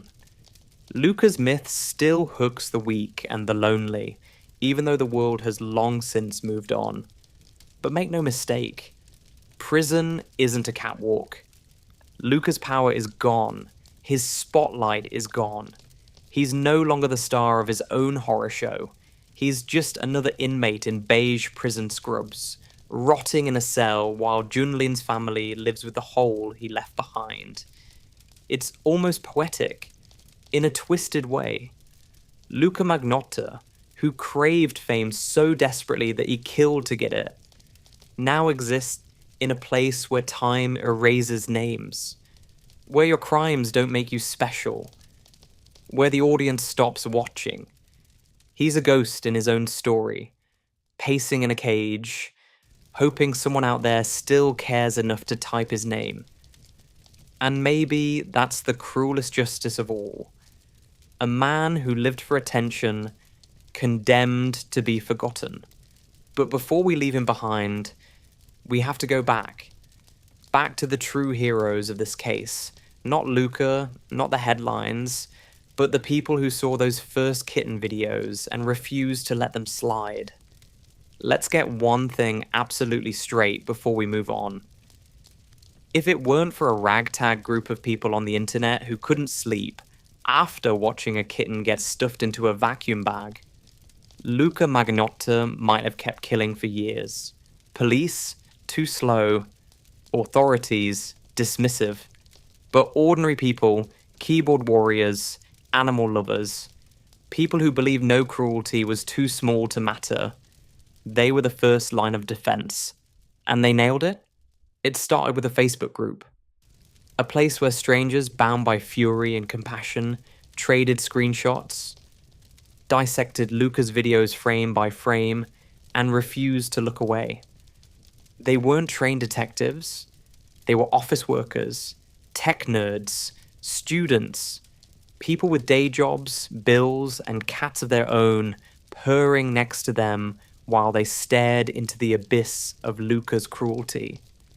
At the heart of it all were two names now etched into true crime history: Deanna Thompson and John Green. Deanna, better known online as Bowdy Movin', was the sharp-eyed casino data analyst from Las Vegas. She wasn't a cop, but she had a skill set built for digital trails. She noticed the tiniest details in Luca's videos. A vacuum brand, a poster on the wall, the shadows of light seeping through curtains. The kind of micro clues most of us wouldn't register. To her, they were breadcrumbs. And then there was John Green, a lawyer from Los Angeles with a steel trap of a mind and the patience of a saint. He traced Luca's movements across forums, flagged his sock puppet accounts, followed the endless trail of narcissistic breadcrumbs Luca left online. Together, they became an unlikely duo, an investigative dream team powered not by badges, but by sheer will. Let's not sugarcoat it. They paid a price. The endless hours combing through those videos left scars. This wasn't binge-watching Netflix. This was staring into the eyes of a man who got off on killing. They carried that trauma so we didn't have to. They stared into the abyss, and the abyss stared back. But they didn't blink. And Luca? Oh, he knew they were there. He taunted them, toyed with them, dropped clues just to prove he was smarter, better, untouchable. He wanted them to chase him. But he underestimated one crucial thing. People who truly deeply love animals are relentless. They will burn down their free time, their sleep, their sanity to stop a monster. And these people, Deanna, John, the whole online community, didn't just chase. They cornered him. They built dossiers more thorough than the cops. They tracked his movements across continents. They screamed loud enough for the world to finally listen. So yes, let's hand out medals here. Not to the detectives who swooped in once Luca had escalated beyond cats. Not to the politicians who shrugged when body parts landed in the mail. But to the nameless many who sat at their laptops and refused to let a monster walk free. They are the unsung heroes of the story. The kind who prove that compassion and persistence are stronger than cruelty and ego. They turned outrage into action. And in doing so, they saved lives. When history remembers Luca Magnotta, it will remember a pathetic narcissist who killed to be noticed. But when we tell this story, we remember the others. The real heroes. The people who said, "Don't fuck with cats." And from there, we step into the final chapters. What this case revealed about the internet, about how digital sleuthing can outpace law enforcement, and about how one community's obsession changed the way we view online justice forever. This is where the story gets uncomfortable. Because as much as we all want to believe in police dramas, where detectives crack cases with grit and brilliance, the reality of Luca Magnotta's manhunt exposed something else entirely. Ordinary citizens, glued to laptops and chat threads, were light years ahead of the actual authorities. From the very first kitten video, the sleuths were screaming, "This man is escalating. If you don't stop him now, he will kill a human." They weren't guessing. They weren't being dramatic. They saw it in his methods, his need to taunt, the way he staged cruelty like performance art. And they were right. The police, though? Not so fast. When the Facebook group tried reporting Luca's early crimes, they hit a wall of bureaucracy. Jurisdiction issues, lack of evidence. The fact that Luca's cruelty was just against animals, something law enforcement far too often sidelines. Local police would say it was another department's problem. Animal welfare groups didn't have the tools or manpower to chase a ghost across borders. Even when some of Luca's fake profiles and posts were flagged, authorities didn't connect the dots. Meanwhile, Deanna, John, and the rest of the online detectives were doing full-scale forensic work. They weren't just watching the videos. They were pulling metadata, analyzing still frames, zooming into blurry images of vacuum cleaners and power outlets, checking time zones by the shadows in a goddamn curtain. That's CSI-level detail work, except without the paycheck or the badge.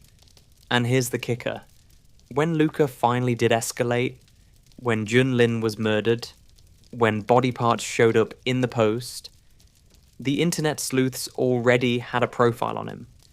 They had threads mapping his aliases, timelines of his moves, even theories about his obsession with movies like Basic Instinct and Catch Me If You Can. They knew his narcissism wasn't random. It was a script he was desperate to follow. But by then, it was too late. Junlin was dead. The system had waited for a body before they acted. It's not that law enforcement didn't care. Once the murder happened, the machine roared to life. Interpol notices, media pressure, resources pouring in.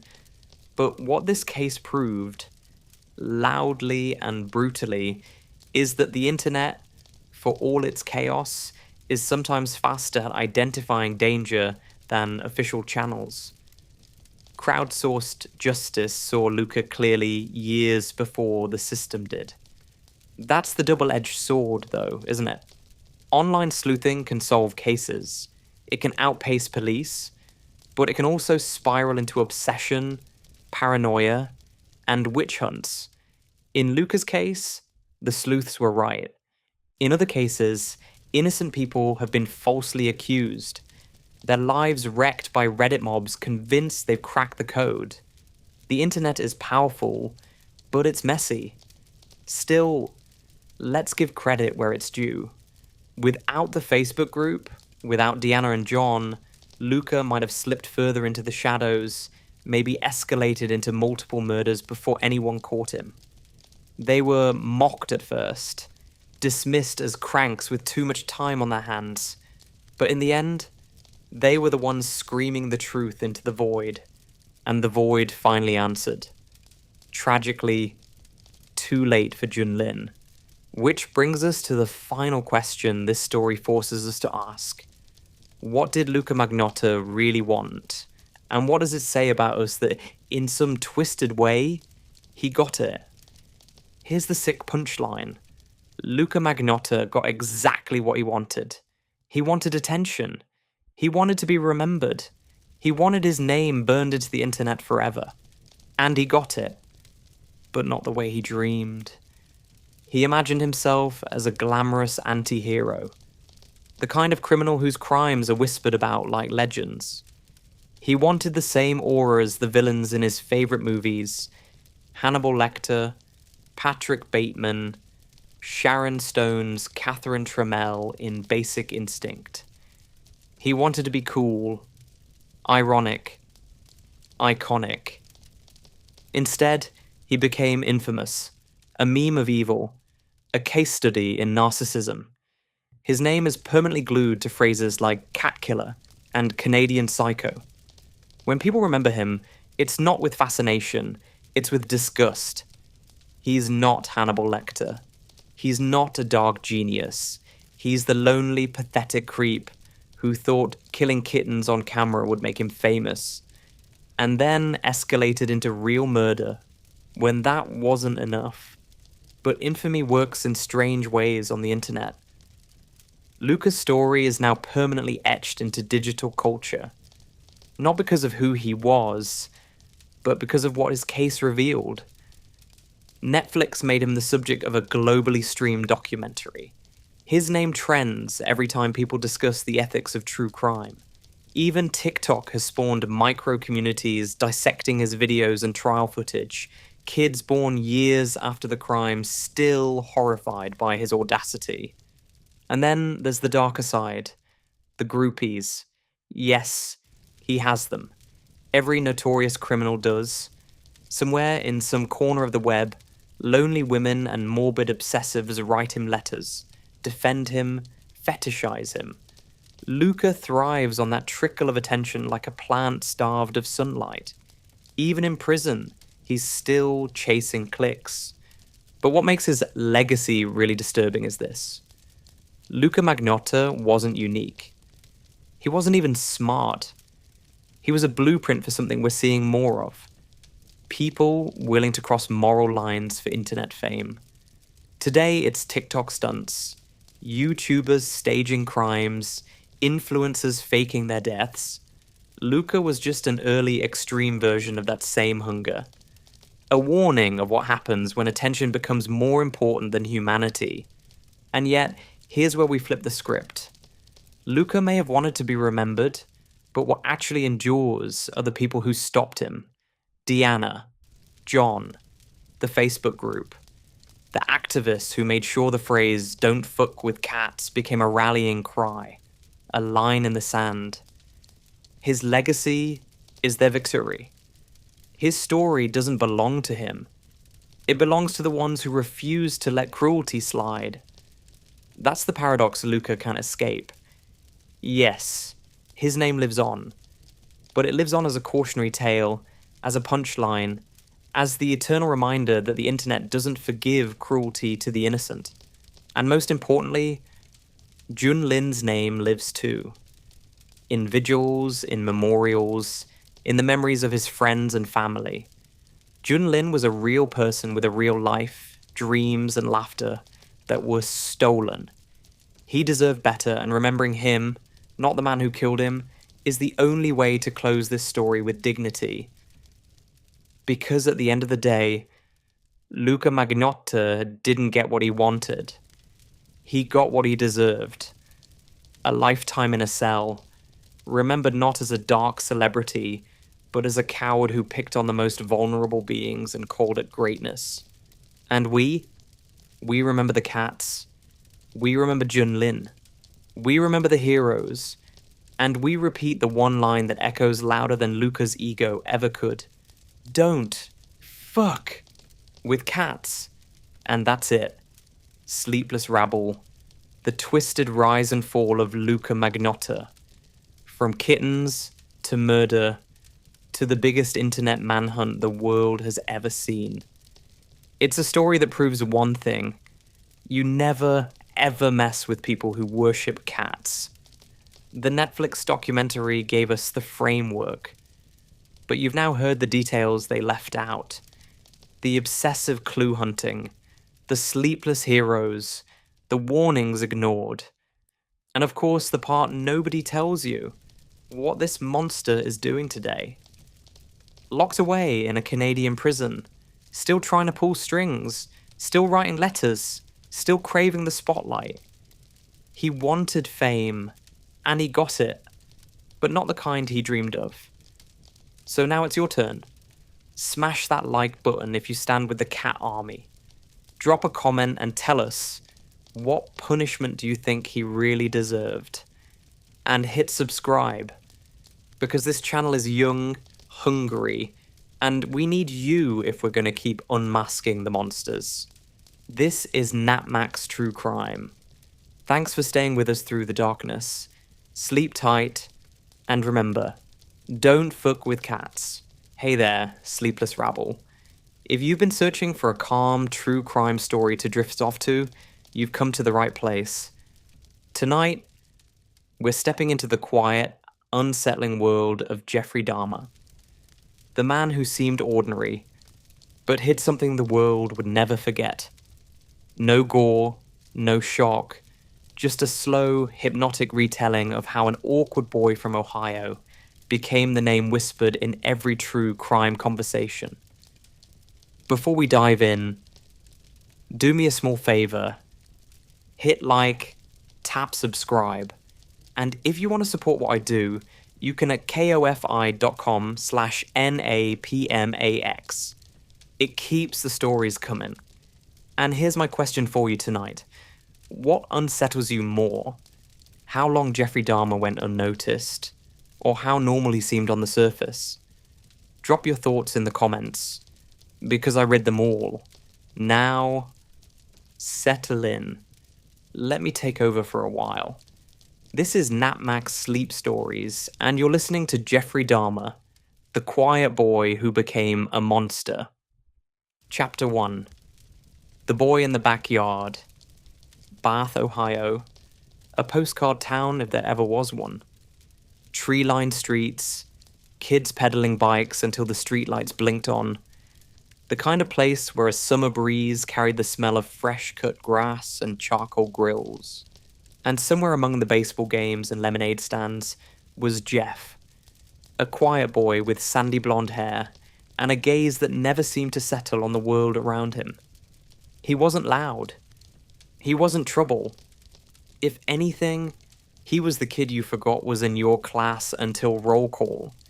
His parents, Lionel and Joyce, fit the suburban script at first glance. Father, a chemist. Mother, a homemaker, respectable, educated, the American dream, neatly packaged, but step inside that house, and the picture cracked.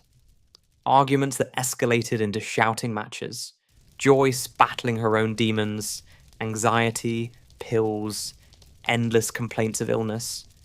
Lionel, buried in work, doing what men of that era did best, avoiding the emotional storm. Jeff was caught in the middle, too young to stop it, too old to ignore it. So he retreated into a world of his own making.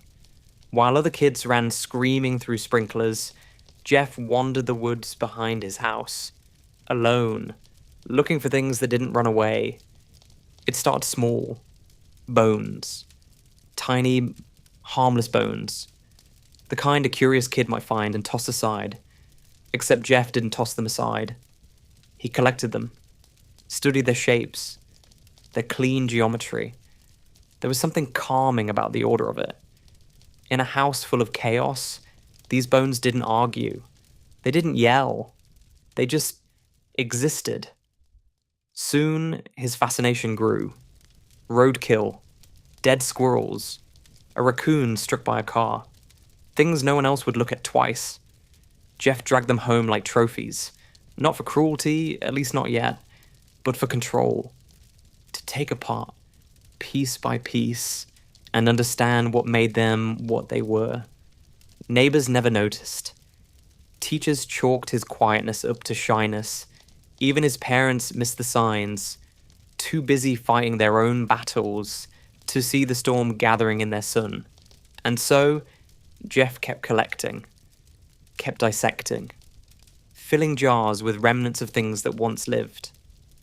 In the backyard, behind that neat little house, a new world was taking shape. A world where Jeff wasn't powerless, where nothing left him, not even in death.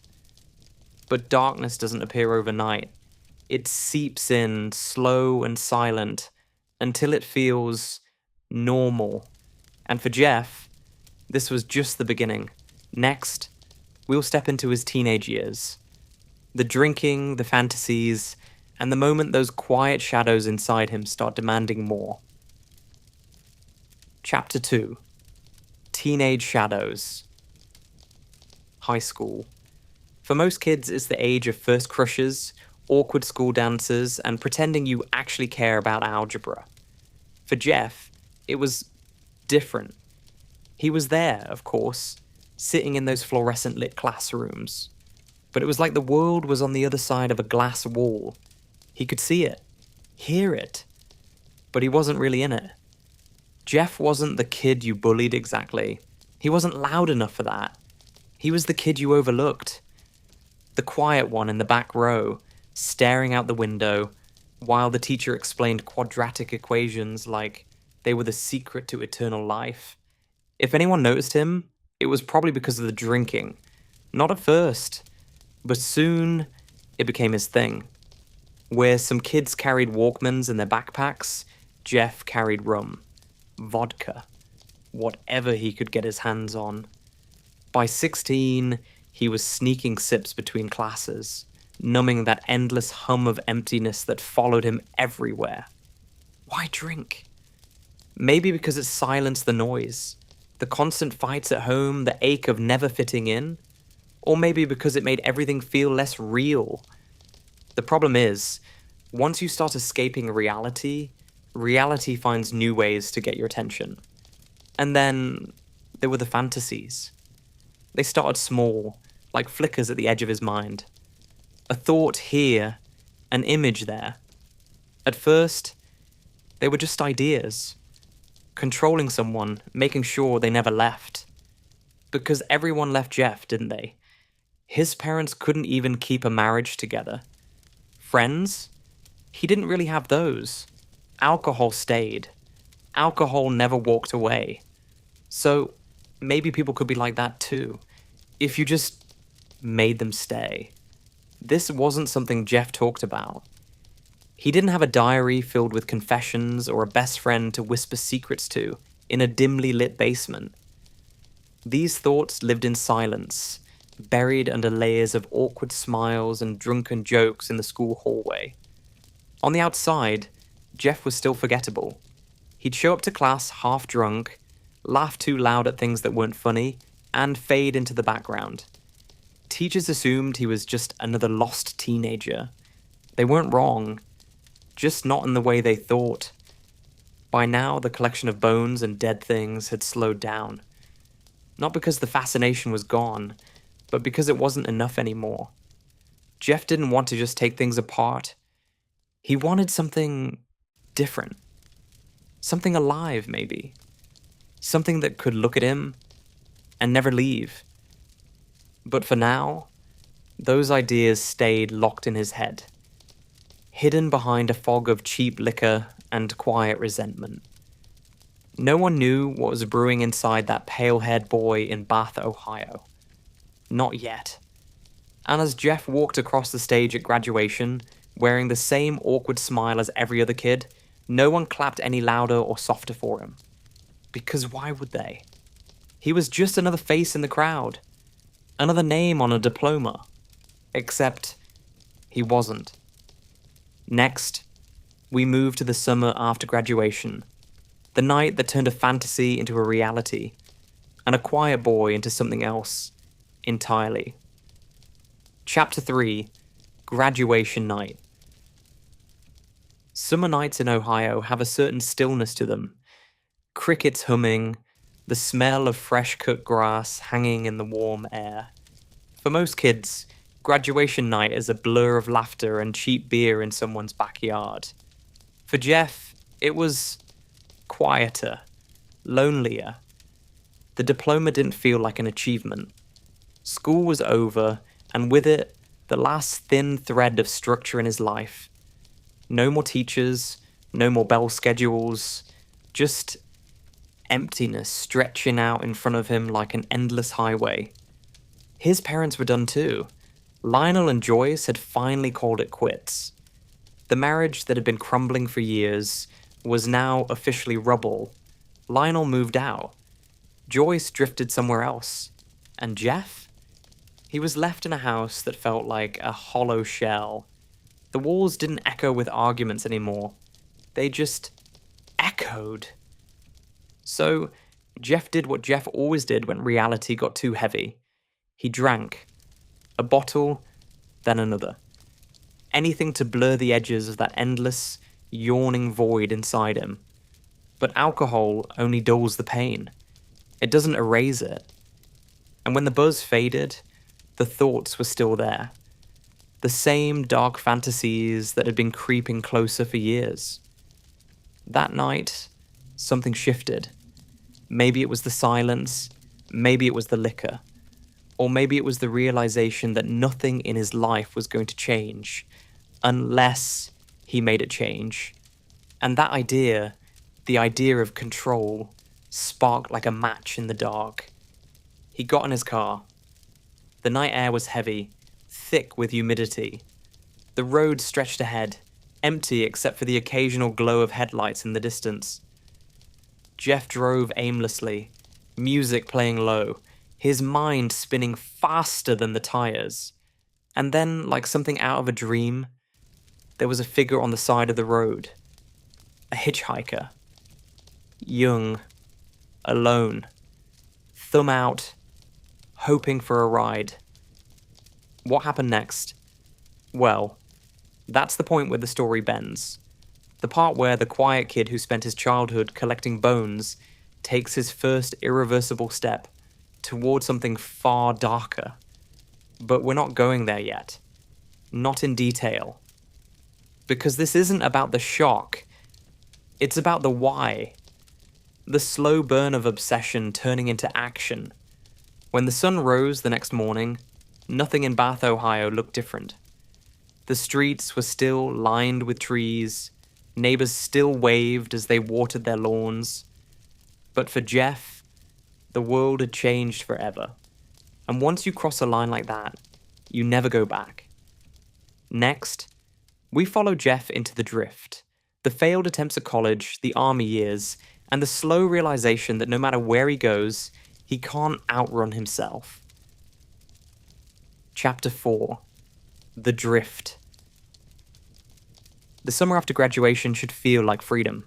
No more teachers, no more hall passes, just an open road and a future waiting with arms wide open. For Jeff, that road was empty and it stretched on forever. No plans, no real ambitions, just a nagging hum in his chest that wouldn't go away. So he drifted. First, college. Because that's what you do, right? You pick a major, move into a dorm, and suddenly you're a whole new person. Except Jeff wasn't. He signed up for classes at Ohio State, walked those crowded hallways, and felt nothing. The same silence, the same isolation, just in a bigger building. And college had rules, deadlines, exams, social games he didn't understand. So he did what he always did when life felt too sharp around the edges. He drank, hard. By the end of his first quarter, he'd flunked out. Just like that, college wasn't an escape. It was another failure. His father tried to help, tried to map out some kind of future for his son. And when plans A through Z fell apart, Lionel suggested something drastic. The army, discipline, structure. A place where Jeff could reinvent himself. And Jeff agreed, because why not? What else was there? Basic training wasn't bad. Jeff liked the order of it, the way everything had its place. March here. Eat now. Sleep when they tell you. For a while, he fit. Maybe even believed this could work, but addiction doesn't care about structure, and neither do dark thoughts. The drinking followed him, and with it the same quiet detachment that had shadowed him since high school. The army gave him a skill, though. Medical training. He learned about anatomy, about life, and how fragile it really is. Most people take that knowledge and use it to save lives. Jeff filed it away. Another tool. Another piece of the puzzle forming in his mind. 2 years in, it all fell apart. Disciplinary issues, alcohol again. They discharged him. Honorably, because that's easier on the paperwork. But the truth was, Jeff didn't belong there either. So he went back to the only place that would take him. Home. Or what was left of it. A fractured family. Empty rooms. And Jeff, spinning in a world that kept offering exits he couldn't take. He tried odd jobs, tried to be normal, but that hum in his chest, louder than ever now. And every time he thought about silencing it, the same thought returned. That night, that first step he took on a lonely road in Bath, Ohio, the line he crossed and couldn't uncross. Once you've broken that barrier, the next time feels easier, almost inevitable. And so Jeff settled into a quiet routine. Drinking, drifting, fantasizing, always fantasizing. Because the thing about darkness is, it doesn't just live in your head. Sooner or later, it demands space in the real world. Next, we'll follow him into the strangest chapter yet. Living with his grandmother, trying to wear the mask of normal life, while inside, the shadows grew restless. Chapter 5. Grandma's House. If you were writing a script about a serial killer in the making, you probably wouldn't add this part. It doesn't fit the trope. No dark basement filled with flickering lights, no blood-red wallpaper, just a sweet old grandmother in a quiet Wisconsin neighborhood, opening her door to her troubled grandson because she believes in second chances. That was Catherine Dahmer. Church-going, warm-hearted. The kind of woman who baked cookies for the neighbors and prayed for everyone, even those who didn't deserve it. When Jeff came back from the army, aimless and unmoored, she did what grandmothers do. She gave him a place to land, her house, her rules, her hope that a little love and structure could pull him back from whatever shadows he was walking toward. And for a while, it almost looked like it worked. Jeff went to church with her, helped around the house, shared quiet meals at a floral print table under the soft hum of a ceiling fan. If you drove past that house in West Dallas, you'd see a picture of Midwestern normalcy. A grandma and her grandson living a simple life. But inside Jeff's mind, nothing had changed. If anything, the quiet made it worse. Because silence gives thoughts room to grow. And Jeff's thoughts? They weren't about church hymns or apple pie. They were about control. About keeping something, or someone, so close they could never leave. The fantasies that had been whispers in high school were now speaking louder, demanding attention. He tried to fight it in his own way. Got a job at a chocolate factory, showed up for Sunday service, even smiled when the neighbors waved. On the surface, He was doing everything right. But it was just that. A surface. Underneath, the cracks were widening. His grandmother noticed little things. The drinking, for one. The late nights. The odd smell that clung to him sometimes. She scolded him gently, like a grandmother does. Told him to straighten up, to pray harder, to keep the Lord close. Jeff nodded. Promised to do better. But faith wasn't going to save him. Nothing was. And then came the moments when he slipped. Little acts that hinted at the hunger growing inside. We won't get into details, not yet. But trust me when I say, those shadows didn't stay in his head for long. They found a way out. Quietly. Carefully. Like testing the water before diving in. Neighbors still saw him as polite, if a little odd. The quiet young man who helped his grandma with groceries and mowed her lawn. No one suspected that behind those pale eyes was a storm gathering strength, waiting for the next strike. And it was coming, because Jeff was tired of fantasizing, tired of pretending. The mask was starting to crack. Next, we step into the chapter where that mask slips completely, and the man the world would come to fear begins to take shape. Chapter 6. The Mask Cracks. On paper, Jeff's life looks stable now. A roof over his head, thanks to Grandma. A steady paycheck from the chocolate factory, sweet irony there. Church on Sundays, polite nods to neighbors, mowing the lawn in the summer sun. It was almost wholesome. Almost. But inside, he was unraveling. Slowly, methodically. Like a thread pulled from the edge of a sweater. Until nothing is left but a heap of knots. The problem with pretending to be normal is that it takes effort. And effort runs out. For Jeff, every day was a performance. Smiling when spoken to, clocking in at work, nodding through small talk that felt like white noise. And after the act came the collapse. The drinking got worse. Bottles hidden in closets. Nights that ended in blackout fogs. Punctuated by fantasies that no amount of liquor could drown. These weren't idle daydreams anymore. They had shape, colour, details. They weren't whispers. They were marching orders. And Jeff, who had always been so quiet, so controlled, started listening. It began with slips. Little moments where the mask cracked. Like the time a co-worker noticed his bloodshot eyes and slurred voice during a shift. Or the night his grandmother woke to strange sounds from the basement and the smell of chemicals that didn't belong in any cleaning routine. She asked questions. Jeff gave soft answers. Nothing for her to cling to, but enough for unease to settle in her bones. And then came the compulsion. The need for control so absolute it didn't matter what it cost. Jeff didn't want company in the way most people do. He didn't crave conversation or laughter. What he wanted was permanence. A presence that couldn't walk away, couldn't reject him, couldn't vanish like his parents' marriage or the friends he never had.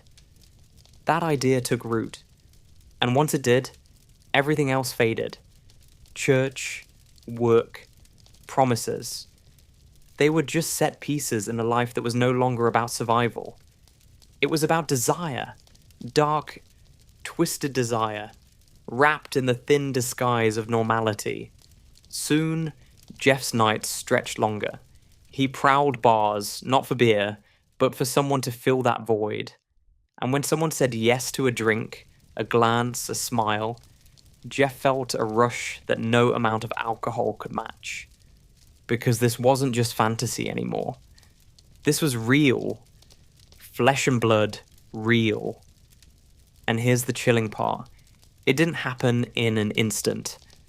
There was no single breaking point, no lightning strike. It was a slow slide. One step, then another. Each one easier than the last. Until one night, Jeff crossed the line again, quietly, deliberately, with a calm that should terrify you more than any scream. What happened next would lay the foundation for everything that followed. The apartment, the headlines, the horror that would make his name echo through history. But we're not there yet. Because before the world saw the monster, Jeff perfected the mask one last time. Next, we follow him as he leaves Grandma's house for good, and builds the stage for his darkest acts in a small Milwaukee apartment. Chapter 7. Welcome to Milwaukee. Milwaukee, 1990.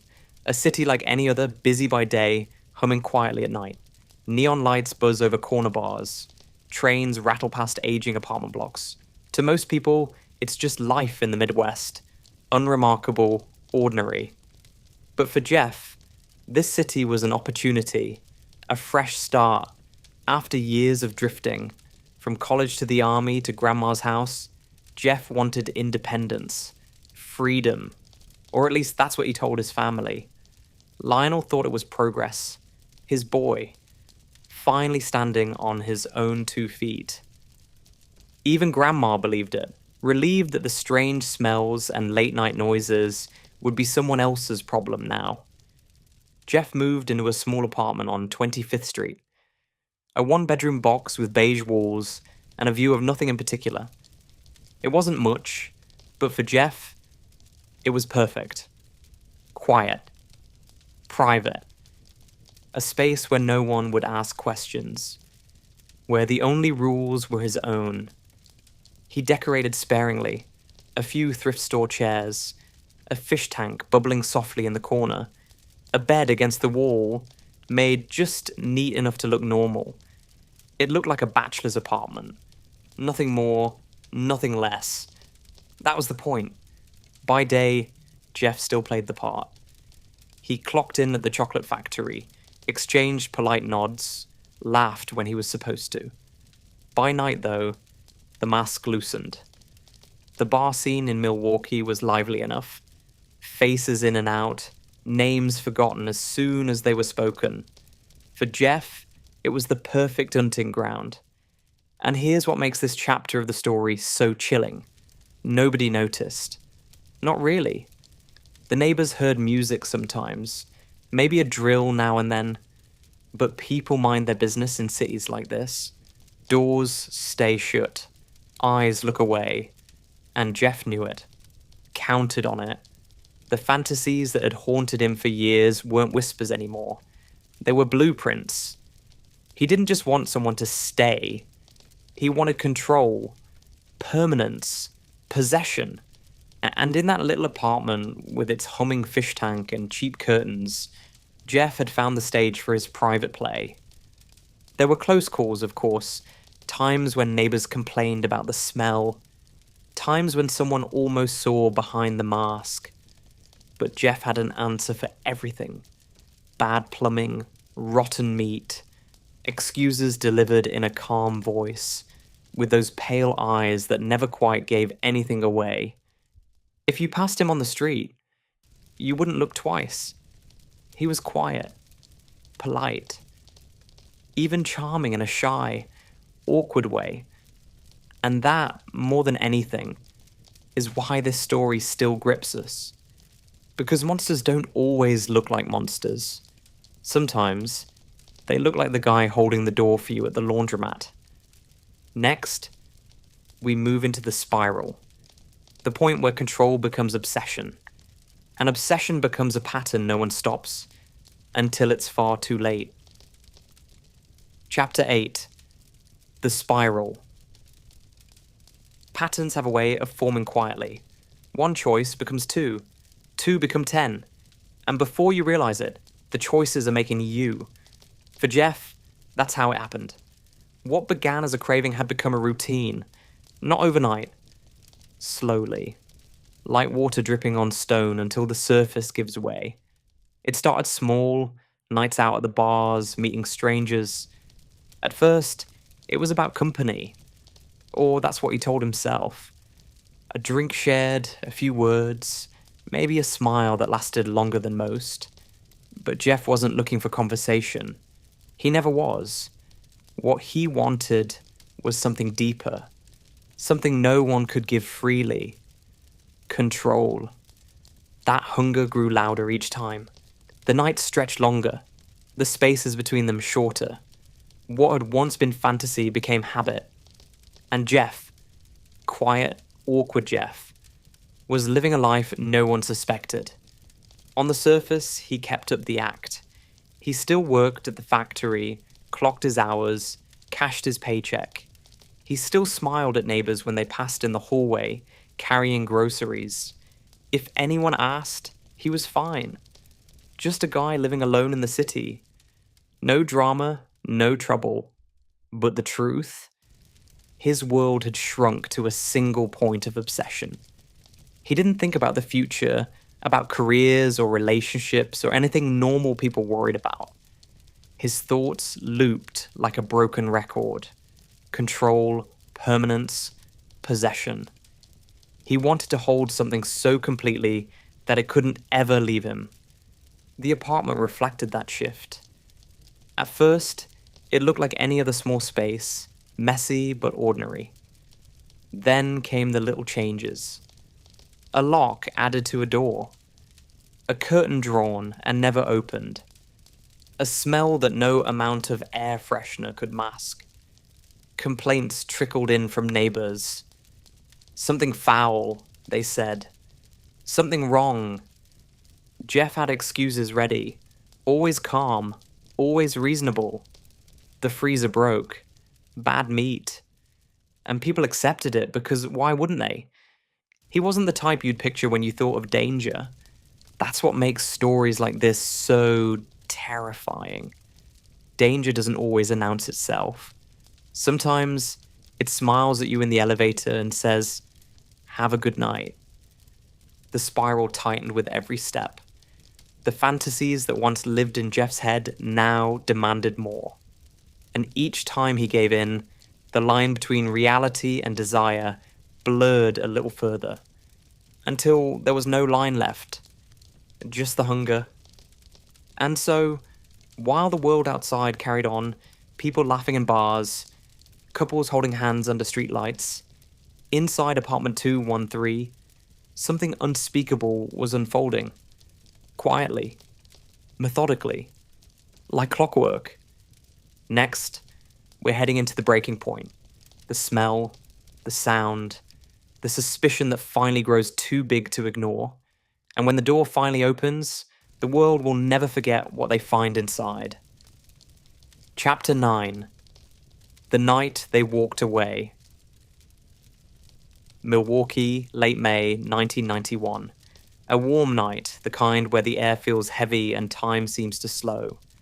At 2 a.m, the streets were mostly empty, except for one boy. 14 years old, barefoot, dazed, barely able to stand. His name was Konorak Synthesomphone, and he was fighting for his life without even knowing it. 2 women spotted him first. Sandra Smith and Nicole Childress. They were shocked. The boy was half naked, bleeding, shaking like his body wanted to run, but couldn't. They rushed to him, asking questions, trying to make sense of the scene. He couldn't answer much. Words came out broken, soft, like whispers from another world. They called the police. When the patrol car rolled up, officers John Baltazak and Joseph Gabrish stepped out. Calm, casual, as if this was another late-night disturbance in a city used to noise. They saw the boy, small, terrified, unable to stand straight. And then they saw him, Jeffrey Dahmer, walking toward them with that same flat calm that had fooled everyone before. "It's okay," Jeff said, his voice steady, almost warm. "He's my boyfriend. He's just drunk. We had a fight." The officers looked at the women, who looked back in disbelief. "He's a kid," they said. "Look at him. He's hurt." Jeff smiled, embarrassed. "He's 19, he explained. lowering his voice as if sharing a private truth. "We live together, just a little domestic thing. You know how it is." The officers shifted uncomfortably. It was 1991, and the idea of walking into a gay couple's apartment was something they'd rather avoid. So they laughed, made a joke into their radio, reuniting the lovebirds. The women begged them not to let Jeff take him back. One even pointed out the blood. But Jeff was calm, controlled, every word measured. "He's had too much to drink," he said. "He just needs to sleep it off." And then came the moment, the one that still chills anyone who hears it. The officers walked the boy back to Jeff's apartment, past the smell that clung to the hallway, past the door that hid a nightmare. Inside, they glanced around. A tidy living room, a fish tank bubbling softly. Jeff offered them beer. They declined. They didn't see the Polaroids on the dresser. Didn't open the fridge. They believed him. And they left. Konorek's synthesom phone was dead within an hour. Later, when the truth came out, those officers would become infamous. The phone call they made as they left the building, laughing about the lovers, would play on news stations for weeks, and Milwaukee would burn with anger, because the monster wasn't hiding. He was standing right in front of them, smiling, and they walked away. The last door expanded. July 22nd, 1991. Milwaukee at night, heavy with summer heat. The street shimmered under the orange glow of streetlights, quiet except for the distant hum of traffic. Inside apartment 213, the air was heavier still. Tracy Edwards sat on a worn couch, a drink sweating in his hand. He'd come here thinking it was just another night out, one more bar, one more stranger. But now, sitting under the hum of a fish tank and the low buzz of fluorescent light, something didn't feel right. Jeff was calm, too calm. His voice soft, almost gentle, as he spoke in fragments, about movies, about keeping Tracy company, about not leaving. The words were simple, but the tone, they landed like bricks. Tracy laughed nervously, trying to play along, but his eyes kept drifting to the door. It was locked, bolted, and then came the smell. Not the faint sourness he'd noticed at first. The smell that seemed to cling to the hallway, but a stronger stench, seeping from somewhere unseen. Sweet, rancid, wrong. Tracy swallowed hard. His gut told him to run. His body stayed frozen. Jeff handed him another drink. "Relax," he murmured, his pale eyes catching the light in a way that didn't feel human anymore. Tracy noticed the photographs on the dresser. Just a corner of one, half hidden beneath a wallet. He couldn't make out what it showed, just enough to make his skin crawl. Then Jeff leaned closer, whispered something. Tracy couldn't even process the words before he saw the knife. That's when instinct took over. He shoved hard and the world blurred. The couch toppled, the glass shattered, and Tracy ran.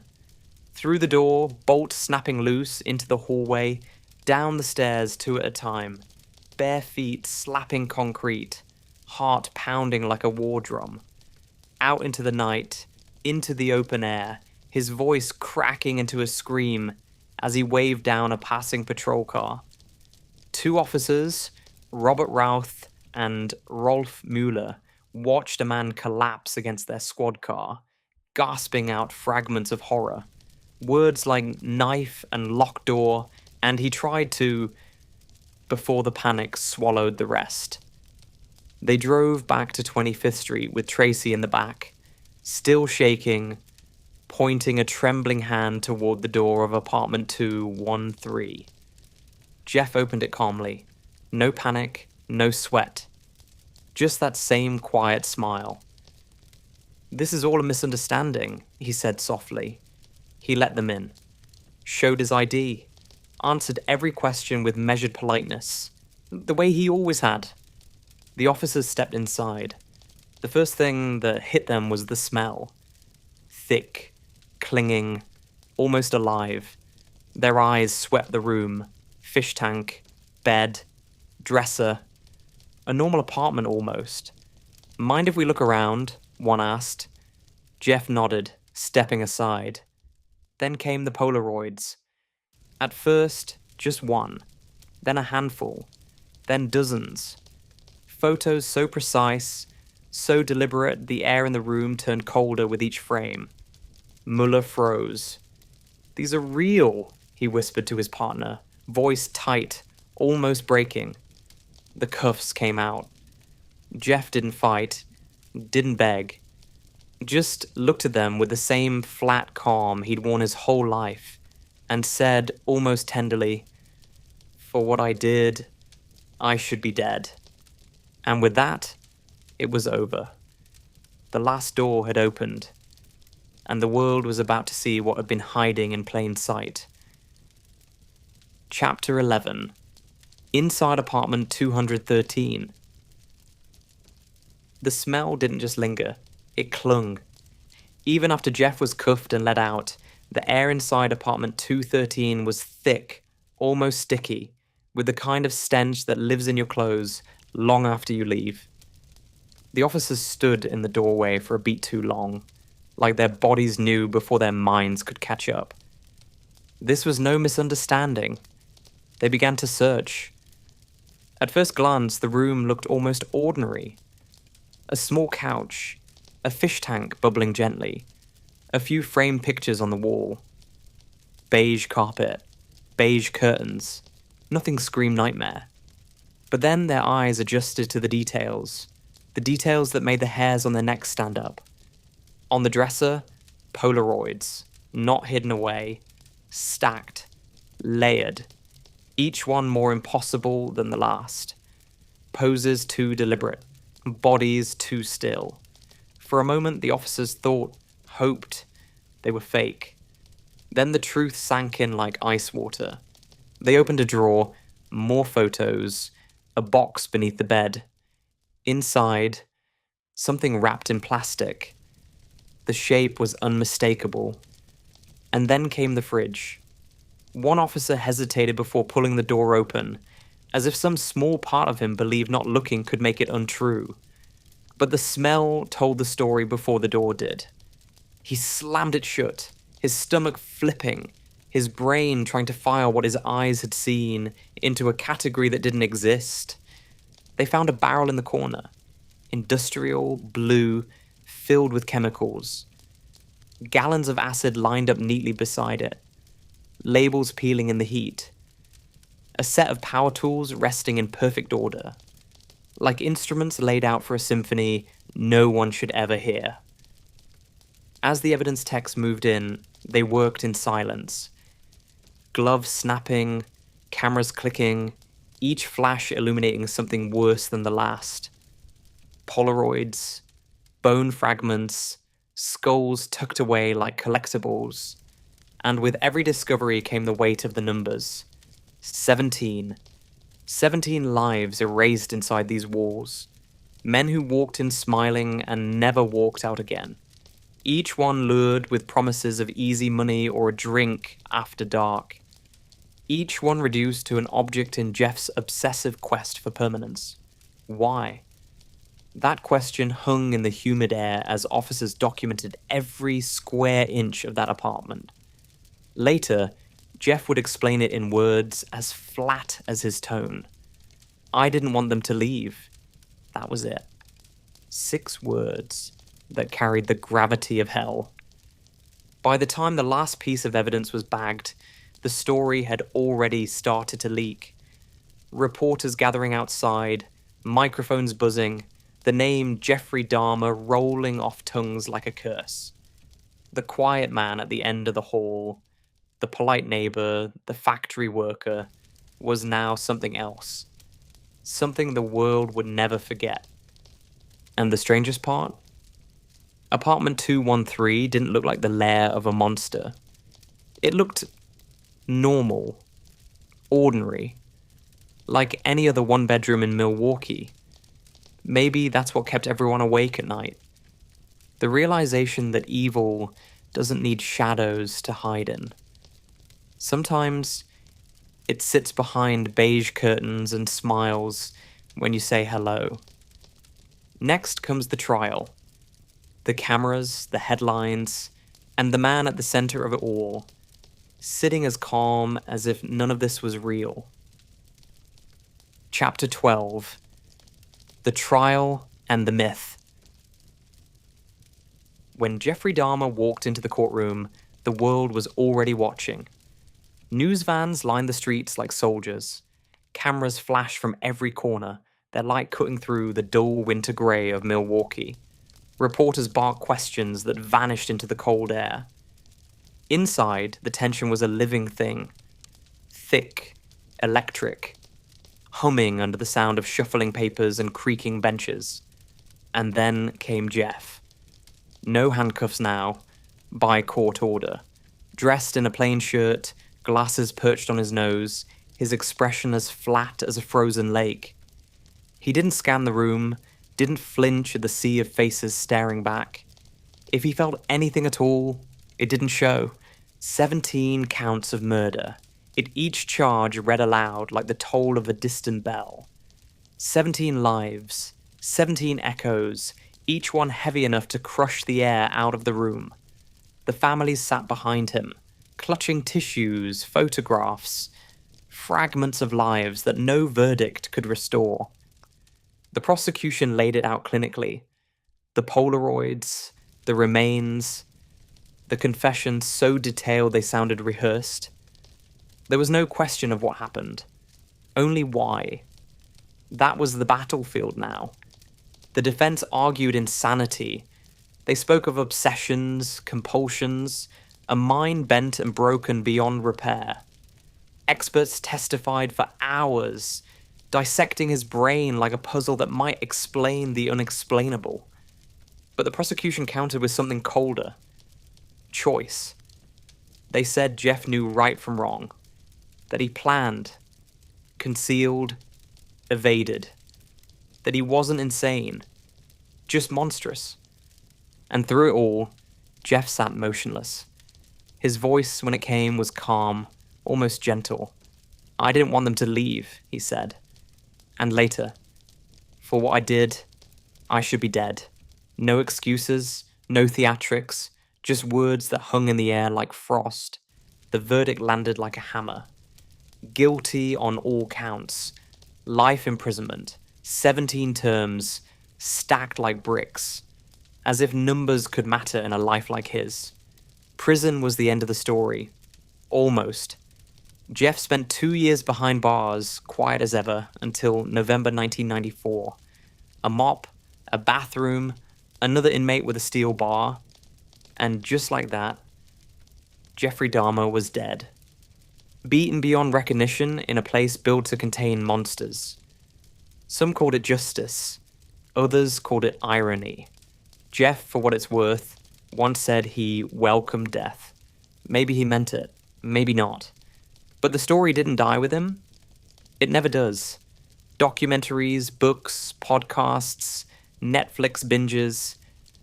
The name Jeffrey Dahmer has become cultural shorthand for something we still don't understand.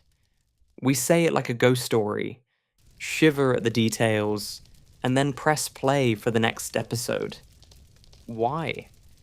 Maybe because Jeff didn't look like the monster we expect. He didn't lurk in alleys or stalk through shadows.